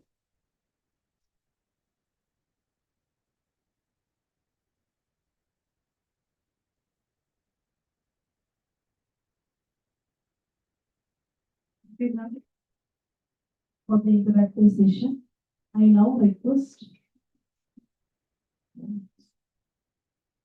Professor Tulima Mary Rodriguez to bestow a memento to our resource person.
Assessment should not be the finish line of learning. It should be the mirror that shows learner where to go next. Dr. Anuradha MD is Professor cum Nursing Superintendent, Medical and Surgical Nursing at PSG Hospitals, Coimbatore. NABH accredited 2,000-bedded multi-specialty teaching hospitals. With 25 years of combined teaching and clinical nursing experience, she brings together deep clinical expertise, academic leadership, and a strong commitment to quality and patient safety. She holds a PhD in nursing from Tamil Nadu Dr. MGR Medical University. She is also certified NABH assessor and an American Heart Association BLS instructor, reflecting her ongoing engagement with evolving standards in healthcare quality and clinical training. Dr. Anuradha has authored an impressive and wide-reaching body of research with publications spanning urinary incontinence care, diabetic peripheral neuropathy, simulation-based CPR training, stress management through Tai Chi, cancer patient self-care, and nursing education, published in journals Indices in Scopus and Web of Science. She has also authored a book, The Future Classroom, Integrating AI for Enhanced Human Interaction. A recognized leader in the nursing profession, she was recently elected TNAI Tamil Nadu. Thank you. Everyone in the mood of taking lunch. So I don't want to disturb you people. So I am not late. Okay, we will see. How many people are happy about getting evaluation or feedback from teachers or friends? Are you all happy with that? Yes. If teachers are evaluating and giving me a CP or a seminar presentation or clinical evaluation, you will enjoy with that evaluation? Huh? So outstanding answer. But when I was a student, I may not be happy that much because getting evaluations is our score, no, which are all boosting our internal assessments. So I'm wondering how you people are happy. Okay, we will see, since you are all happy about getting evaluations regarding our competency, especially in clinical area. So clinical competence assessments has evolved from traditional method to continuous and competency based. What is competency? How much potential we are having, knowledge wise and skill wise, with that we are performing. So that the people who are all coming to and assessing our performance and giving a feedback. So that is from tradition. Why the competency need to be assessed is ensures the patient safety. I told you already, it is for our internal boosting evaluation. So prior that, patient safety also is very important, and improving quality of care. If they are giving you a 60% of mark for your skill, that is they give the suggestion, no, area for your improvement. With that comment, you can improve your performance. So improves quality of care and support accreditations. So how much quality of performance is there? Those feedbacks are not helping for getting accreditation and develop your professional accountability. Since we are all very much accountable, as well as we are handling the human beings, not like other professions, medical professions and paramedics are handling the human being. Our accountability is higher than the other profession. And enhance student confidence. For these reasons, the competency level, our competency levels are need to be assessed. What is assessment for learning? This is assessment designed primarily to support learning by providing continuous feedback. So every month or 2 months once, your performance are assessed. Is it or not in your clinicals? And every CPs, every seminars. So you are improving from first seminar to third seminar. First month of clinical posting to third month of clinic. So that is the improvement we are showing depending upon the evaluation. Characteristics are formative, continuous evaluation, student-centered evaluation, feedback-oriented. It should be always feedback-oriented and improvement-focused. Not distract the person's mind. Whatever I am doing also, I am getting less than 60 only. It means something between you and that evaluator who is evaluating. Always it should be a continuous improvement. Assessment for learning and assessment of learning. The meaning is different. Assessment for learning is always a formative one, continuous one. Feedback, we used to get always positive and negative feedback, and student improvements we can observe with this. Assessment of learning, that is end of your course. Summative, end of your course exams, these are all assessment of learning. You may get grades or CBT, whatever the ratings, depending upon course, and the certificate. End of your course, you may get certificate. So this is the two difference. Always competency-based assessments or assessment for learning. Clinical competency includes knowledge, clinical skills, communication, how we are communicating, and decision making. In what situation, how we are reacting with that situation. All those things are matters.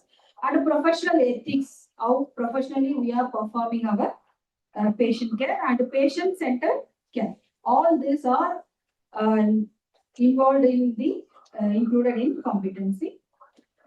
Components of clinical competency, as I said, it is a cognitive domain, psychomotor domain, affective and clinical reasoning, and professional behavior. The description of cognitive is knowledge, understanding, clinical competence, evidence-based practices, what you are doing. How these can be assessed is by asking MCQs, essays, case studies, and viva like. And the psychomotor domain is clinical procedure, how you are performing, technical skills, and patient, how you are assessing all those things. How we are assessing those this psychomotor domain is by conducting ASCIIs and directly observe patient procedure skills, simulations, skill laboratory. In this area, we can assess psychomotor domain of each student. And affective domain is professional values, ethics, all those things, empathetic. What is our attitude towards patient care? All those things we can assess through reflective journal, peer assessment, and faculty continuously observing the student, all those things. And clinical reasoning, that is critical thinking, how we are enacting in that particular situation, how we are taking decision, how we are prioritizing the patient needs and problems, and the problem solving methods, what are all methods we are following, all those things. How we can assess these things by in simulation lab, case studies, how we are giving care to your patient, what is the progress of patient, all this can be assessed through case study. And a workplace-based assessment, how we are performing your procedure, which patient you are taking care of us, all this matters. And a professional behavior, here accountability, teamwork, communication skill, professionalism, how you are behaving in that particular area. These are all clinical evaluation, what the faculty or your higher officials are giving. It is 360-degree evaluation also. Faculties are giving us one-way evaluation. 360 means getting evaluation from supervisor, patient, teacher, and your classmate, own classmate. All this matters of 360-degree feedbacks, and your work portfolio, all this are included for this assessment. For clinical competency, there is one model. It is Miller's pyramid model. It has, I am simply telling, it follows from knows, how, and know, show, how, and does. This is 4 steps, easy. Knows means what are all we know through theory classes. That is knows. Knows how we are knowing this is applying that knowledge to solve the problems. That is case studies, all those things you are conducting. And shows how. Shows how, that is giving a demonstration or performing in simulation lab or conducting ASCII. Through this, we can show how we have learned. And does with the patient what we are performing. This is the theory for competency, clinical competency model for assessing.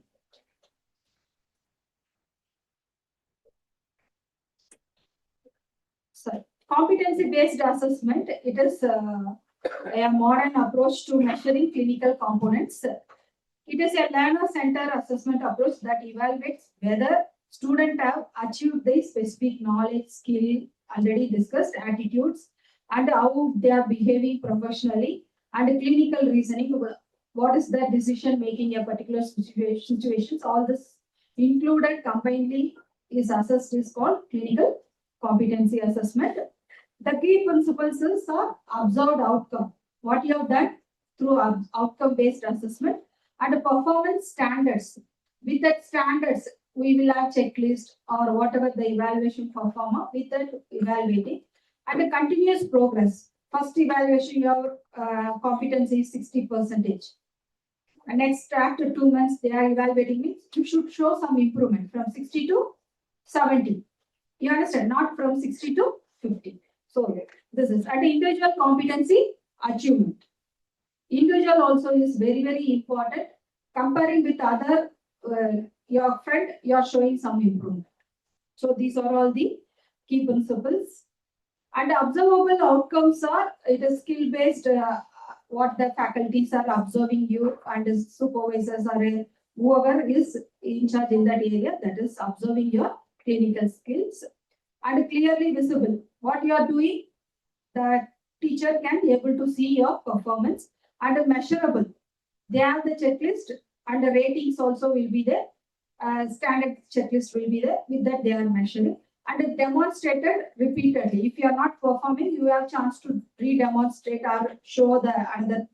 You are getting 3 times performance to getting sign-in procedures, all those things. And focus on actual patient care. This is.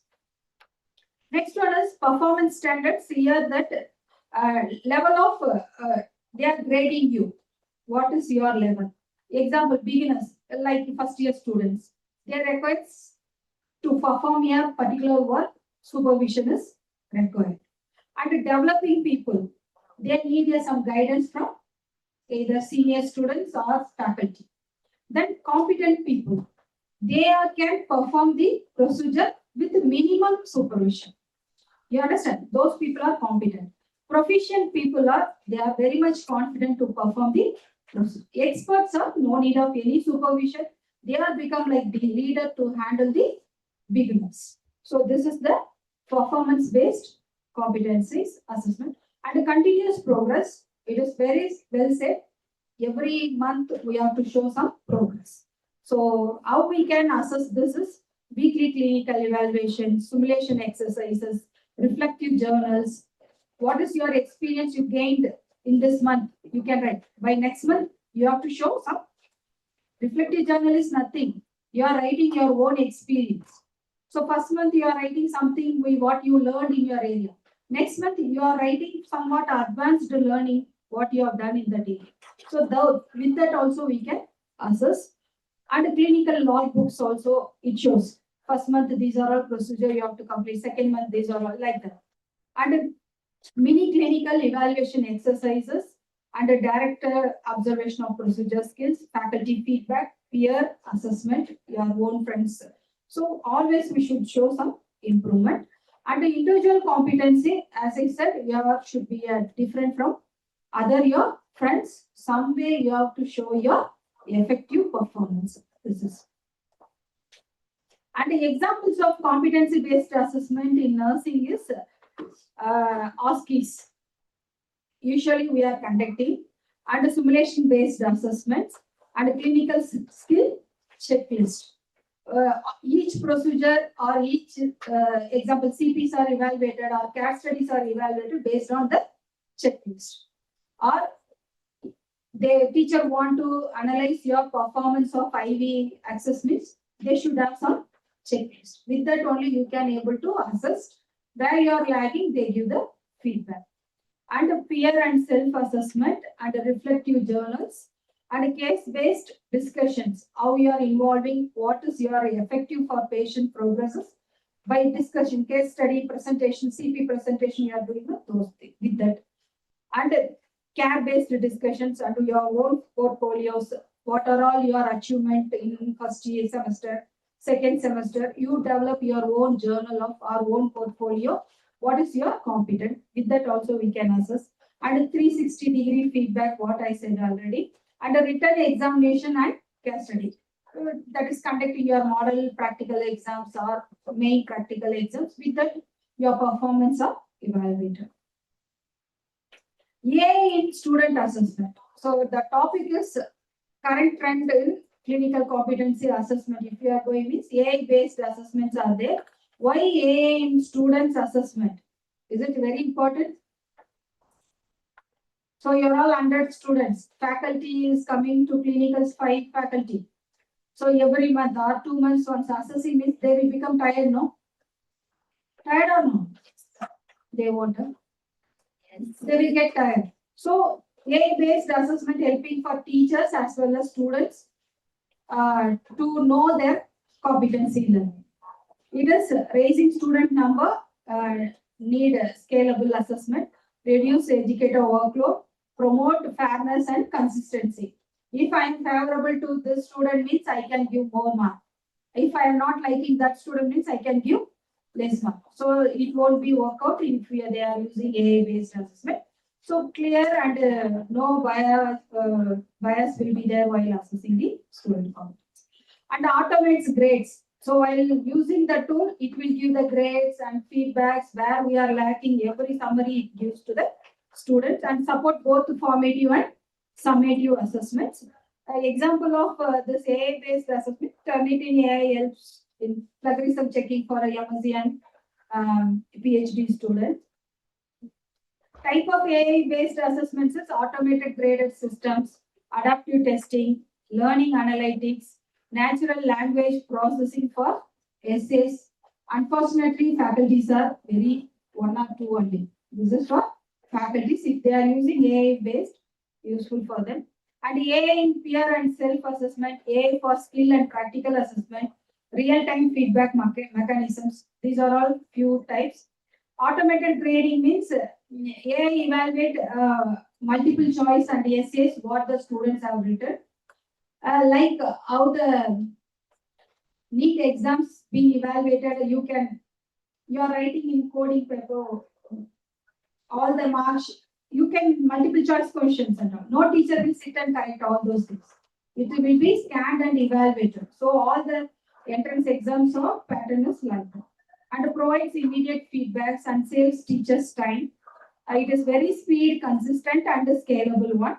Examples of automated grading is grade scopes and ETS e-rater, educational testing service, e-raters for essay scoring. If the student's essay is scanned with that means it will tell where you have missed, what you have missed, what is your vocabulary, how you can perform better than this, like this feedback also we can. And adaptive testing is AI adjust difficulty level in real time. Personalized assessment reduces test anxiety. If student is having the, you are going to give a model sessional exams or whatever it is, before that we can evaluate our performance by using this adaptive testing. How you can, what is your level of performance, and ensure accurate measure of competencies. And example is Duolingo English test uses adaptive algorithms. All this, what you want to, you can practice with this. How you can, what is your performance level? How you prepared everything. AI learning analytics, it tracks students' progression. All the marks or all the evaluations will be accumulated. What is your progression also we can track with this. Identifies the students' strengths and weaknesses. Helps teachers to design according to students' level. This tool is Blackboard Predicts and Canvas Analytics. This tool is helping for student individual performance learning. And AI in essay and natural language processing. If they want to improve their language, or who are all from one Tamil medium to English medium, they want to practice how to write exams and all, they can adapt this. Then natural learning process checks grammars, coherence and originality of our performance. AI tools suggest improvement as well as encourage the reflective learning of each student. Examples of tools are Grammarly and Right to Learn and Turnitin and Draft Coach. These are all tools helping for students. And peer and self-assessments tool is we can assess our close friends with the using this tool. And it provides, it has its standard gradings, standard marks will be there in the tool. It helps for quality check also, supports collaborative learning. So you both are friends means you can use this tool for evaluate your own peer. And examples is peer grade and fifth grade and Google Docs and Microsoft OneNote class notebook. All these tools helping for this. Real-time feedback mechanisms. This is the another tool. AI provides instant feedback like quiz assignments and practice exercises. With that, we are practicing or we are performing in quiz. It will gives you what is our answers are right or wrong, and what is the correct and the reason for that correct answer also, details of the correct answer also it gives. Encourages the interactive learning and self corrections. Example of this tool is Carnegie Learning Maths. Mostly it is helping for maths test. AI for skill assessment. It is virtual labs. AI evaluations are there. Skill testing in nursing, medicine, and engineering. All these three professionals can use this tool for our analyzing our performance. Speech recognition and evaluates. It recognizes our speech as well as it tells us how we can pronounce the each words. Also, it is giving the feedback and fluency. What is our content of preparing for exams, everything. And the computer vision, another one is to access the lab work. What are all work we have done, whether it is we are progressing very slow or need a more skill to learn, every feedback it gives. And the hard or physical task, enhance subjectivity and accessibility. So example of tool is AI-based virtual reality. Types of tools for analytics. AI analytics is a predictive analytics tool for student success. It is like a learning model system. Like the module will be available. You can give a pre-test, you can learn, and in between test questions also will come. At the end of the session also you will get a post-test. So this is a LMS. All these are helping for student for their success. Examples of tools are IBM Cogniz Analysis, Tableau, and Eastern AI monitors over 800 variables for students to detect early warning signs and improve students' retention. Sometimes it identifies whether student shows improvement or not showing interest in course also. Adaptive assessment and feedback. It is dynamically adjust test question based on student performance. If slow learner students, the questions will be according to their level. If who is having the learning disability, the questions are like all the people will get tough question, means sometimes we may lose interest also to perform the quizzing almost. So according to interest of the students, the questions will be modified or clearly understandable, like languagely the questions will be framed. Examples is Duolingo used AI adaptive to the difficulty language exercise depending on the learner's accuracy and speed, and Blackboard Ultra also the tool according to student ability. And the sentiment and engagement analysis, it is nothing that identifies the student emotions while they are performing the or attending classes. If students is really emotional, they are having analyzing the facial expression itself, identify that the student is not in mood to attend or somewhat in emotional. While speaking with the student itself, they are not, that is pronunciation itself, it identifies the student is having the emotional disturbances. So it guides the students also. Learning behavior and engagement analysis. It is a pattern that video viewing, one-to-one learning like, and our group learning means each student's face, the video will be captured, and it gives this is best for you now to learn or take notes, whatever we are asking. you are finding difficulty to take notes of a particular one, it gives a notes. So like the tools are available. EDX Insights is a data analytic tool to monitor the learner's behavior also.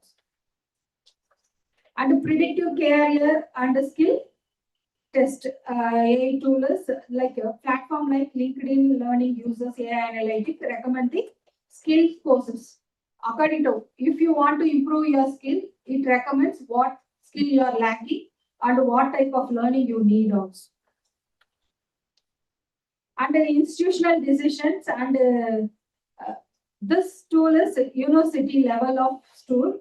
They identify the recent trend according to student what to learn, like your own lab, the computer lab. All institutions they set the lab for student learning. What resources you to learn, all those things decided by institution level. This is Joint Information System Committee Learning Analytics in UK. It provides university AI-based dashboard for administrator to visualize student progressions. How the student first test, it is a 18 mark. Second test, it is 14 mark. The student score means the administrators also they can see that why the student score is reduced now. They identify reason. So all this, they will be monitoring individual students' performance if they are adapting this tool. And the plagiarism detection, these are all that to help the student to paraphrase their work. And the dropout prevention. The students, AI will analyze the student according to student performance. Definitely the student will not continue the course.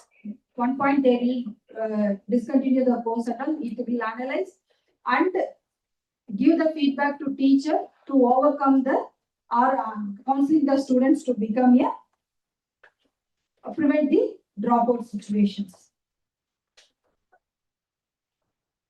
Resource optimization and this example of tool is AI system can predict high demand courses and automatically adjust scheduling. If you are a second year student, but you want to know the condition of labor, it is not in your course. So identify the student interest, advancedly it helping you to learn. That is called resource optimization. That is also tools also available for this learning. And emotion and attention. If one group classes is happening, if you are not attentive in classes, the AI mode will tell the teacher the particular students are not attentive, they are sleeping, they are not performing, they are not listening, they are not taking notes. So all these feedbacks the teachers may get if they are adopting this. And the mobile assessment applications, instead of using paper evaluations, the application mobile teachers are who is evaluating you, they will assess you in the mobile app itself. Immediately the student will get the, when a teacher submits the evaluation, the student will get the evaluation remarks and feedbacks and everything. So it will be stored for entire year till your exams. Okay, next. So it will help the teacher as well as students to see in one page itself with the level of performance what you have done in that particular year. It is a real-time documentation, immediate feedback the student will get, easy access instead of carrying all the evaluation forms, and reduces paperwork and communication also. Student and teacher will be very fast by using this mobile application. Continuous competency monitoring also we can see in one page itself. Better data management. In future direction, how it will be means AI mentor. You may select your mentor. More than teacher, you can have one mentor. It will constantly help you to learn and improve your competency. And blockchain credentialing, it stores our academic records. Whatever the performance we have done, everything we can store it in that. After finishing of your course, also you can see from first year to final year how you performed your entire course.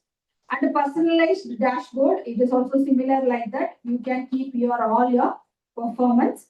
And a competency passport. This is a documents verified If example, you are going for foreign country, we are getting a evaluation, the competency level of a particular nurse.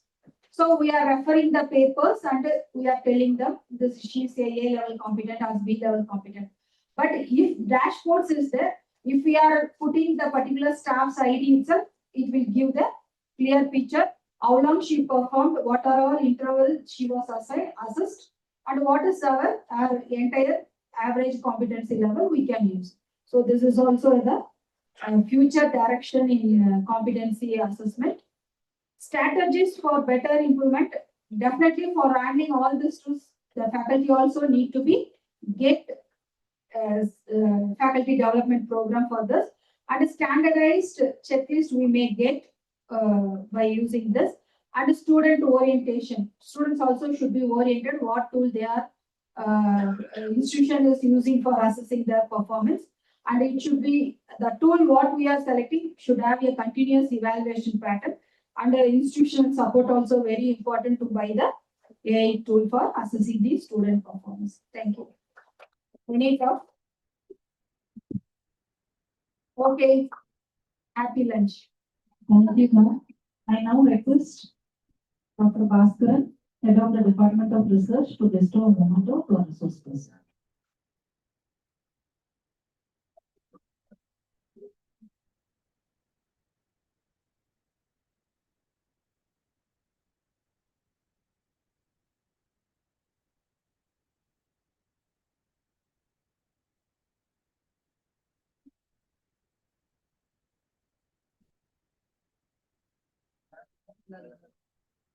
Thank you, ma'am. I request the invitee speakers and delegates to join for the lunch at the floor. Students are requested to have lunch from the hostel and kindly be back by 2:10 p.m. Thank you. Have fast and come. Lara for Sandra later.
We are about to begin the next session. The science of learning, evidence-based teaching strategies for the modern learner.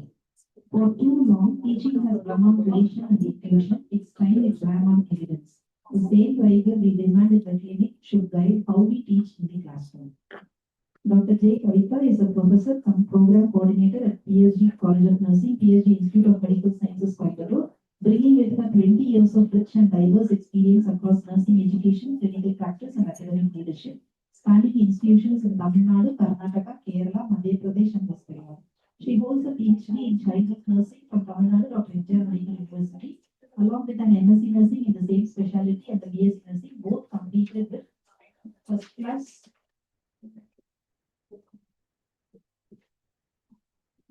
distinction. Her academic journey reflects both depth and range, having served as lecturer, leader, and HOD, associate professor, vice principal, and principal before taking on the current role. A dedicated mentor and researcher, Dr. Kavita has guided numerous BSc and MSc nursing theses and supervised 5 PhD scholars and was recently awarded PhD nursing guideship by Tamil Nadu Dr. M.G.R. Medical University. Her scholarly contributions include an impressive body of published research spanning childhood, mental health, complementary therapies, and nursing education, and she holds an Indian patent for a portable nursing technology station. Her contributions to the profession have been recognized with Teacher Excellence Award from EduVet Foundation in the year 2024, and she has served on board of examiners and as a question paper setter for multiple universities across South India.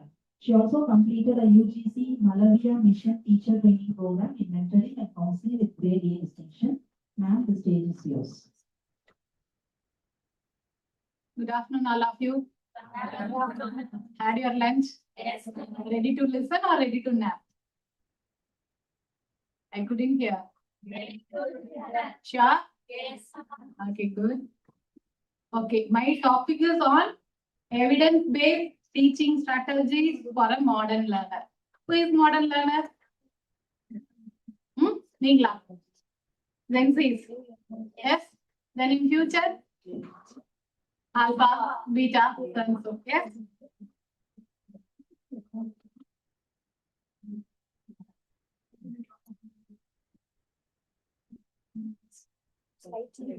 This connect.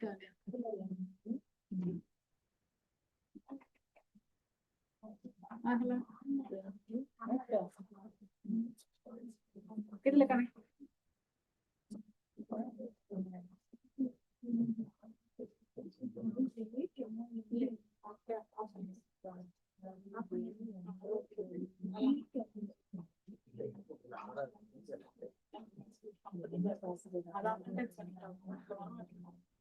The sequence.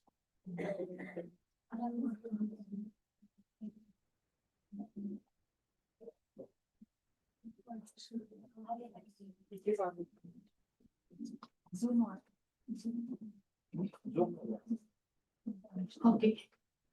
Instead of relying on the intuition or the old and traditional methods, we have to choose evidence-based strategies. Why? Because it is tested through empirical researches and it based on the measurable data, of course, by the outcome you will be getting it. That is proved.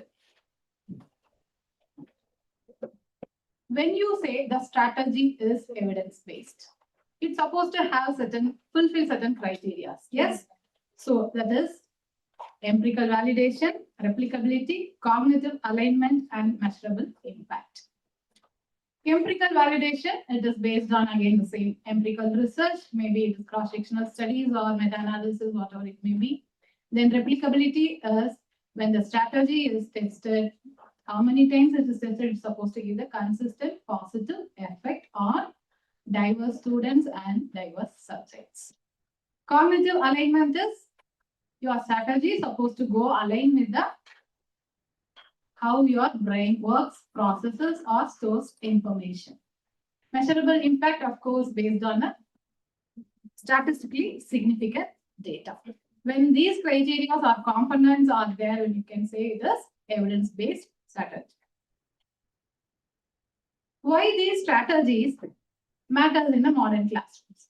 Because it eliminates guesswork or duplication of work, both from teacher point of view and the student point. And equity in education is, again, regardless of background, ability, every student get the same exposure. Yes. Then, of course, it maximizes the efficiency in terms of learner outcome. Coming to the point, evidence-based teaching strategies for a modern learner. Before going to these methods, I have chosen few methods. Before going to, I will give you a scenario. See how the nursing examination happens. We have theory and practicals. Which one you fear more, a theory or practical? Why? Because it is one-to-one, one-on-one, face-to-face, we need to answer. Yes? Theory? Yeah, why? Because whatever we feel like, we can write. It doesn't know, we can, even empty paper, we can give it. Otherwise, just copying. Question paper also well and good. Yes? We have to pass the time. 1 hour earlier, we will be happy. Yes? Yes. For everyone, yeah? But in case of practical, what is the scenario? Being the examiner, I'm asking the question, putting one question. Students trying to answer.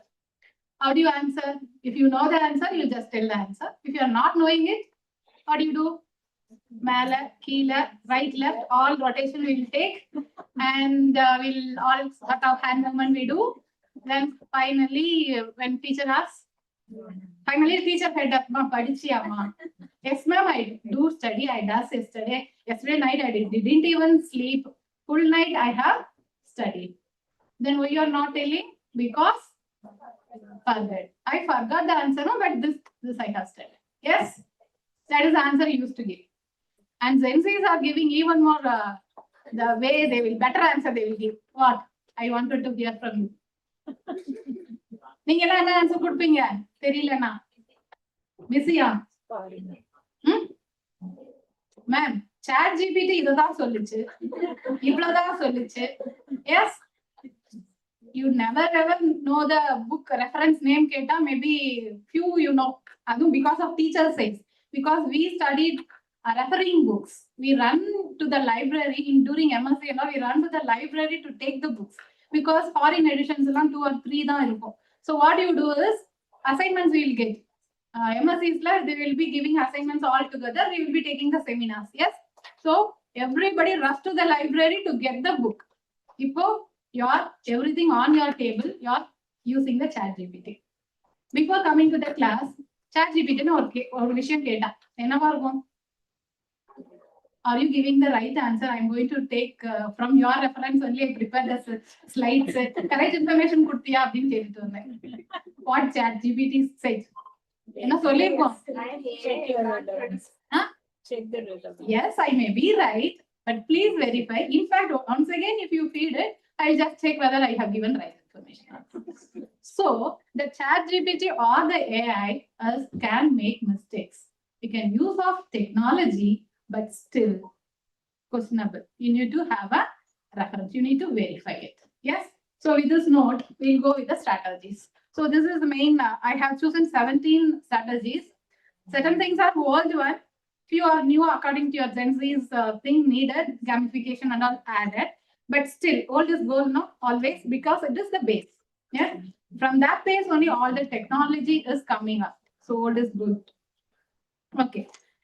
So these strategies are active learning, gamification, scaffolding, chunking information, micro learning, flipped classroom, problem-based, case-based, simulation-based learning, spaced practice, retrieval practice, elaboration, dual coding, collaborative learning, formative assessment, effective feedback, and interleaving. So these are all the few strategies which are proven by the studies. Okay. So let me move on to first one, active learning. This is nothing but students participate through the discussion, problem solving, and activities rather than just only listening. For example, teacher complete the class on pulmonary edema or heart failure, whatever the topic. At the end, teacher asks the students to prioritize the nursing intervention for any disease, heart failure. So what the student does, based on the classes, you will be writing the symptoms. Yes, What may be the symptoms? Maybe same example you take, shortness of breath, then pain or difficulty in breathing. What? Yes. So fatigue. So these are all the complaints. So we will be prioritizing the nursing diagnosis. Yes, we will be listing 5 to 10. So what will be the first? Difficult, altered breathing pattern may be the first choice. Yes. So like prioritizing, you will be analyzing and you are making a decision. So active learning helps to for the better decision making. Yes. So here my topic is evidence-based strategies. So what I have mentioned, each method I have given a one supportive study. Yes. Each studies are, that is many studies supported active learning, but I have chosen one in each slide. Okay, next is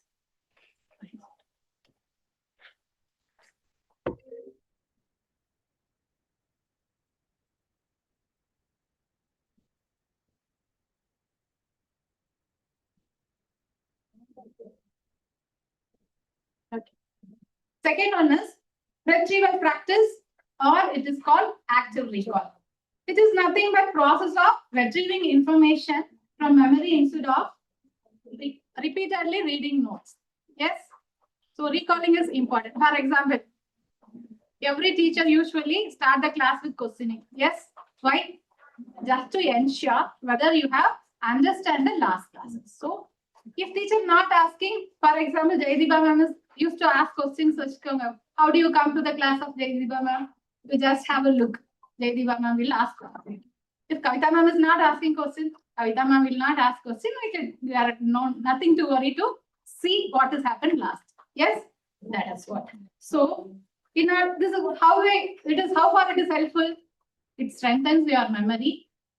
Recalling is for the strengthening memory and retention. Next is spaced learning or repetition. Here, it is nothing but important concepts are revisited at increasing intervals. For example, start cranial nerves. Okay, how many cranial nerves we have? Sure. Okay. So what is the 7th cranial nerve? Facial nerve. So for cranial nerve, how do you memorizing it? Mnemonics. Yes. And see, when first you learn cranial nerves, you know that what is what. Yes. Next day when you learn 7th is facial. That's clarity. After a week, many cranial nerves you will remember. After a month, and when you do with the mnemonics, anytime when you, even during sleep, when you ask, you can able to answer. Yes. So your brain, the brain is in a such a way it is trained. Yes. You need to feed in a such a way to increase your memory. Yes.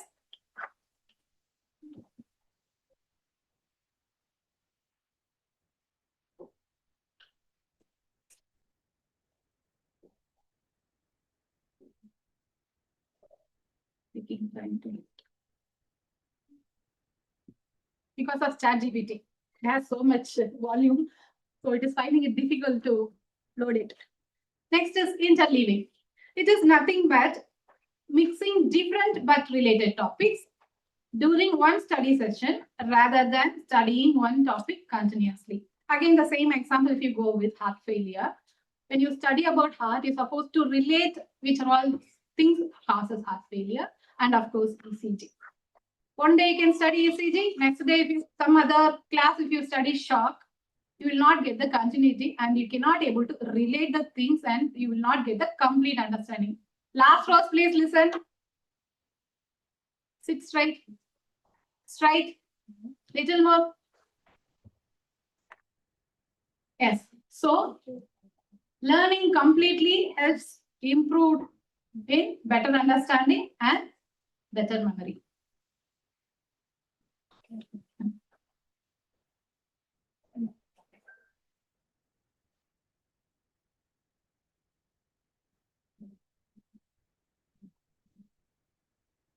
Last rows. At last, you have to choose any 3 method which your brain wants. Okay.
ఇది కూడా నల్ల సరే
You only put the bus there, we other bus store for one and the one.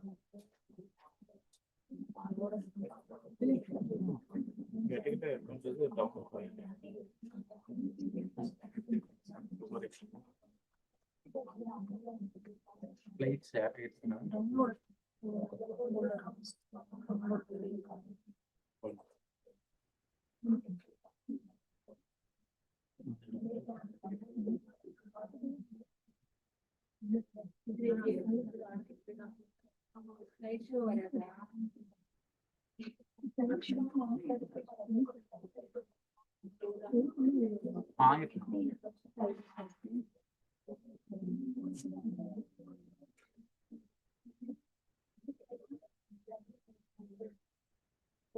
Okay, so Sorry for the interruption. We'll continue. Next strategy is elaborative learning. It is nothing but asking why and how and learning. For example, again, taking the same example, heart failure. In heart failure, pulmonary edema will be there. Your pulmonary lung pressure will be increased. Yes. So why, how it happens, that you need to ask questions and find the answers and learn elaboratively. That is what elaborative learning. Next is formative assessment. Yes, your end exam is summative assessment. Formative assessment is then and there when the classes ends, we are asking the questions. For example, you are keeping small quiz, multiple choice questions we are giving, fill up the blanks. Yes, or small activities, group activities. So whatever it may be, then and there when the teacher is assessing, it is called formative assessment. Why we are doing it? In order to check whether it reaches rightly, you are rightly understand or not. The same way, if not, the teacher will change the instruction. Teacher may add on with other method of instruction.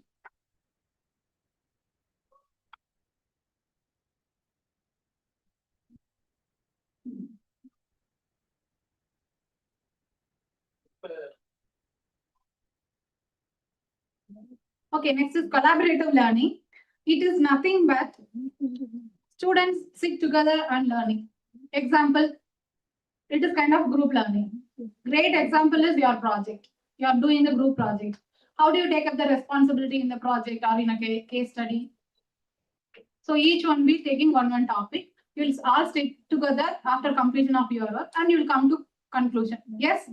So that is what a collaborative learning. Then dual coding. What is dual coding? It is nothing but listening as well as your visualizing and learning. Yes, two brain pathways will be working simultaneously, but visualization has a better power to memorize it rather than writing in paragraph for the entire disease condition. The heart failure is this, then signs and symptoms, pathophysiology. But when you learning in flow form or in a mind map form, it will be recalled easily in your memory. Chunking information. It is nothing but for a larger topic, you are dividing into small portions and learning in depth. Like for example, this session you take nursing education conference. Today you are learning from morning till evening you are learning. But the information is divided in small chunks with different speakers so that you are sitting and learning. From morning till evening, if Jayadiba ma'am takes class, maybe Jayadiba ma'am makes interesting.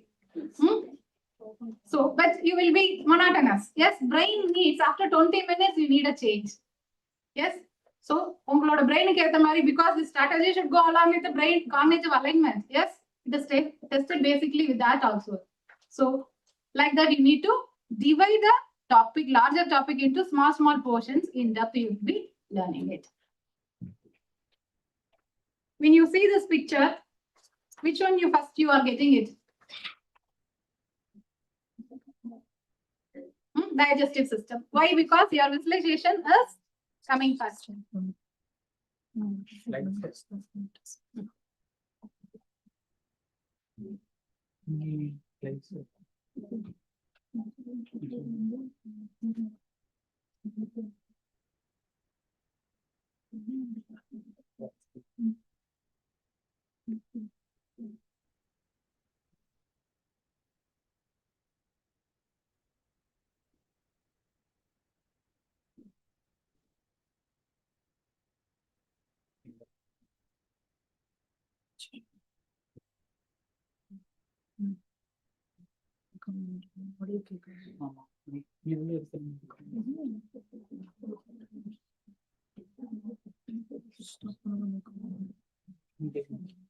We want it.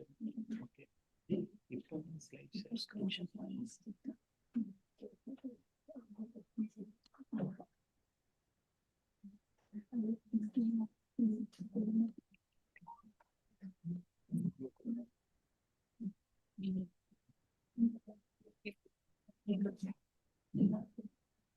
The second slide will share.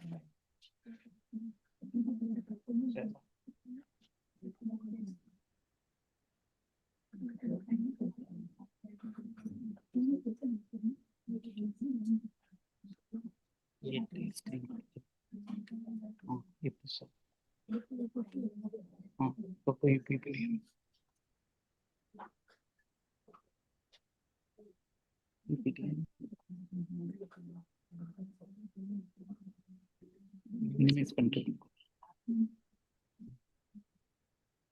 Nonsense. Nonsense காமிக்குது.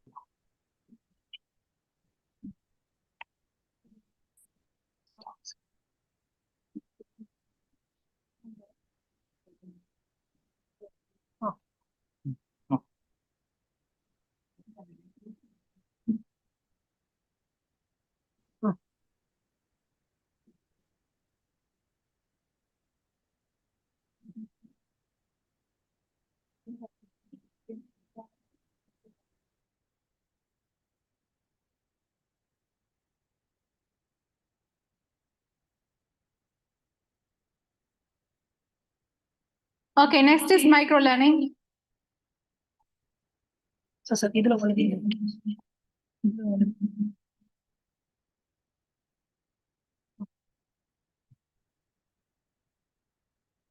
So micro learning is a teaching approach in which learning content is delivered in a small focused unit, usually concentrating on one specific topic. So what is the difference between chunking and micro learning now?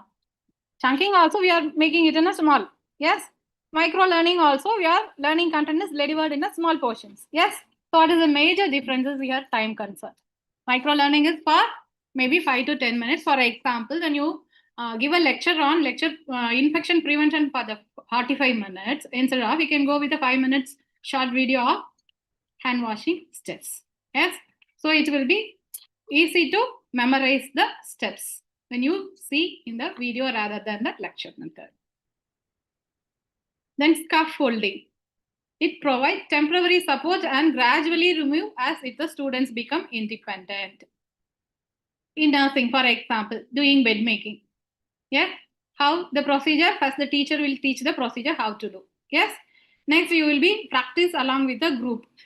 4 or 5 members will be doing the bed making. Then once you are confident, you will be doing independently. Any kind of procedure, that is a chart we are following it. Yes. So that is scaffolding. Flipped classroom. Flipped classroom is nothing but previous day itself the topic will be given to the students. They will be learning in previous day itself. For example, IM injection. The student will be seeing the video in ChatGPT how the IM injection done. So, and the phone தூங்கி எழுந்திரிச்சு பின்னாடி பார்க்கறா. Okay, IM injection. Yes. So the student have a rough idea. Student come with the class to the rough idea. Then next day during the class, teacher will be clarifies the difficult concept and teacher how that is how to give the injection that will be shown in the mannequin. So that is previously with coming with the knowledge. Yes. Then gamification. Who are all in the habit, having the habit of doing gamming? Game விளையாடுறதுக்கு யார் பழக்கம் இருக்கு? யாருக்கு இல்லையா? Oh, many are there. Yes. The same way if your lesson is taught through the game, quite interesting, no? No?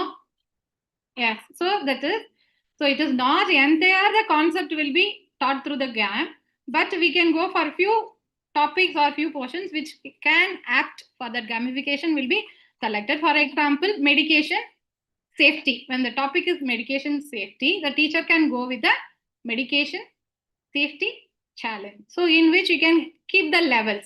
First level, student should write the or tell the rights of medication. Next level is calculation of dose. When the first level is completed, when you will be rewarded with points or something else. And you need to complete that first level in order to go to the second level. So if you do mistake or any rights, if you forget also, it gives a hint. So that you can identify and you can complete the level. Then you can move on to next level. It is quite interesting, no? So Zenzi's alphas, this is the right method, but teachers need to work on more. Next is case-based learning. It is bedside clinic like. So you will be given with one patient or a case with the symptoms or scenario. Group of students will be getting the history from the patient, reading the case sheet, and you will identify the symptoms. You prioritize the nursing care, and you will come to decision making. Yes. Next is problem-based inquiry or learning. Again, what is the difference between case-based and problem-based? In case-based, you will be learning with a real patient. Here, scenario will be put into you. You will be working on with the scenario. So in exam, you will be getting the scenario question will be essay question. Usually, they will be giving the scenario and they will be giving the clue to identify the disease condition by which you will be writing it the same way. Yes. Then simulation-based learning. This is nothing but learning through mannequins, virtual reality. Morning, madam told, when in front of your eyes, when heart is pumping, it is quite interesting. Yes, it will be maybe the alpha betas will be learning through that. Now we are in the kind of mannequin learning. Yes, so it will be coming up, and Mumtaz ma'am is talking on simulation-based learning in detail. So these are all the strategies. We have completed the few strategies which is based on research. Okay, so now the question to you, which strategy Gen Z brains want? I would like to know. Gaming. How many of you want gaming? Okay. Anything else apart from in this 17? Any pickups? Simulation based. Then micro learning. Then so your choice is micro, simulation, gamification. Teachers, please note down. These are all the techniques the students want. Okay. Okay. Then why we need this evidence-based strategies? We need to take up because we are doing with the human beings again to reduce the medical errors. When you do it first on the mannequins, it will be better because the mistakes will be corrected. When you do it on the patient directly, because it's a human being, you are playing with the life of the person. Then come back infobesity and cognitive overload. What is this infobesity? That is nothing but information overload. Like today your brain is with informatively overloaded. Yes, from morning till now, so much of information. Yes. So how do you solve it?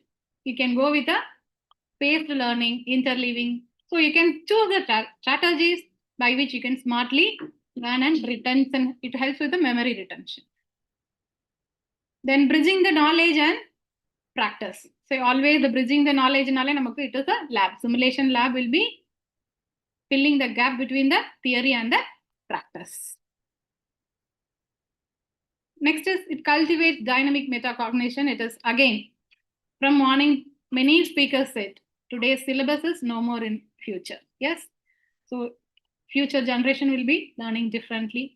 Before Corona, after Corona, yes, there is a much vast difference because we didn't learn Corona. You are also new to, you are learning it.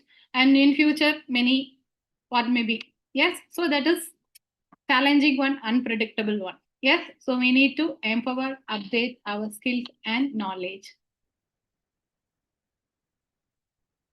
How it suits the modern learner. Why these strategies are how it's suiting the Gen Zs, alphas, betas by critical thinking, problem solving, communication, creativity, digital literacy, so on so. Yes. For what? At the end, ever-changing world, we need to update. It is finally, I'm just given a framework with a cycle to see all the strategies because see, one lesson can have multiple strategies. Whichever subtopics needed, which suits teacher can suit. Take that strategy and apply it. Okay, concluding that modern teaching is not simply using smartphones, AI, but technology should be strengthen the student learning. Yes, strategy first, technology next. Thank you all for your patient listening. Thank you. Thank you, ma'am. Now I request Professor Dr. Sophia Princess came out to bestow a small comment to Dr. J. Kavitama.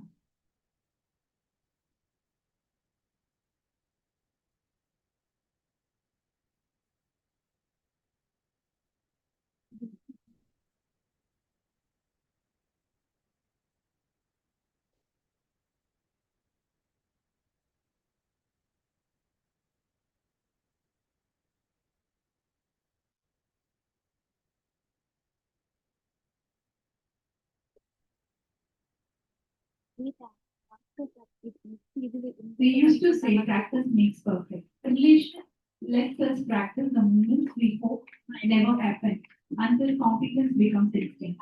Dr. A. Mumtaz is principal of Anna Meenakshi College of Nursing, Coimbatore, a position she has held since June 2013.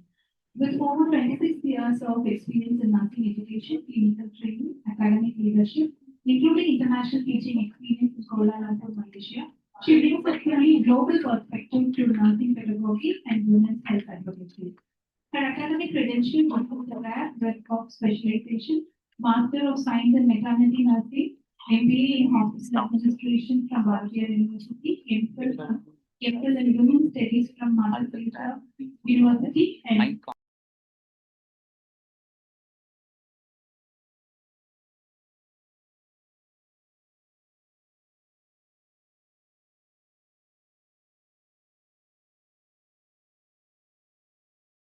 non-focused strategic vision, strong communication, and collaborative leadership style. Dr. Mumtaz has spent over 2.5 decades touching the lives of countless students and shaping the future of nursing education.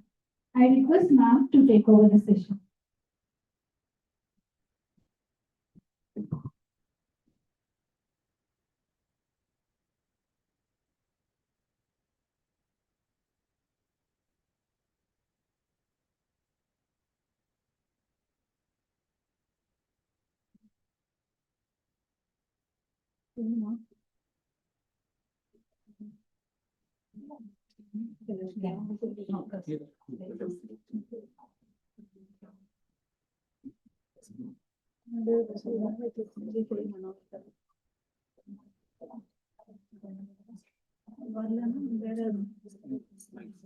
Please, yeah.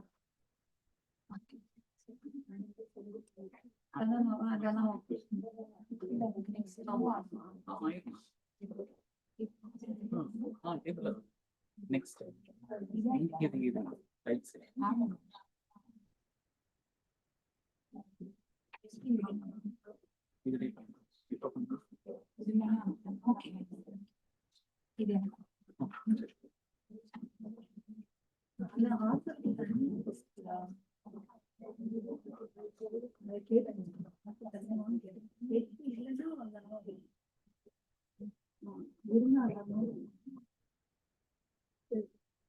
So, good evening, students. So, it's a great privilege and honor to be here for this wonderful conference. So, I would like to thank my junior and also my dearmost friend, Dr. Jaydeepa, and the members of the Nursing Scholars Society for making me to present in this conference. So, students, I think you're all boredom with all the educational things you are learning about. So, of course, it is an interesting, this conference is really an interesting one, and all these things are the current updates about the nursing education, what it is about. So, coming to today, I have to take you through the sessions about the different technologies. What are the modern technologies which are now revolutionizing the nursing education? So, starting with the technologies, so many in the morning they were discussed about. One is the simulation, yes, then virtual reality, then extended reality. So many mobile applications have come. Some online learning platforms were available now, and also there are some direct records, that is the digitalization of the records. These are all some important technologies which are coming across. These things are all we in our period, we as a teachers, we were not known about these things.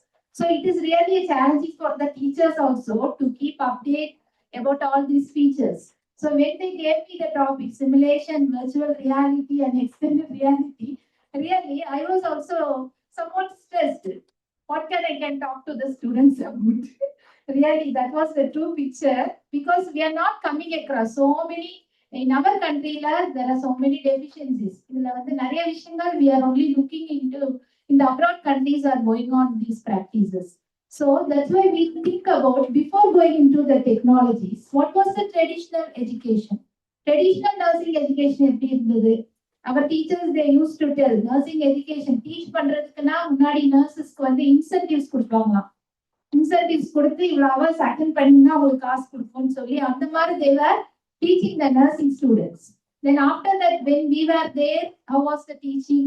Like classroom teachers. Our teachers used to take wonderful classes. Really, we are really very proud to privileged to say our teachers, how they were. Really, they were gents. They used to teach a lot of things. In whatever the information we have gained only through our teachers' class notes, lectures, clinical assignments all. But the thing is, nowadays, there are so many advances in the nursing care. There are so many complexities. Nursing, there are, the nurses are they are coming across patients with multiple situations. There is so many multiple comorbidities, critical situations. So in that case, only the traditional teaching is not necessary. That's why they have introduced so many technologies. And those technologies are only the simulation, the virtual reality, the extended reality, all those things are some of the technologies. So coming to the slide, introduction, the nursing education is rapidly evolving with advances in the technology, as I told earlier. And coming to, before going into the technologies, what are the traditional clinical teaching limitations? What was the limitations in the traditional teaching? Under that, the first one is the limited clinical placement opportunities. You can see, but whichever, since there is an increased number of, how many strengths are there in your class? Totally, how many strengths? 99. So all the 99 students, it is very difficult for the teachers to give equal opportunities for the clinical practice. That is one of the that is a challenging, or it is a limitation of the traditional learning. The next one is patient safety concerns. Of course, the students are now, all the you students, you will not know, you are not familiar with all the procedures. Only very few procedures you may know, but you may not be confident. So it is very risky. Sometimes if you are allowing you to do some unfamiliar procedures, which you are not very confident, it can cause risk in the patients. Then the third one is increasing complexity of the healthcare. Of course, the nurses are coming across with patients with advanced medical conditions and critical clinical situations. In that case, also the students has to be prepared to combat with all these, come across to take care of the patients without risking the patient's life. Then the fourth one is limited exposure to rare clinical situations. All the students, we have not getting the opportunities to see some cases like cardiac arrest or anaphylaxis like that. So in that case also, the nurse educators have to prepare the students to respond in a proper way when they come across these clinical situations. The next challenging is increasing student intake. Already I told the increased number of student intake, the students are not getting opportunity to practice all the procedures before they enter into the clinicals.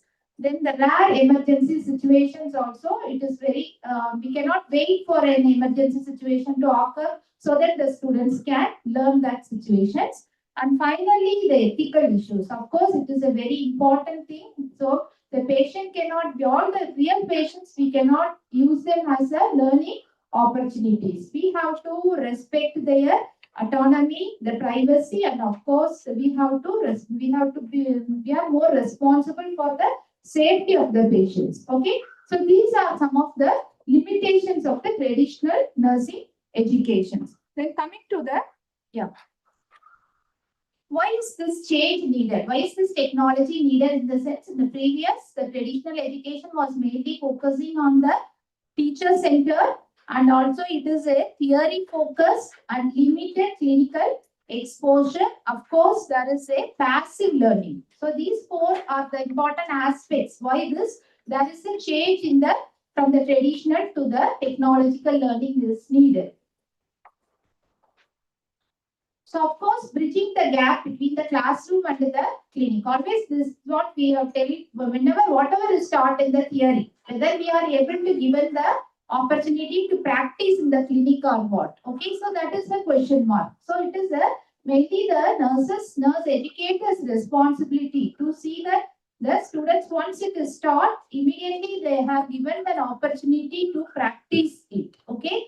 So what are the main challenges in bridging the gap between the classroom and the clinic? It includes fear of handling the patients. Of course, all the students, when you are sent to the ward, though the student will be very knowledgeable, okay, whatever the questions he asks, we will be able to answer. Immediately when you send to the clinical area, at the very first time, she will be hesitating to do the procedures. Okay, so that is a fear of handling the patients and lack of confidence. So because the first time they are doing, the students immediately procedure only repeatedly practice only makes us perfect. Okay, so immediately we cannot go into real patient and do that particular procedures. Yes.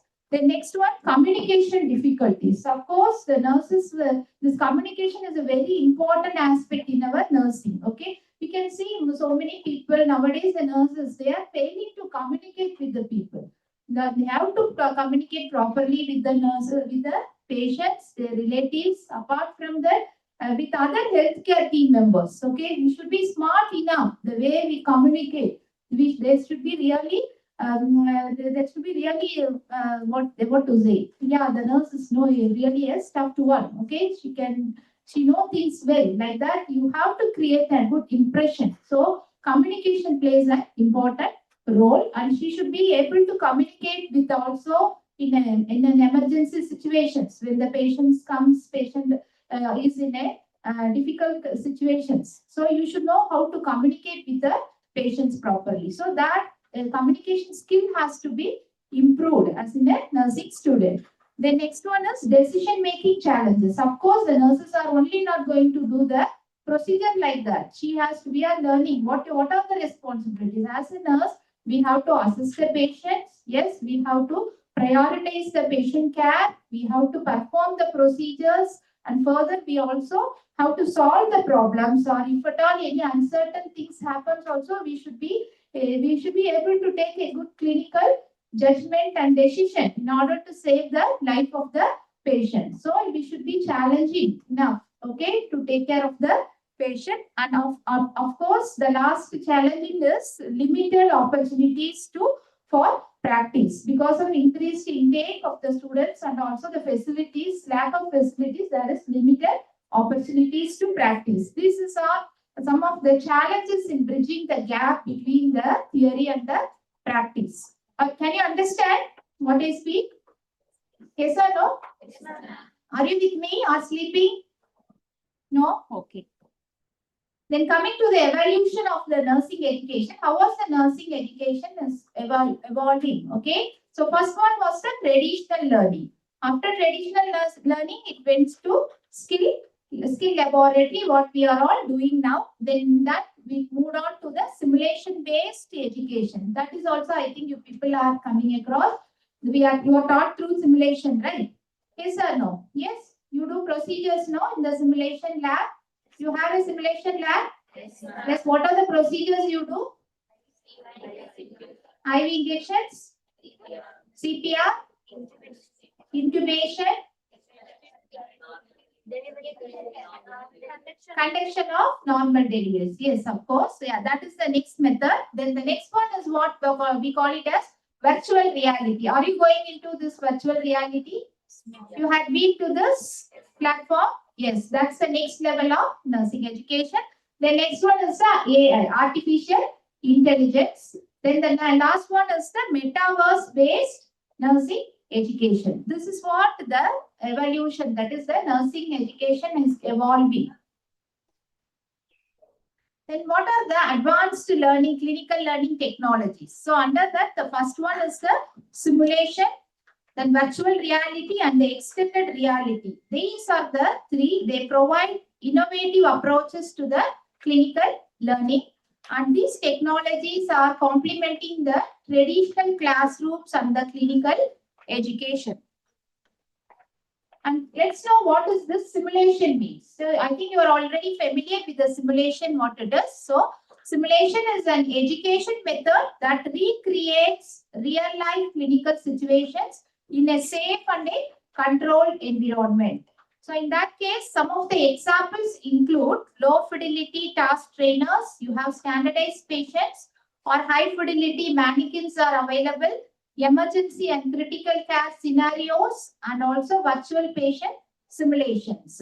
So what is the main purpose of the simulation is this allows the students to practice the skills, decision making, communication, and clinical reasoning before caring for the real patients. So let me take you to the types of simulations. Under that, there are 4 types of simulation. One is the low fidelity simulation. That is the basic models and the task trainers, which includes use of this is mainly used for the fundamental clinical skills. The students can learn some basic procedures like injections and catheterization. That is what the low fidelity simulation. The next one is the moderate fidelity simulation. This involves some more realistic equipment and patient response. These mannequins will respond to the nursing actions, the actions performed. And so this also allows some assessment and intervention practice.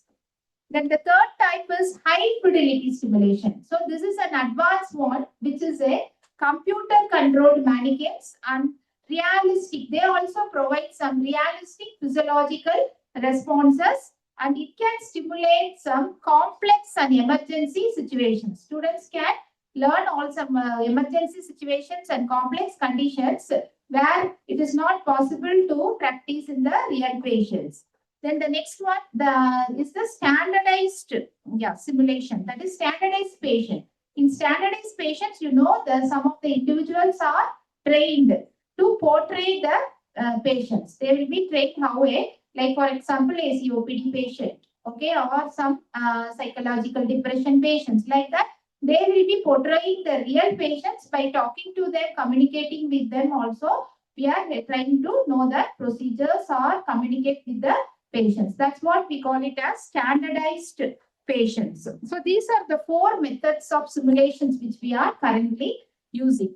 So one more important aspect in simulation is the debriefing. So the teacher is responsible for providing a briefing about once the student is performing, the feedback is very important. So in that case, the debriefing is done by the teachers. So this is an essential part of the simulation-based learning. That is, after the scenario, the students reflect on what was happened, what did I do well, what could I have done differently, why did I make the decision, and what did I learn, and how will I apply this in learning in the real patient care. Okay, so these questions should be answered, okay, once when they are able to do the things in a simulation. So this is the responsibility of the teacher to give the feedback. Once when the procedures are done through a simulation, the student has to be given a proper debriefing in order to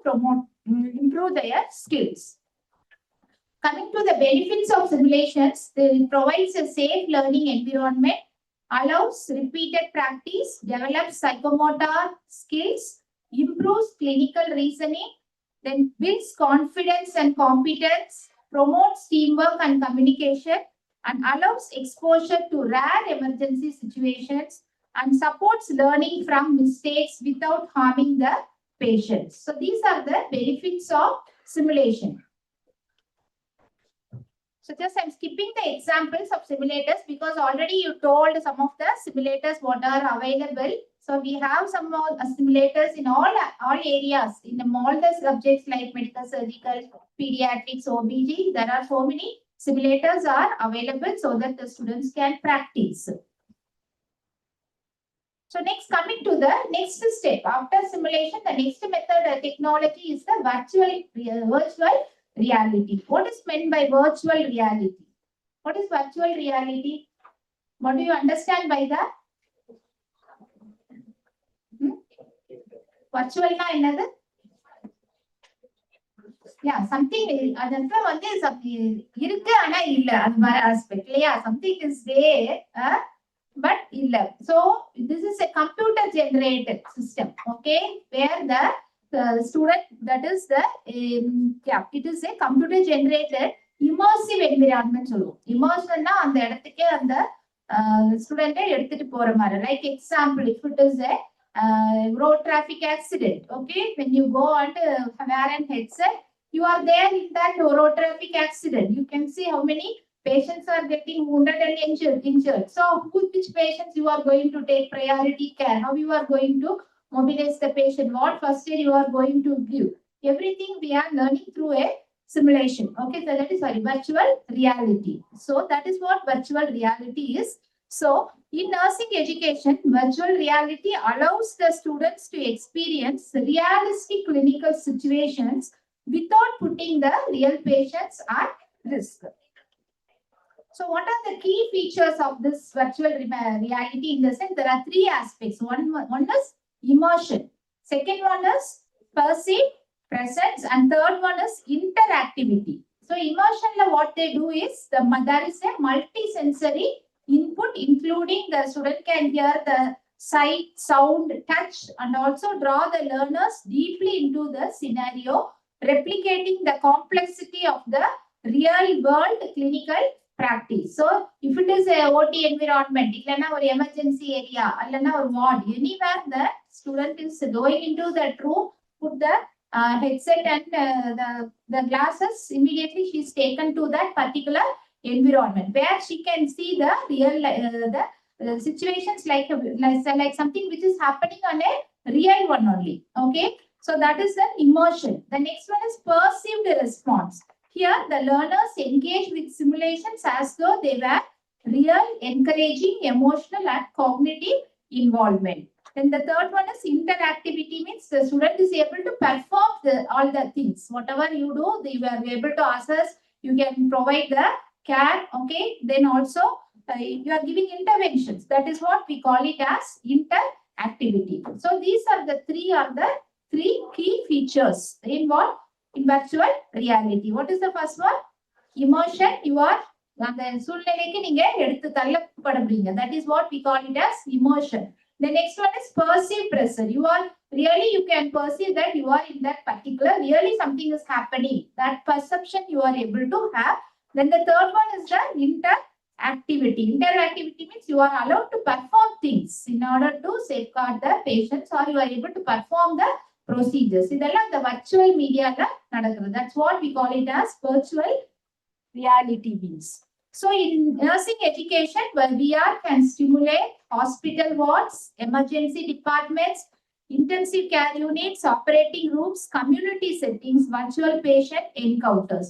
Yes, students, of course, this is really an important technology, right?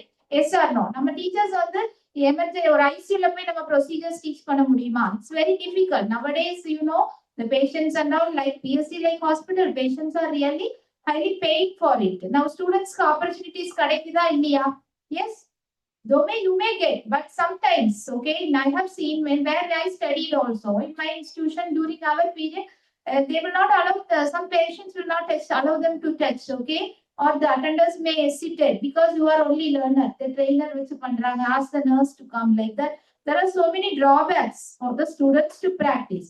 But in the விஷயங்கள், this virtual reality is going really, it is going to help us, okay, to develop the students' skills. So that is one thing. So this virtual reality is taking the students to that particular environment, okay, in a controlled environment where the students can learn, practice the skills, okay, without causing any threat or without damage, without causing any injury to the real patients. So examples, you can see that the student wears a VR headset. The headset displays a 3D virtual environment. The sensor tracks the student's head and hand movements, and the student can look around, interact with the objects and clinical decisions, and this system can respond to the students' action and feedback. It also gives response. Feedback is also given so that the student is doing the correct one or she has to modify it. So that feedbacks is also given through the virtual reality. Then also there is a virtual CPR training. Here the students can also practice CPR on a virtual patients. They can learn recognition of cardiac arrest, chest compression technique, emergency response, appropriate sequence of interventions, and the system also can provide feedback on performance. Then also virtual reality can use for medication administration also. That is, the students can practice administering medications for a virtual patients, and the student receives a medication order, then checks the patient's identity, allergies. They can calculate the dose, select the correct medication and administer it directly. And this allows the students to practice the medication safety without risking the actual medication error. Also, there is a virtual emergency department where the student can encounter a virtual patient involving in an accident. Then the student must perform an initial assessment, identify life-threatening problems, prioritize interventions, communicate with the team, reassess the patients. So, of course, these methods also develop the clinical judgment and the decision making.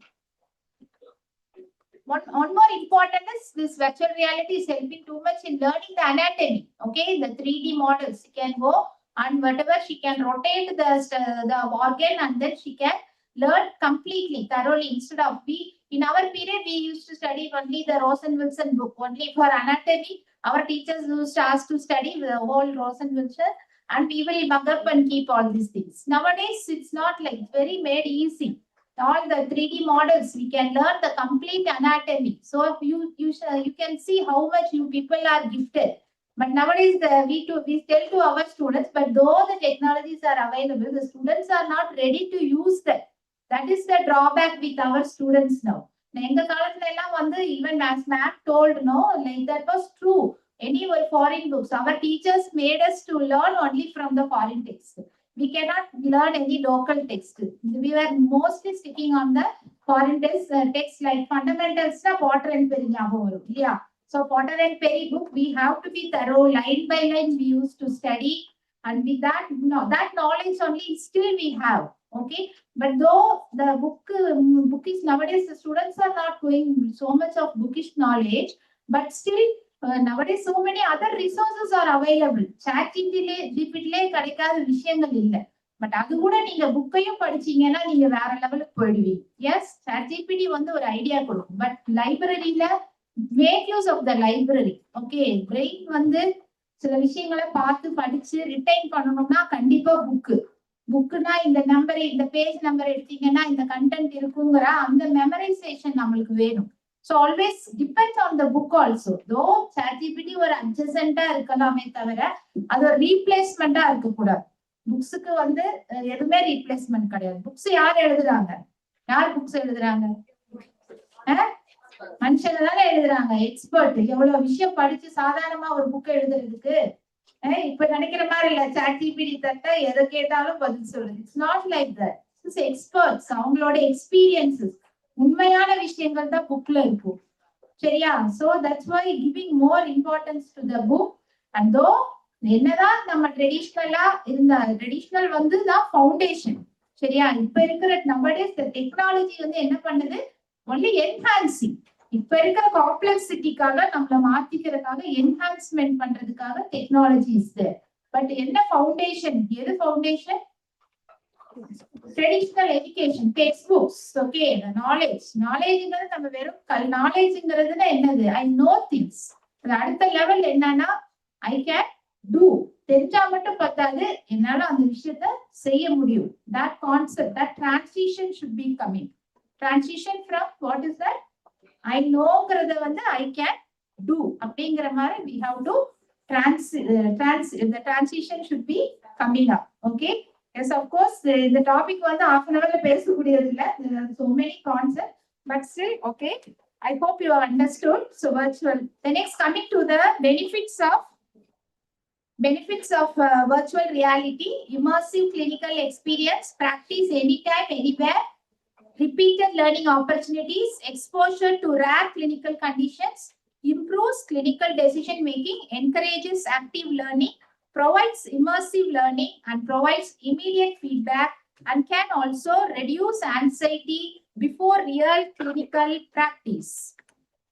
Yeah, coming to the advantages of this virtual reality, it is safe, repeatable, immersive, interactive, accessible, and it is realistic and also it builds confidence. And the last third technology is the extended reality. Extended reality, it includes all the aspects. One is virtual reality, the second one is augmented reality, and the third is the mixed reality. So this is a combination of virtual reality, augmented reality, and the mixed reality.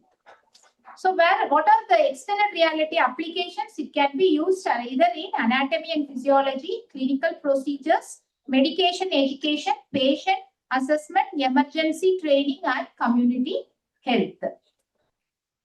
Yeah, what are the features of this simulation versus virtual reality and extended reality means?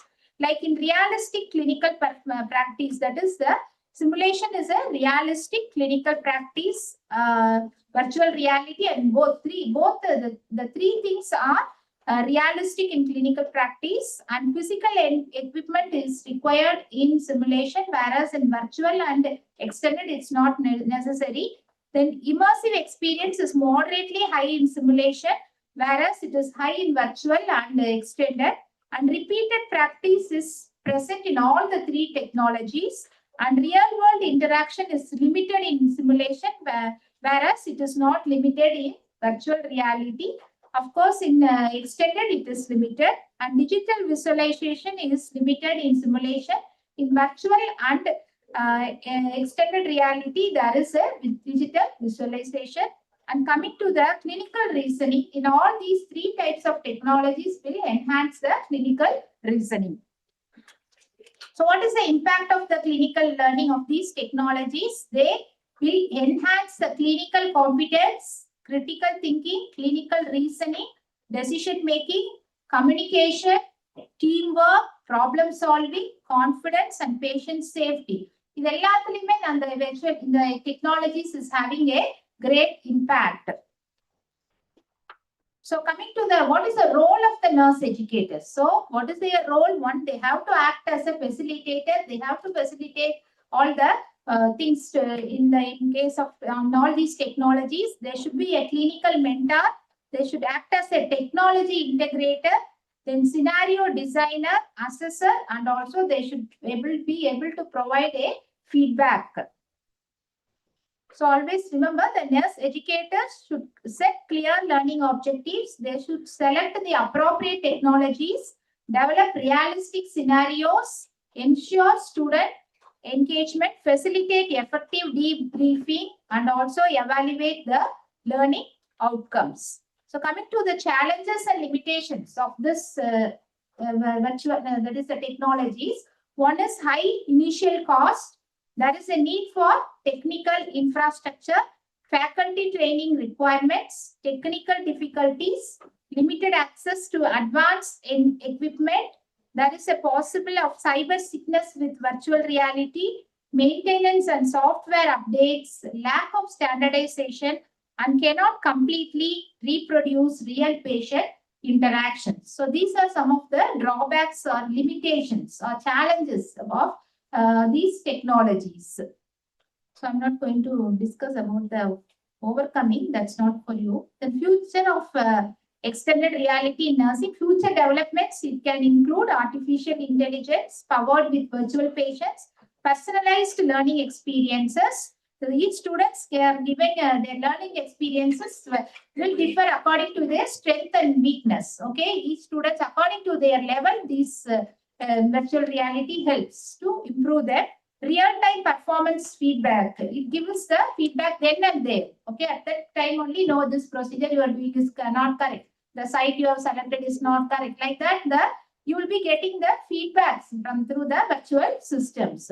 Then immersive emergency simulations. Of course, you are taken to the real environment. Though it is not existing in that particular area, the students are taken back.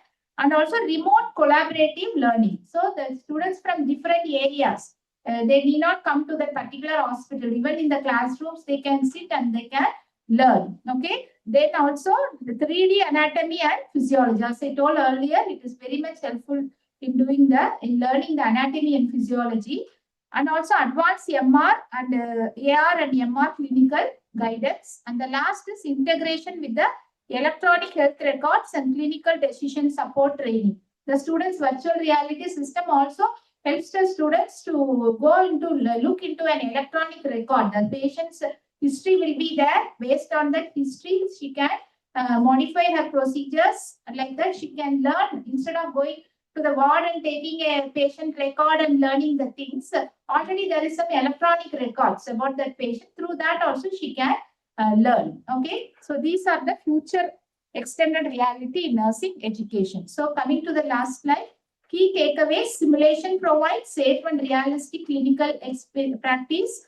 Virtual reality creates immersive virtual clinical environments. And extended reality combines virtual reality, augmented reality, and mixed reality technologies.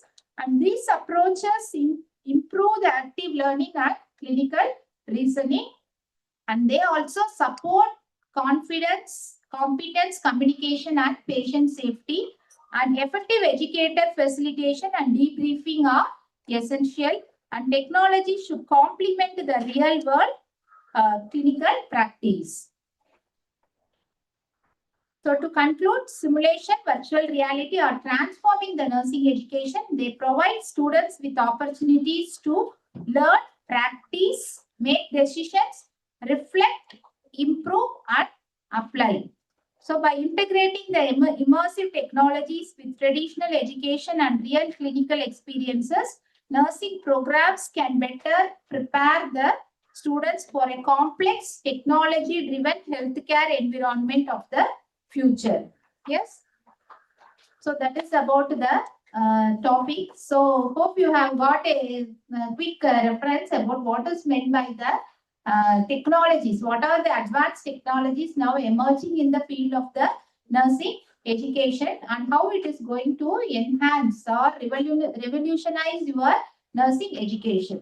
Though you always students remember this is traditional education is, though it is an important foundations, these technologies only try to enhance your clinical learning in order to develop, improve your clinical competence and also to provide a better care in this digitalized healthcare environment. Okay, thank you all. Thank you for giving me an opportunity. Thank you, ma'am. I now request Professor Priyari, Department of OBG Nursing, to bestow a moment of honors to person.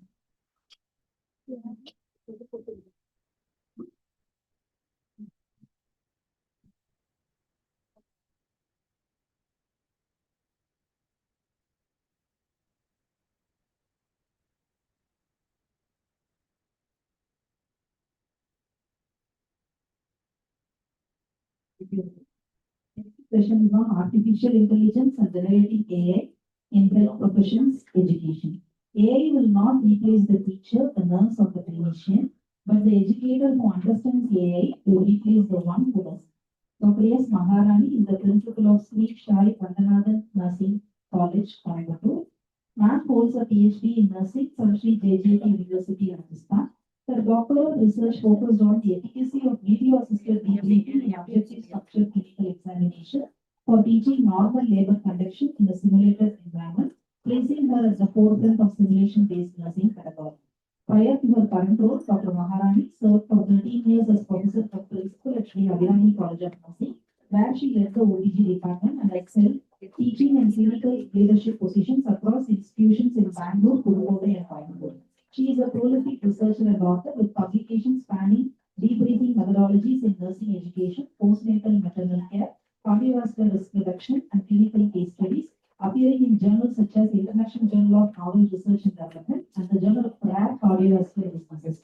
She has also reviewed numerous papers and books and has presented at state and national conferences on topics ranging from residency care to disaster preparedness and cyberbullying awareness. Ma'am, The session is yours. Thank you, ma'am. A very warm, not warm, a very chill good evening to everyone. Okay, do you want to have a AA with your hand? Do you want to have? Simple thing. I don't take much of time. And if you are doing one simple exercise with your both hand, you can get the AA within your hand. Can you do that? Okay. Stretch your hand. In left hand, you can touch here. You can do like this. With the right hand, you can hold like this. Alternatively, you can do it fast. Will you do that? Can you able to do? If you are achieving means definitely they will come to your hand. Anybody did? No. So it is little difficult to get touch with the AA. So, but don't worry. I am also like that during the beginning while using the AA. But now it is very easy for me. You practice in your home. Okay. Okay, first of all, I thank the management, principal ma'am, and organizers and Nursing Scholar Society for giving me the opportunity to present here. So, AA, today we are going to talk about that is artificial intelligence and integrated with that is generative AI in nursing professions. It is very, very important thing in this scenario. We want to know that. And before that, I want to ask you the questions. Do you know about ChatGPT and cloud? Turnitin and WordTune. I thought that by asking these 5 questions, I can wind up my session because the talking to the Gen Zs, it is very difficult to task for us. And that's why I asked this question. So shall we move on to the session? So the first session is, technology. It is transforming the healthcare education and along with the AA. It is inseparable nowadays. So whatever the topic we are selecting and whatever class we are preparing, always we are in touch with the technology. So we can call it as it is the inseparable one. And AA it is becoming a part of everyday life of our taking the content as well as by preparing the notes, or it may be for preparing the PPTs also, or making the videos also. We are depending on only the AA. So the AA it is becoming the part of our life every day. So not only for preparing the class, for taking the mobiles also. How you switch on your mobile? How you lock? Face identity. That is AA is applied here. So everybody, not only the literate people, even illiterate also started to use the AA. And the nurses must be prepared for the digital healthcare because everywhere the digital platform is taking place. So we want to meet the growing needs of the society. So in order to meet the societal need, we also in touch with the digital healthcare. In this session, we are going to talk about what is artificial intelligence, ellarukku theriyum, and next learn about what is generative AI. Do you know what is generative AI? Okay, and next explore uses in nursing education, how we are using in our nursing education, and identify benefits and challenges of artificial intelligence. And what is artificial intelligence? Of course, all the teachers are telling that artificial intelligence is a branch of computer science that builds machines and programs able to do tasks needing human intelligence. Whatever the human intelligence it does, everything it is prepared by the artificial intelligence. So if you are giving the care plan or care study to write, means how long you will take? How many hours you will take to prepare? 3 hours for writing. For reference? 1 hour. 1 day. Yes, very good. Of course, 1 day we will take. 1 or 2 days for reference purpose we will take. But with the use of these things, but with the use of artificial intelligence, within 10 minutes, you can write your care plan. If you are giving all the prompts clearly, you can get all the details within 10 minutes. So it is for me 10 minutes, but as years in Gen Zs, you can use within the seconds, you will get the care plan. It may be whatever the complaints of the patient has, everything you have to feed it. Ultimately, it will give the clear care plan for you within your hand. So that is the artificial intelligence. So it will mimic the human brain and it will give the details within a second. So that is called as the artificial intelligence. It can learn, analyze, and make decisions also. Even if you are in difficult situation or if your our thought also blocked in some situation, means we can get the help from the artificial intelligence. Easily it will clarify everything and it will help us to help us to solve all the problems within a second. And for example, Siri app. What is Siri? And app. So that is the language we are using. So with the phone, if you want to communicate with a multi-language means, you can use the Siri app. And next, Google Assistant is there, chatbots is there. Through that, we can book everything, and also we can book and we can process everything with the use of this thing.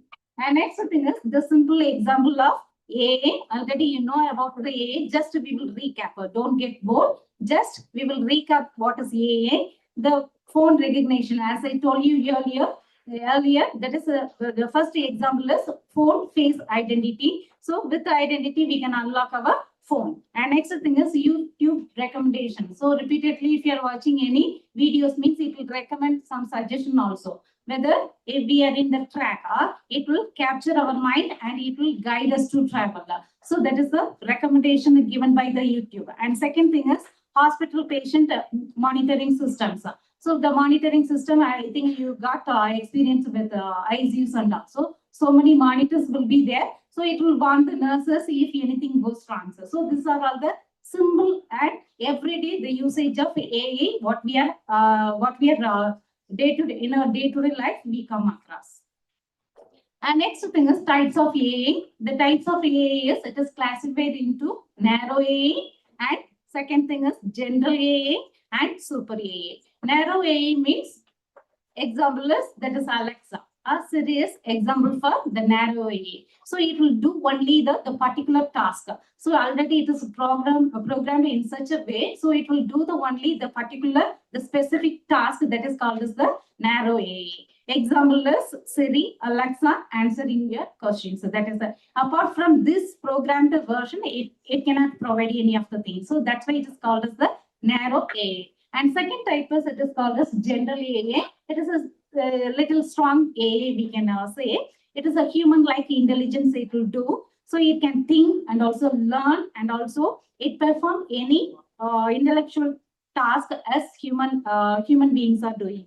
For example, is here AA, a future AA that can diagnose the disease. So if you are giving the signs and symptoms, means easily it will diagnose the disease, and also it will teach the students also and make the decisions independently. So this is called as the general AA. So the multiple tasks can be performed by the general AA, that is called as the general AA, that is strongest version. And above all super AA also available. So the beyond the human intelligence. So it will surpass the human. It will surpass the human intelligence. Apart from the human intelligence, it will help us. So suppose if you couldn't take any proper decision properly, means it will guide you. You are in wrong way, so you can go in this way. So you have to listen. So don't dream like that way. It may track. So that is called as the super AA. In future, we may have that AA in the conference room. So it may signify everybody and it may alert also. So that is called as the super AA. And for example, a hypothetical AA that can innovate new technologies beyond the human capacity. So that is called as the super AA. And next thing is generative AA. Generative AA means it is nothing but what we are using nowadays. That is, it can generate the text, generate the pictures, generate the videos. That is called as the generative AA. Generative AA. That's all. Okay. Generative AI means it can generate all the things what we need. it does not just analyze the data, it generates the original content like the human beings what we are doing. So new content it will develop. Suppose if you are asking, I need the speech about artificial intelligence.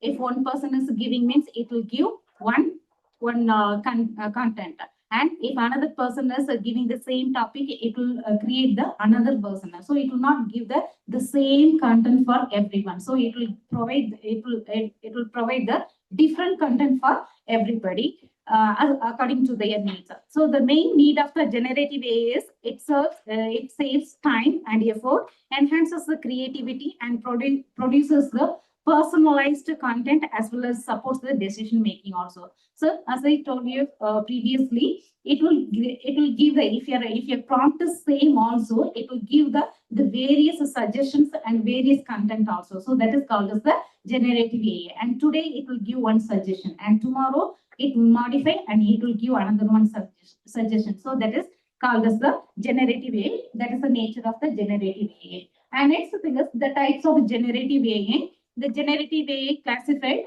according to the specification like text generation AI. Text generation AI example is ChatGPT and Bard, Gemini. So this is the text generation AI. If you want to have any clinical presentation means just you can give the topic alone. Myocardial infarction.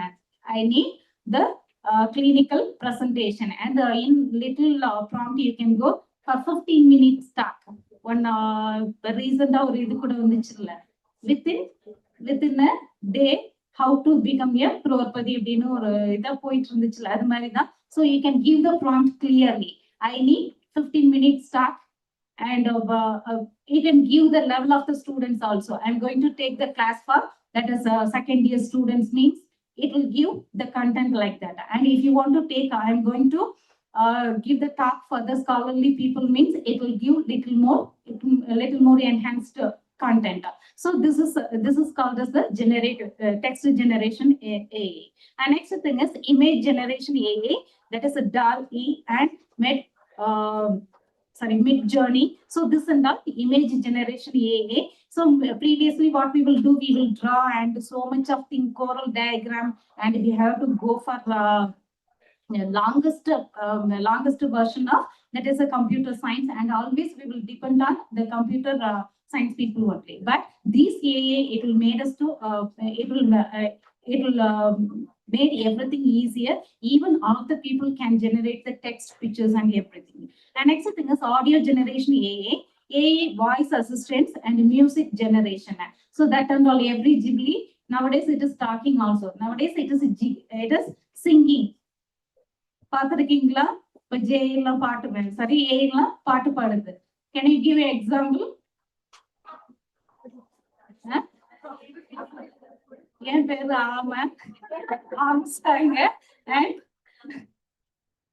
and so many things are there.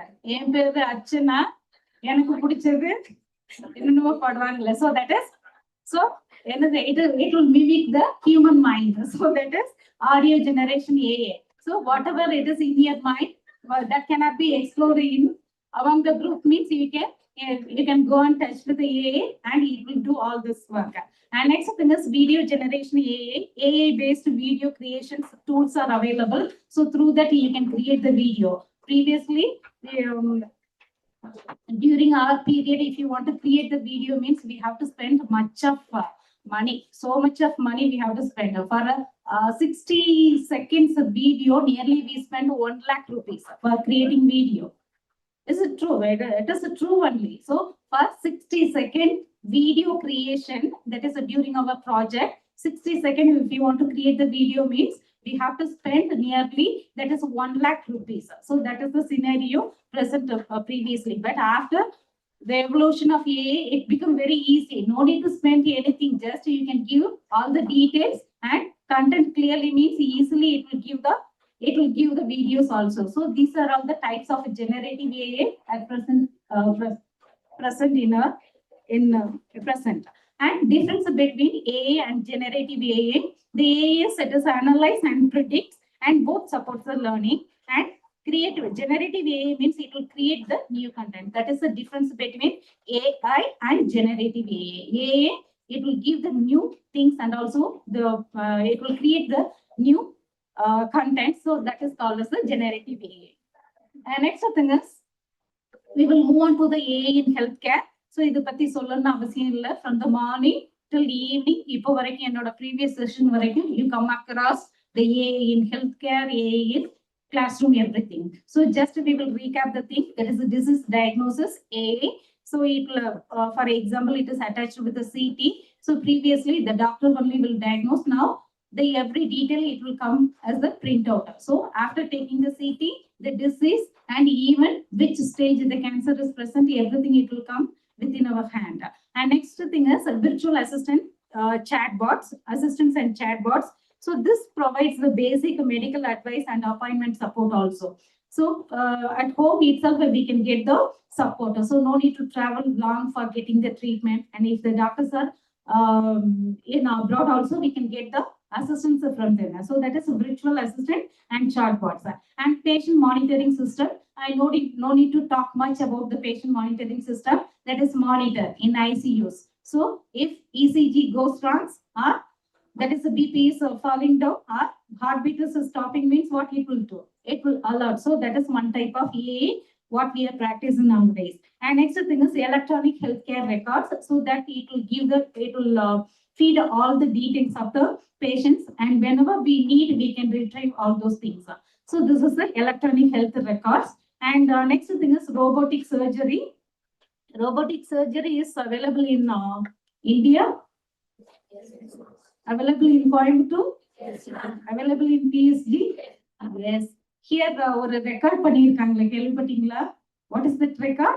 Robotic surgery. Robotic surgery. Within 24 hours. Very good. Give a big applause. That is in PSG hospital within 24 hours, nearly 10 robotic surgeries they have performed. So the robotic surgery also with the use of that is AI they have performed. So like that way, it is not only present in the abroad, even in our Coimbatore here, even in our place also it is available. So this is the AI in healthcare. And next we will move on to the, sorry, it tells us need to stop.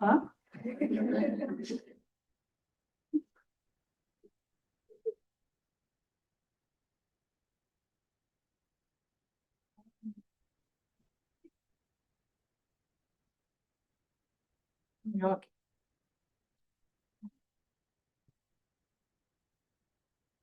I think in this classroom AI is there, AI monitoring is there. So அது என்ன சொல்ல வருதுன்னா எல்லாருக்கும் எங்களுக்கு தெரியும். So you stop your class like that. So automatically it switch off. So in future it may also comes, I think. So AI in nursing practice, the clinical decision support. இதுக்கும் பெருசா சொல்லணும்னு அவசியம் இல்ல. Clinical decision support. If you want to have idea, if you want to have any intervention for the particular procedure, means it will give so many suggestions. For fever, reducing the fever, we know what cold compress and what we will do for reducing the fever. Death expensing we will do. Then but AI quickly it will give so many suggestions. So and alternative also, if everything fails, you can move on to this. Like that, for the clinical decision making also it is helping. And next thing is medication safety alerts also it will give. Suppose if you are wrongly giving any medication, means it will give the alert. Suppose wrong calculation of the medicine dosage also it will alert. So that is a medication safety alert tool. And patient monitoring system, that is every ICU it is there. So it will alert all the nurses if anything goes wrong, and it will reduce the workload of the nurses. So that is electronic monitoring systems. So the electronic recording system, it will reduce the writing work of the nurses. So these are all the AI what we are practicing, what we are using in our nursing practice. And next thing is AI in nursing education. Smart learning platform is available, and virtual classroom also available, and simulation based learning also available. And available. In future, you can also use the AA alarming system if time is going up. So AA in nursing education, smart learning platform. I am not going to talk much about these things because previously Mumtaz ma'am have taken a very nice class about these things. So we will move on to the next thing is the generative AI for the nursing students. இதுல உங்களுக்கு எடுத்துக்கலாம். What are the things you know, just you can learn, and remaining things you can note it. The first thing is generating MCQs, for example, creating the exam questions for nursing textbooks and chapters. Just you can give the content or PPT in the chat GPT. So it will give the MCQs, possible MCQs. And also if you want to know that is a previous question paper from the question bank of MGR University means that also it will provide. So this is a generating MCQs, MCQ generating AI. And next thing is creating the notes. So it will help us to create the notes also. It will summarize large content into short, and also the student, the learner-centered content it will provide. And next thing is for writing the assignment also the AI is helping. And here, in order to draft the assignments and also the proper content, and if you want to create it creatively, you have to present means that also created by the generative AI, and simplifying complex topics also the AI is doing. So this is the generative AI what we are using. And next thing is AI tools for nursing students. That is Chat GPT. So it will help us to write that is a clinical presentation and case studies and Kaplan. For class presentation also you can use the Chat GPT. And next thing is Grammarly. That is for writing corrections. So the Grammarly, it is a very familiar and also very effective tool for the research scholar. For MSc students, you can use this one. For reviews and all, you no need to read the 3 or 4 pages to get the content. Just you feed all the content into the Grammarly, and you can use the paraphraser, and it will paraphrase or it will summarize and it will give up. So this is a Grammarly, and from this Grammarly also, you can have the plagiarism check also. And next thing is Quizaf. Apps, that is a practice test. So if you want to test and if you want to practice, practice means we can go with the quiz apps. And next thing is virtual simulation software. So virtual simulation software means it is nothing but it will bring all the real life situation within the classroom. So these are all the AI tools available for the nursing students.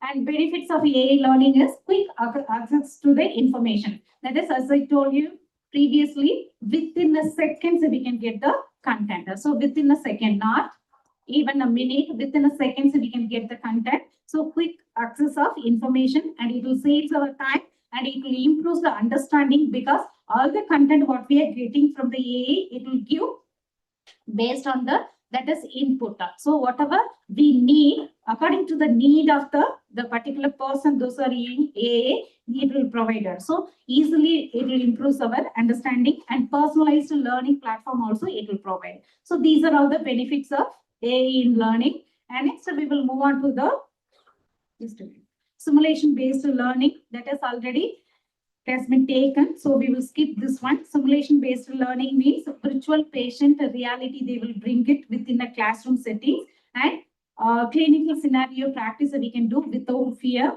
So directly while applying, definitely we will have some hesitation, but during the scenario-based learning and virtual reality without fear, we can practice even the operation, even suturing also you can practice in the scenario, and no risk to real patients, and it will build the confidence among the persons. And AI in skill training for nursing students. So it will provide the step-by-step procedure guidance, and virtual labs also available. And because of the repeated practice, easily we can understand, and also we will get we can have the learning within our time limitation. We can set our own pace of learning by the virtual reality. So it cannot be applicable in the demonstration lab as well as in the lecturing technique, because 1 hour lecture means 1 hour they will take. But in the virtual reality, the particular scenario, particular thing will be given in your hand. So according to your pace, you can able to learn all those things. And AI in assessment of students, that also taken by Dr. Anuradha ma'am. very nicely. So just we will skip this also. But you should know that even assessment also can be done with the use of the AI.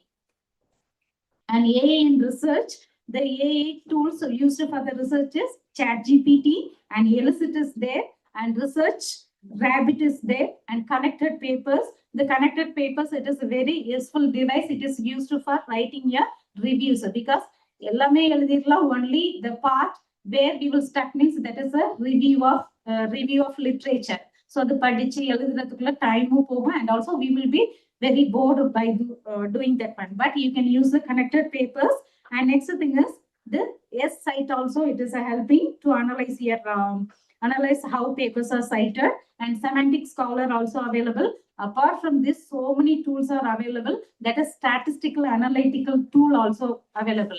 So no need to go to the statistician. Just by clicking the AI tool itself, within your hand you will get all the data, and also you can get all the tables, figures. With the inference you can get it. So these are all the AI which is used in the research platform. So it will helps in literature review and data organization, and for drafting the reports also the AI is helping. The ethical issues are present in the AI is, that is data privacy and patient confidentiality and academic honesty. So the data privacy means we cannot save our content. We cannot keep our content privately. Suppose if you are, for example, if you, in a college, if you are creating any NAC accreditation means the details you can get it. So it will be disseminated everywhere. So the data privacy we cannot expect in this AI tool. And next thing is patient confidentiality also we cannot maintain it. But in some cases, some AI tools it will save the content very confidentially. You can have touch with that, and we have to use that. Next thing is academic honesty. So is the namalukku veno. So while writing the catalog and case study, what we will do, just we will put all the content inside the ChatGPT. Just we will get the catalog case study. So here the human work will be reduced. So the academic honesty we cannot maintain it. We can have touch with the AI, at the same time we have to put our effort. And the challenges of AI is that is incorrect drug dosages, over dependence on technology will happen, and incorrect information it will provide, and lack of human interaction also will happen. So these are all the challenges we will face by using the AI. That is, limitations of generative AI is it may give the wrong answers, and it needs verification. It cannot replace the human judgment. Okay, this is a practical exercise. Just we will skip that one. The role of nursing student is use AI responsibly and verify the information before submitting, and develop the critical thinking. So don't over depend on AI. At the same time, effectively you have to use the AI. And role of nurse educator is we have to guide the proper usage of AI, and combine AI with the traditional teaching also, and promote the ethical practices. The future of AI in nursing is smart hospital, AI-assisted diagnosis will be coming, and virtual reality training and global digital learning platform also will arise in future. As a conclusion, so far we discussed about the AI. AI means generative AI. Idhula pudusa edum nama paakala, just how the ChatGPT is we are using. So you can, for all those things, you can depend the AI. At the same time, you have to have the human touch also, because the nursing is specialized because of human touch. So you can have the AI, you can use the modern technology and advancement effectively and liberally and wisely you can use. At the same time, you should not forget the human touch. So by this note, I will conclude my session. I hope you understand. Technology will not replace nurses, but nurse who uses the technology will lead the future. Thank you. We now request Mrs. Sudha Prema, Associate Professor, Department of Medical Surgical Nursing, to bestow a microphone to Mrs. President.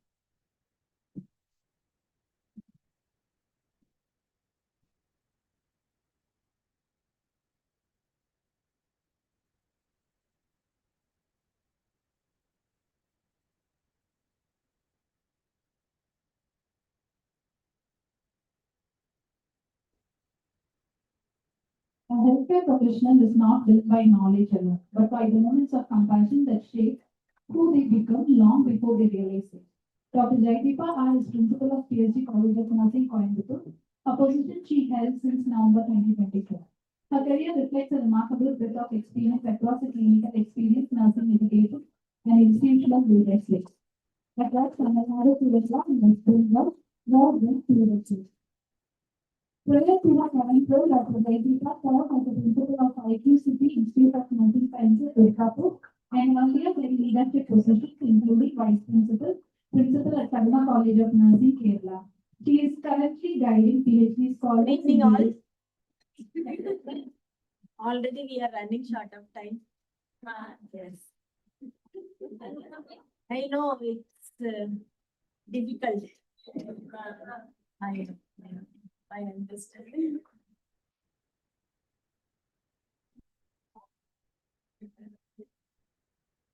So, sitting in a classroom since morning till evening is really very difficult.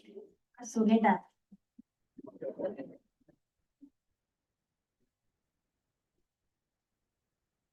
Get up. Nindrika mudiyya. So sad. Stretch. Just change your place. Change your seats. You should not sit in the seat where you are sitting right now.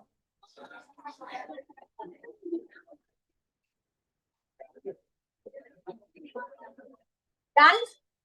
Delay பண்ணீங்கன்னா it will be delayed again. Done? Honestly, have you exchanged your seats? Good, sit.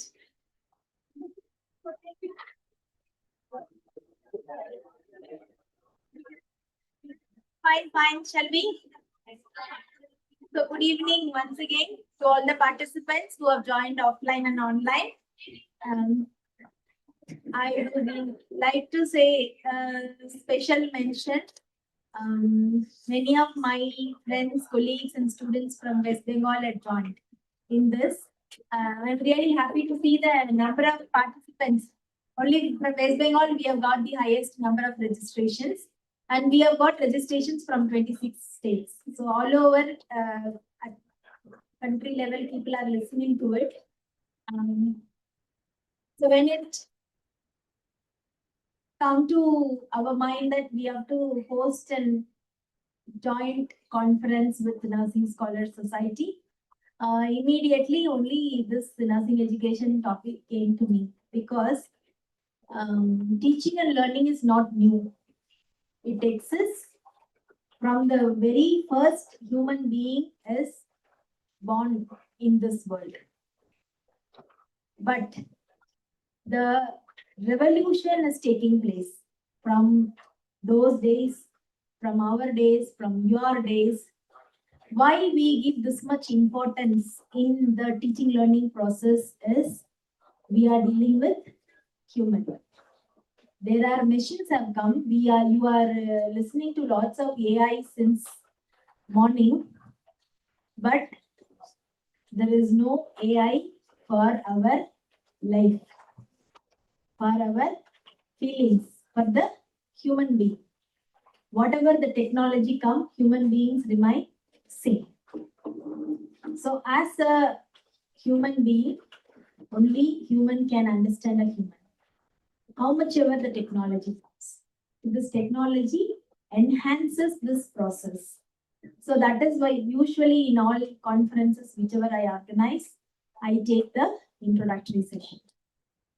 This is my routine since when I started organizing conferences. This is the first time I take the last session.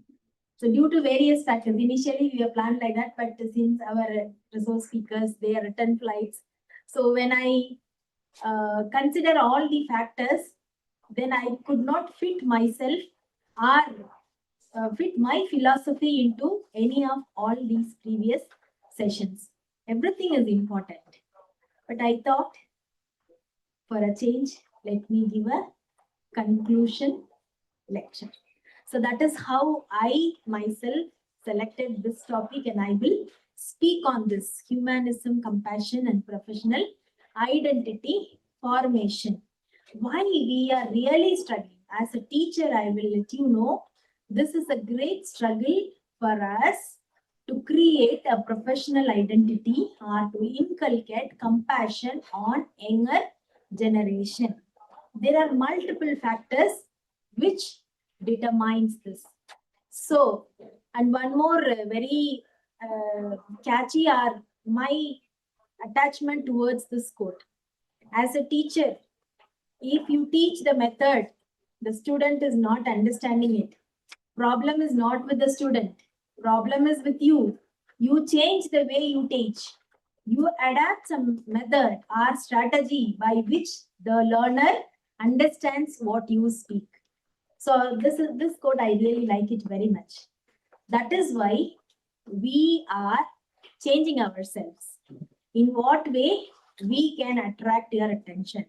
In what way we can force or we can enforce or we can inculcate these principles and messages to you deeply. I will let you know one more example of, we have conducted a Nurses Day program along with the hospital. The auditorium was full.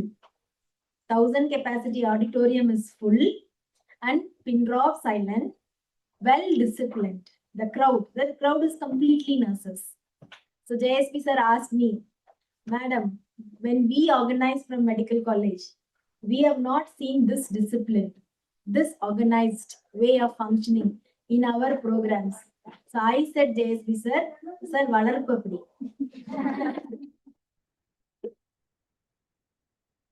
From the very first day you enter into the nursing profession, knowingly or unknowingly, directly or indirectly, the curriculum is built in such a way and the curriculum is implemented in such a way that this goes to our blood. Even if you die, after death also, your dead body is also disciplined. This is what I say on nurses. This is how it is injected. Sometimes during the student period, it is very difficult. If you feel this much difficulties with teachers like us, imagine when we were students, our teachers were horrible. Like how you see in the movies, Willies. I will say this, but they were excellent teachers. Professional teachers. We really had a fear to go next to them. We really had fear to talk to them out of syllabus. Now it is not like that. We are not like our teachers because we are changing to get your attention. This is what the focus is. Why these many newer technologies are coming? Because you are techie. You want everything on your phone.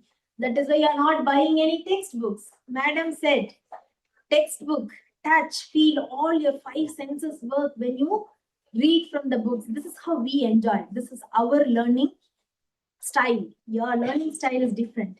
So as I said in the quote, we are changing our way of teaching. So I declare again, all these slides are made with ChatGPT. This is a declaration. No, manually you can't make this colorful slides like this. The content I prepared, I asked ChatGPT to give image slide for all the slides. It gave me very nicely. I think around 46 slides I have. I try my maximum. My time is 30 minutes. I will finish within that time. Okay. So these are my learning objectives. So I thought learning objectives also, let me try what the ChatGPT gives. I gave the objectives. It gave this beautiful image. So you like to see like this, na? If I completely type, it is difficult for you to have attention on us. So look at this story. The machine sees the data, the nurse sees a person. The data shows heartbeat is this, blood pressure is this. What a nurse does, you just go see the patient. Don't look at the monitor. This is what we actually see. The data shows breathlessness, monitor is showing some alarming numbers. The nurse goes near to the patient, holds the hand. What is happening? How are you? What is? So the patient says, I'm scared. Once if you touch, automatically the numbers change. So what AI this has? Nothing. It just needs your mindset to have that compassion. So technology can increase your speed. This improves the access, support decisions, detect risks early. There are so many AI algorithms have come.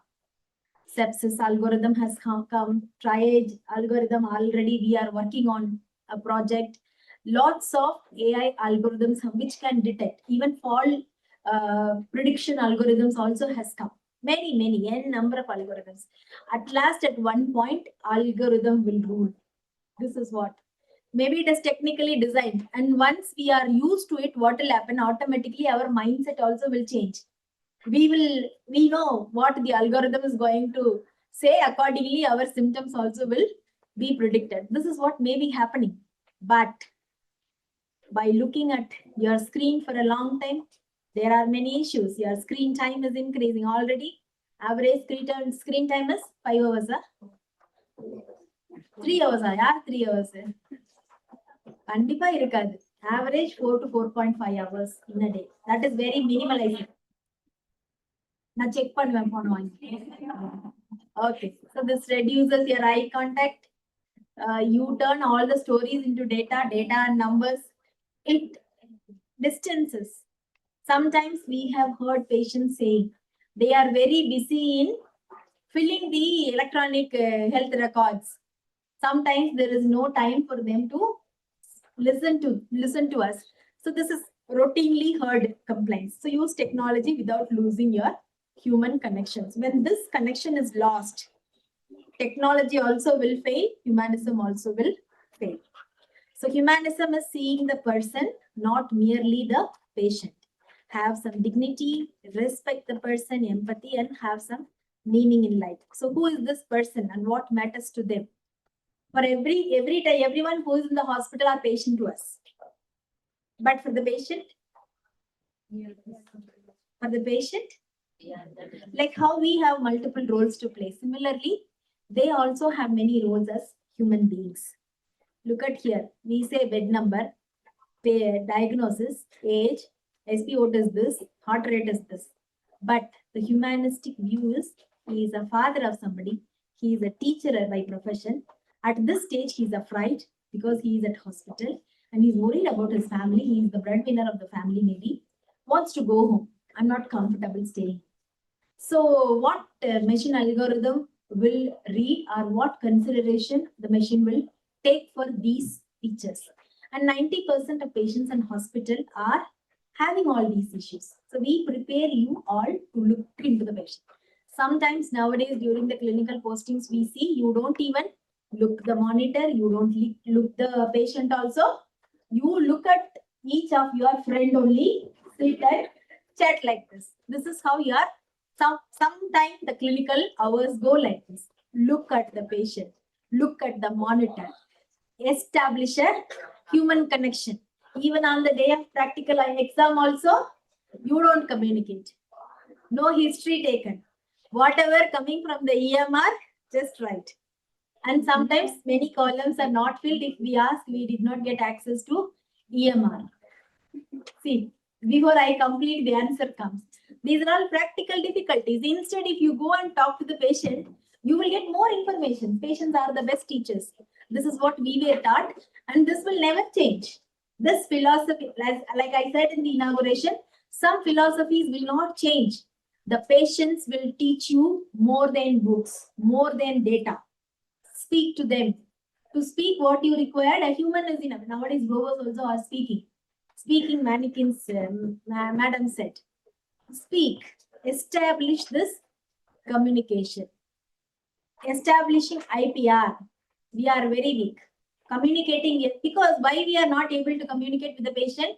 We don't communicate even with our friends and family members also. We are very much limited. If we see nowadays, we can even do a survey and see daily, how many words you type in social media and other communication modes, how many words you speak. Definitely what you type will be more than what you speak. This is how the scenario is changing. So establish a human connection. Data tells us what is happening, but humanisms ask what it means, what the data means to us. So some 5 humanistic competencies. Narrative. We are very good in narration. If any essay question comes for MSc student in the examination, they can narrate it very nicely. Did not study, I don't know the answer, but no one will leave the answer sheet empty. Only for that question, we need additional sheet. Right? Am I right? Do you agree with me? Only those we have not learnt, we have more content. We don't know from where it comes. But thank God that God gives everything. So this is what we are experts in narration. If I just read what is there in the slide, what will be your reaction and what will be my condition? So we are experts in narration. Reflexivity. We can reflect on our practice. So you go to a movie, come. The friend is not seen your movie, Jananayagan vachkonga. I have not seen it till now. Maybe waiting for it to come in OTT. So if I ask some of you who has watched, how will you narrate? Director kuda appadi narrate pannirukave maattaru to the hero and heroines. We are experts in narration. This is specific to a human being. Visual literacy. We can look. Mind can process that. Somehow it is stored. These are all miracles, magics. This is what God's creation is. Advocacy. Madam, she is not well. She wants to go to hospital or she wants to take rest. We ask, why she is not asking, why are you coming? She can't ask. Madam is telling 2 of you will go for 1 sick person. So I will go with her. Somehow you want to escape from me. We are good in advocates. We speak for others. Similarly, we have to speak for the patients too. And spiritual humility, individual differences. We see the context. We see the connections. These are all specific humanistic characteristics. So empathy and compassion. You know a lot about empathy and compassion. Empathy is you understand their feelings. You feel for their pain. Compassionate, you recognize the suffering. Yes, the person is suffering and you feel for them. Some of the professional identity measures. So we say you are in a professional course. You have to behave like this. You are a professional. Behave professionally. Many times during your course, you heard this. There is a value for it. There are role models. You need to have clinical expertise, some feedback mechanism, reflection and culture. These are all some of the factors which determines your professional identity. You all have learned the criteria of a profession. Nursing is a profession or not, like this. So much debate we have done, but nursing is a profession. So professionalism and professional identity are different. How you behave is professionalism. Behave like a professional. You have to adapt to the standards, conduct, performance. Professional identity is who I am becoming. Working as a nurse and being a nurse are different. You should have some values in it. You have to do it with some purpose. You should have that belongingness. This is what is professional identities. Professionalism is what I do. Professional identity is who I am becoming. What am I? Even after my duty hours also. That is what professionalism is. So now, students learn from what we model. So this is a hidden curriculum, something new concept which I learned last month in Payment. So I thought I will show this to you all here. What we say, every person deserves respect. One word said that expectation. So this is what we model when you as clinical instructors, when you are in the clinicals, how you speak, how you listen, how you respond when you are under our actions that shape the daily life. So here, the students did not learn what you said. The students observe you and learn what you do. You always shout at them. They will also do the same thing to us. Whatever you do. So we are role models for them. So they learn, they imitate us. This is what the hidden curriculum says. The curriculum, we take you classes, 4 years or 2 years you are spending with us. So this much time, there are so many interactions taking place between us. At the end of the course, the student learn, or what remains with them forever is how you made them feel during the course of time. All contents, whatever you have taught during 4 hours will not be there. Maybe after some 4 or 5 years, after 10 years, if you come, meet the teacher, what memories will come to you is how you made them feel. So there are some teachers you like to go talk. Some teachers you are afraid to go. Some teachers you never want to see them. So like this, there are some people, because individual differences are there. All teachers are not same, but their intention is good. They have to teach you. They have to educate you. They have to make you get good marks. So they were working hard for that. So this is what the hidden curriculum is. This plays a major important role in shaping the personality of an individual. So that is very, very important. There are many number of colleges. Is the process same in every institution? Is the exposure same in every institution? It differs. So there plays the vital role, the hidden curriculum. The process makes the difference. It is not the content which makes the difference. Why humanism matters in nursing? You have to understand the patient's lived experience. You have to recognize the suffering. You have to develop empathy. You have to communicate meaningfully, reflect on your assumptions, respect diversity, advocate, and provide patient-centered care. That is why humanism is center of nursing. Technology has made healthcare better in many ways, faster, accurate, more connected, more data rich, more efficient, more personalized, but potentially more impersonal, more algorithm dependent. If any technical failure happens, like morning, Janet sir asked, a robo's SpO2 is checked, SpO2 is 82 something. Immediately somebody said administer O2. Think.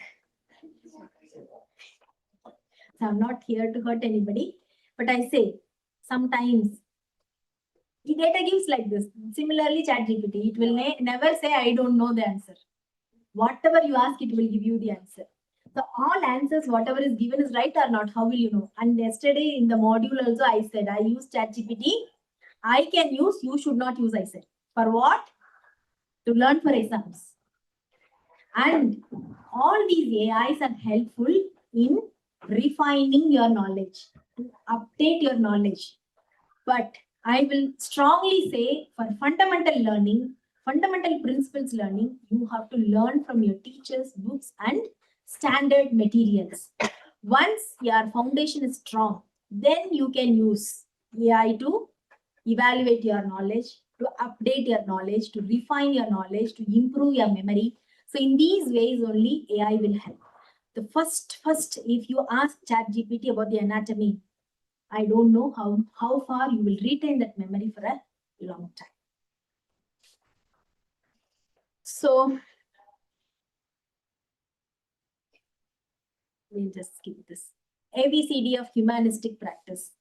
Your attitude towards person, that is built. Attitude cannot be taught. Attitude has to be built. It has to come from within. Your behavior. I know everything. I have scored 100 marks, but I am not performing up to the standards. Then there is no meaning. So behavior also is within. Communication. Clear communication. A very few people can only communicate very clearly. What I understand, the same way if you understand one concept, then communication is clear. I mean something, I say something, you perceive something, at last it will go wrong. Diversity. And we have the capacity எனக்கே டைமா 5 நிமிஷம் தான் இருக்கா சரி okay so diversity and empathy my god as a professional creating a professional identity is important a sense of oneself and in relation to others influenced by the characteristics norms and values of the nursing discipline resulting in thinking acting and feeling like a nurse. It is not that professionally I am nurse having a degree. I think like a nurse, I act like a nurse, I behave like a nurse. Only then your professional identity is developed. So how this is developed?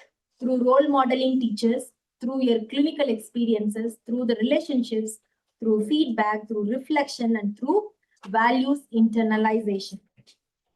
The 6 E's of humanistic nursing education. Teach with example, so that you will remember for a long time. Explain. Sometimes I have also done this. You read, you will understand this. Some simple concepts you can say like this, but if it is tough, difficult concepts, you have to explain. Exhortation, encourage value-based practices. Environment where they learn matter, their experience matter, their expectations matter. These are all the 6 X's of humanistic nursing education. This is one important slide I wanted to show you, the faculty mirror. I have already told. Students see the profession through the faculty. We are the mirrors. Whatever we show, they see. They learn from us. So be a role model and example. So the digital nurse, since morning, are learning a lot about it. Unless you are digitally qualified, digitally skilled, you cannot survive. Write and keep. I told in many of my faculty meetings also, unless you update your technical skills, it is very difficult, you will be outdated. You can't survive in this world. So you have to always keep a human in the loop of nursing. Digital professional identity. This is another important thing. So what you do at the bedside, all care, whatever you give, that gives you your bedside identity. Whereas your digital identity is your online activities. Everybody has, it is not only for a nurse. As a person, we have some identity and our social media is some identity. And this is where lots of problems occur. And many are not same in both the places. There comes the conflicts and problems. So everybody has a personal identity and digital identity, but both should be the same. This is what we wish to have. So teach many stories, arts, reflection, simulation, monitoring, and patient voice. We are experts in storytelling. I will tell you one story at last. Simulation, it is told. So debriefing also helps in, simulation, you know, the scenario, briefing, debriefing. When you take the time given for scenario is minimum time, actual introduction, scenario, and debriefing only given a long duration of time. Why? There the student reflects. So you are giving more opportunity to each and every individual to reflect and learn.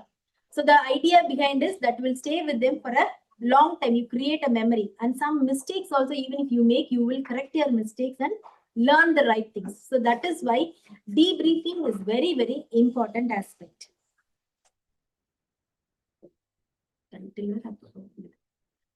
So AACN essentials of professional identity: patient-centered care, informatics and healthcare technology, professionalism, personal or professional leadership development. I am very good in technology. I am a very empathetic nurse, good in communication. I know many content and subject. Unless you update your knowledge, unless you take measures to improve your qualifications to climb on the ladder, again, there is no meaning in it. The future nurse, many said this slide. This is how the future nurse is going to be. Competence, compassion, technology, and character is important. This is not told in many places, many ways. People think that it is your personal, but the character also matters. Some questions to reflect on your daily practice. Did I see the person when you work in clinicals? Did I listen to the story? Did I understand the emotion? Did I protect the dignity? Did I use technology to serve? not replace the relationship. You have to ask these questions to yourself, and faculty ask these questions to yourself when you deal with the students also. They are also human beings. A simple framework, human plus tech. Hear their story, understand the person, make ethical decisions, be an advocate, nurture connections. Through technical, use technology, have ethical use of technology. This is what is said since morning. You have to understand it. Be good in clinical judgment, human-centered innovations. So human plus technology, that is equal to future-ready nursing. No one can replace each other. When you combine both together, this is going to do a marvelous job. So professional identity in a digital world, clinical identity, how I behave at bedside. So this I already told. I say this. This is one scenario. You are in an ICU, hectic schedule, very busy. Will you take a picture and post this in social media? Say that crazy shift duty, ICU life I hate. Will you post it? Will you post it? But I will open my Facebook and show you how many posts I have like this from the students, from the teachers. After delivering a baby, internship students, especially our 7th semester students, there many are my Facebook friends, not from here, some other places. They will post. Niku with baby, they will take a selfie and post. Is it right? No. This is not a professional behavior. You must understand. You should not do it. And even if you see somebody doing it, correct them. Because the person has an identity. You should not. And it doesn't mean that everything you have to post on the social media. You have some privacy for your personal life also. That is very, very important.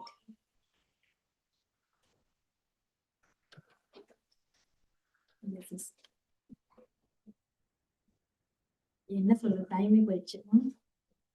conclusions later. So professional identity is not taught in a single lesson. Conference attend it will not come. This is a process. From the day one till you die, this is refining day by day. This is how the identity is created. This is how the identity is maintained. This is how the identity is taken to the next generation. Because we have seen some sort of nurses, some teachers that molded us. And now you are seeing us. This is huge responsibility of our faculty to be a role model and to pass that heritage to the next generation. So this is how it will be passed on to next generations like. So being human, being a professional is not a one day or one minute affair. It is lifelong. This is a connection that is to be established. So in the world of rapid technology, let humanism remain our compass. Technology can treat, but only humanity can heal. So let us have this in mind. And these are my references. I have one story. Will the organizer allow me to say the story to conclude? 2 minutes. Yes. 2 minutes, I'll tell you the story, a very interesting story. I always say story. Without story, my lecture is incomplete.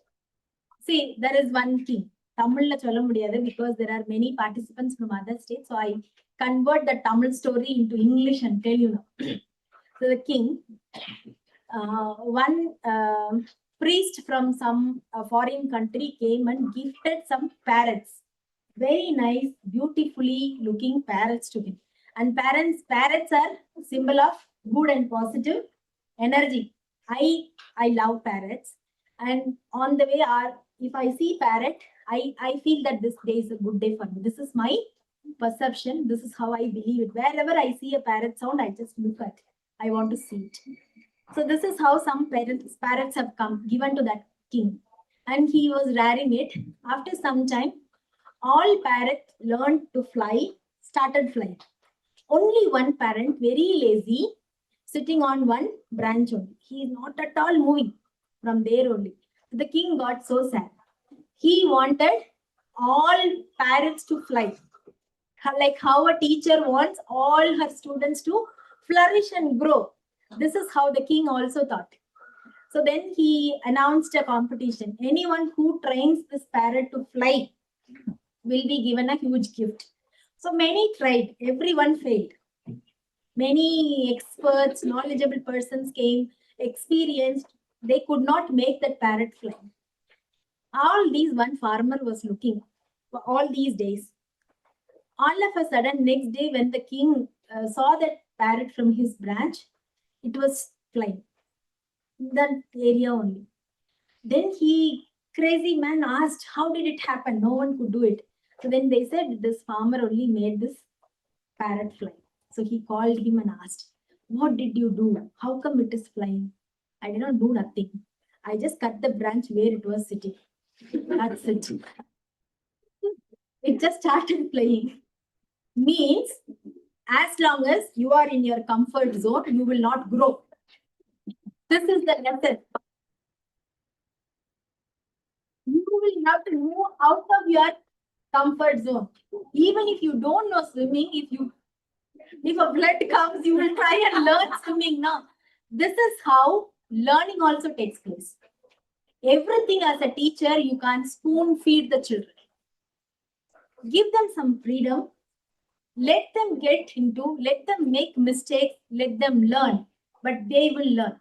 Every human being is having a basic minimal intelligence.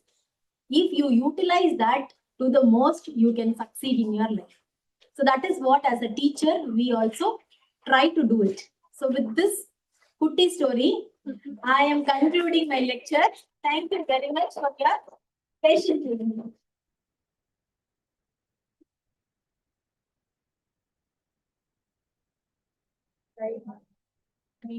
I now request Professor Manishwari P, HOD of Fundamentals of Nursing, to bestow a moment of voice discussion.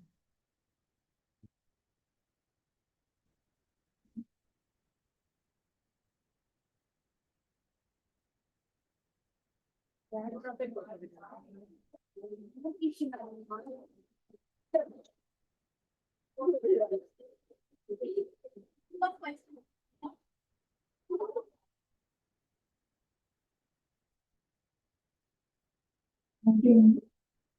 May I now request Dr. Bhaskaran, Organizing Secretary of the conference, to give a report of the conference. That's 5 minutes.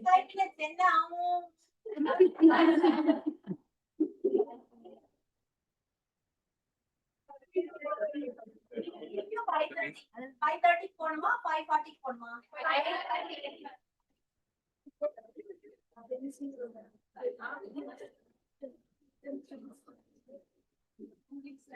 Sir ஃபாஸ்டா படிக்கணும்.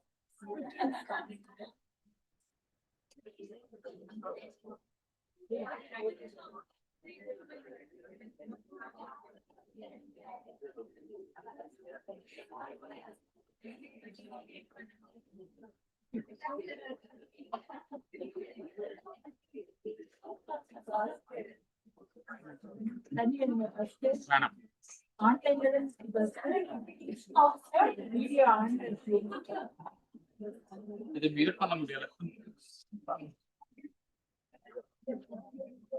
Good evening all. Thank you. National Conference on a Century of Caring, a Future of Excellence Transforming Nursing Education for Tomorrow. This reports present the final registration statistics. The conference organized by PAG College of Nursing, Coimbatore in collaborations with the Nursing Scholars Society on 21st August 2026 at 4th floor lecture hall PAG IMS of Coimbatore. The conference aims to commemorate a century of nursing excellence while charting a progressive path forward, focusing on the integration of artificial intelligence, simulation-based learning, and interprofessional collaboration to save the future of nursing education and practice. A total of 602 unique registration has been confirmed. The detailed state-wise breakdown around 25 states and 1 union territory they registered. They are listed here: Tamil Nadu 208 delegates, Kerala 91 delegates, West Bengal 86, Madhya Pradesh 80, then Chhattisgarh 38, Gujarat, Uttar Pradesh, and so on. A total of 602 unique registrations.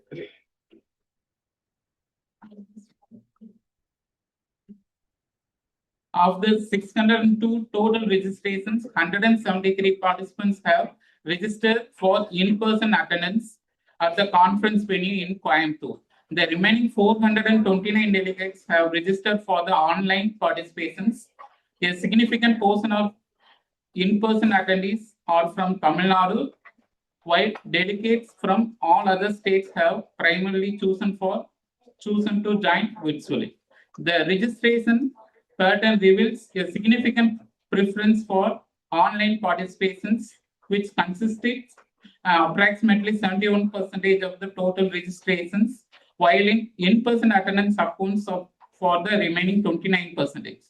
This strong online presence underscores the conference-wide accessibility and its successful outreach to nursing professionals across the country, particularly from the states located far from venues such as West Bengal, Madhya Pradesh, Chhattisgarh, Gujarat, and Uttar Pradesh.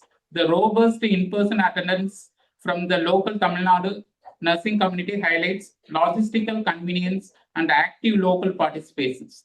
This robust and geographically varied response with hybrid model effectively accommodating both local and distant delegates is a testament to the conference impactful theme and esteemed reputation of the organization bodies, promising a rich and insightful exchange of ideas that will contribute significantly to the future of nursing education in India.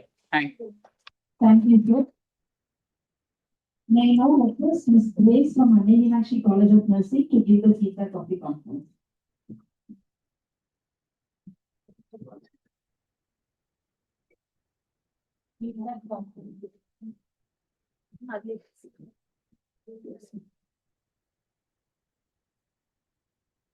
Respected dignitaries and organizers of this program.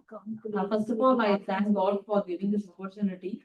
I am visiting this campus after 16 years because I have been working here from 2008 to 2010 as an employee in MSU. So it feels immense pleasure to be again here.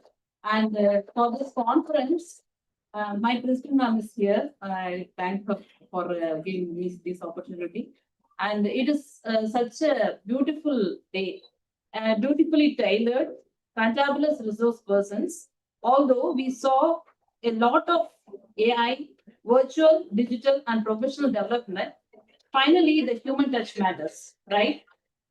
Yes, without innovative planning for months together, this wonderful national conference is not possible. I especially thank the organizers for such a delicious menu of information and knowledge served in the form of exuberant lectures with creative AVIs like role play, live simulations through lively presentations. A special round of applause shall we give for them? Everything was a positive experience, starting from the registration in the morning, well-organized sessions, filling refreshments and a satisfying lunch, and lastly, felicitations. We gained a lot of information from well-renowned resource persons across the country who were the stalwarts in their field. Thank you, dignitaries and organizers, all of the hard work and effort to give us a well-spent day. Thank you, one and all. Thank you, ma'am, for your feedback. Now it's time to distribute the certificates over to certificate committee. May I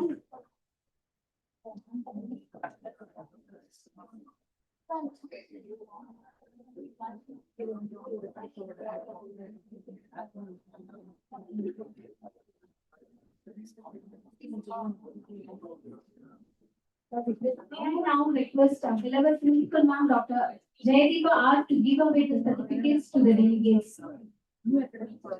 I request one representative from each college to come forward to collect the certificates. I repeat, I request one representative from each college to come forward to collect the certificates. Anna Meenakshi College of Nursing.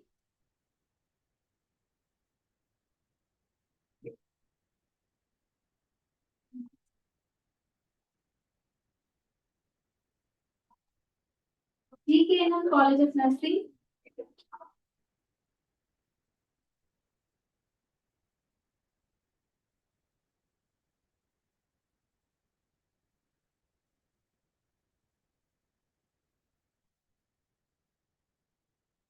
Ms. Kurali K.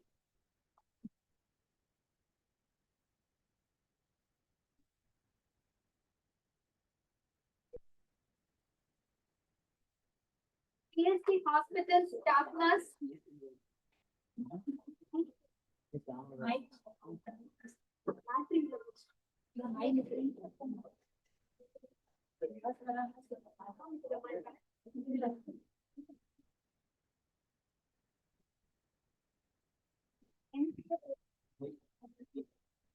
Ms. Ruby Anita R.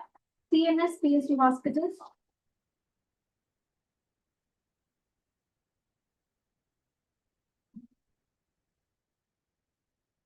Faculty PSC College of Nursing.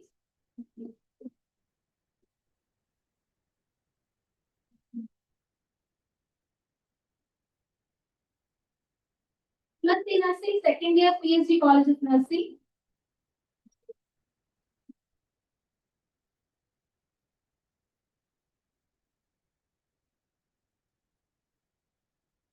MSc Nursing, first year PhD College of Nursing.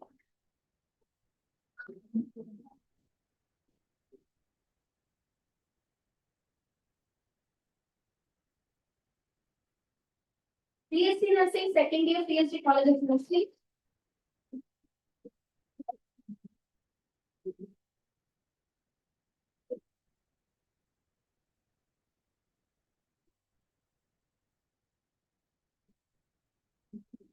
May I now request our Vice Principal Ma'am, Professor Meera Saranan, to give away the certificate to organizing chairperson Dr. R. Jaydeepa Ma'am.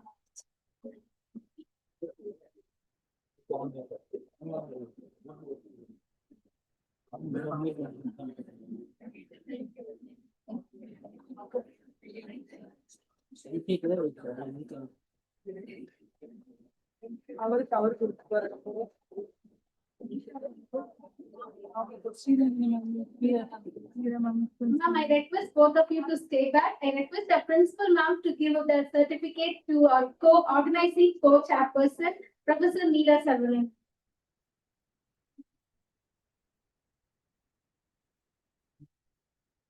Thank you, ma'am. Principal ma'am, please stay back. Organizing secretary, Dr. Bhaskaran sir.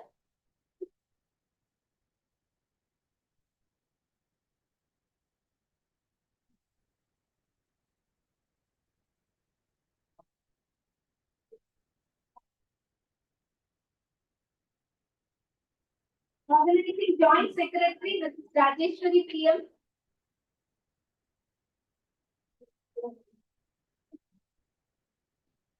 Organizing joint secretary, Mrs. Rakila ma'am.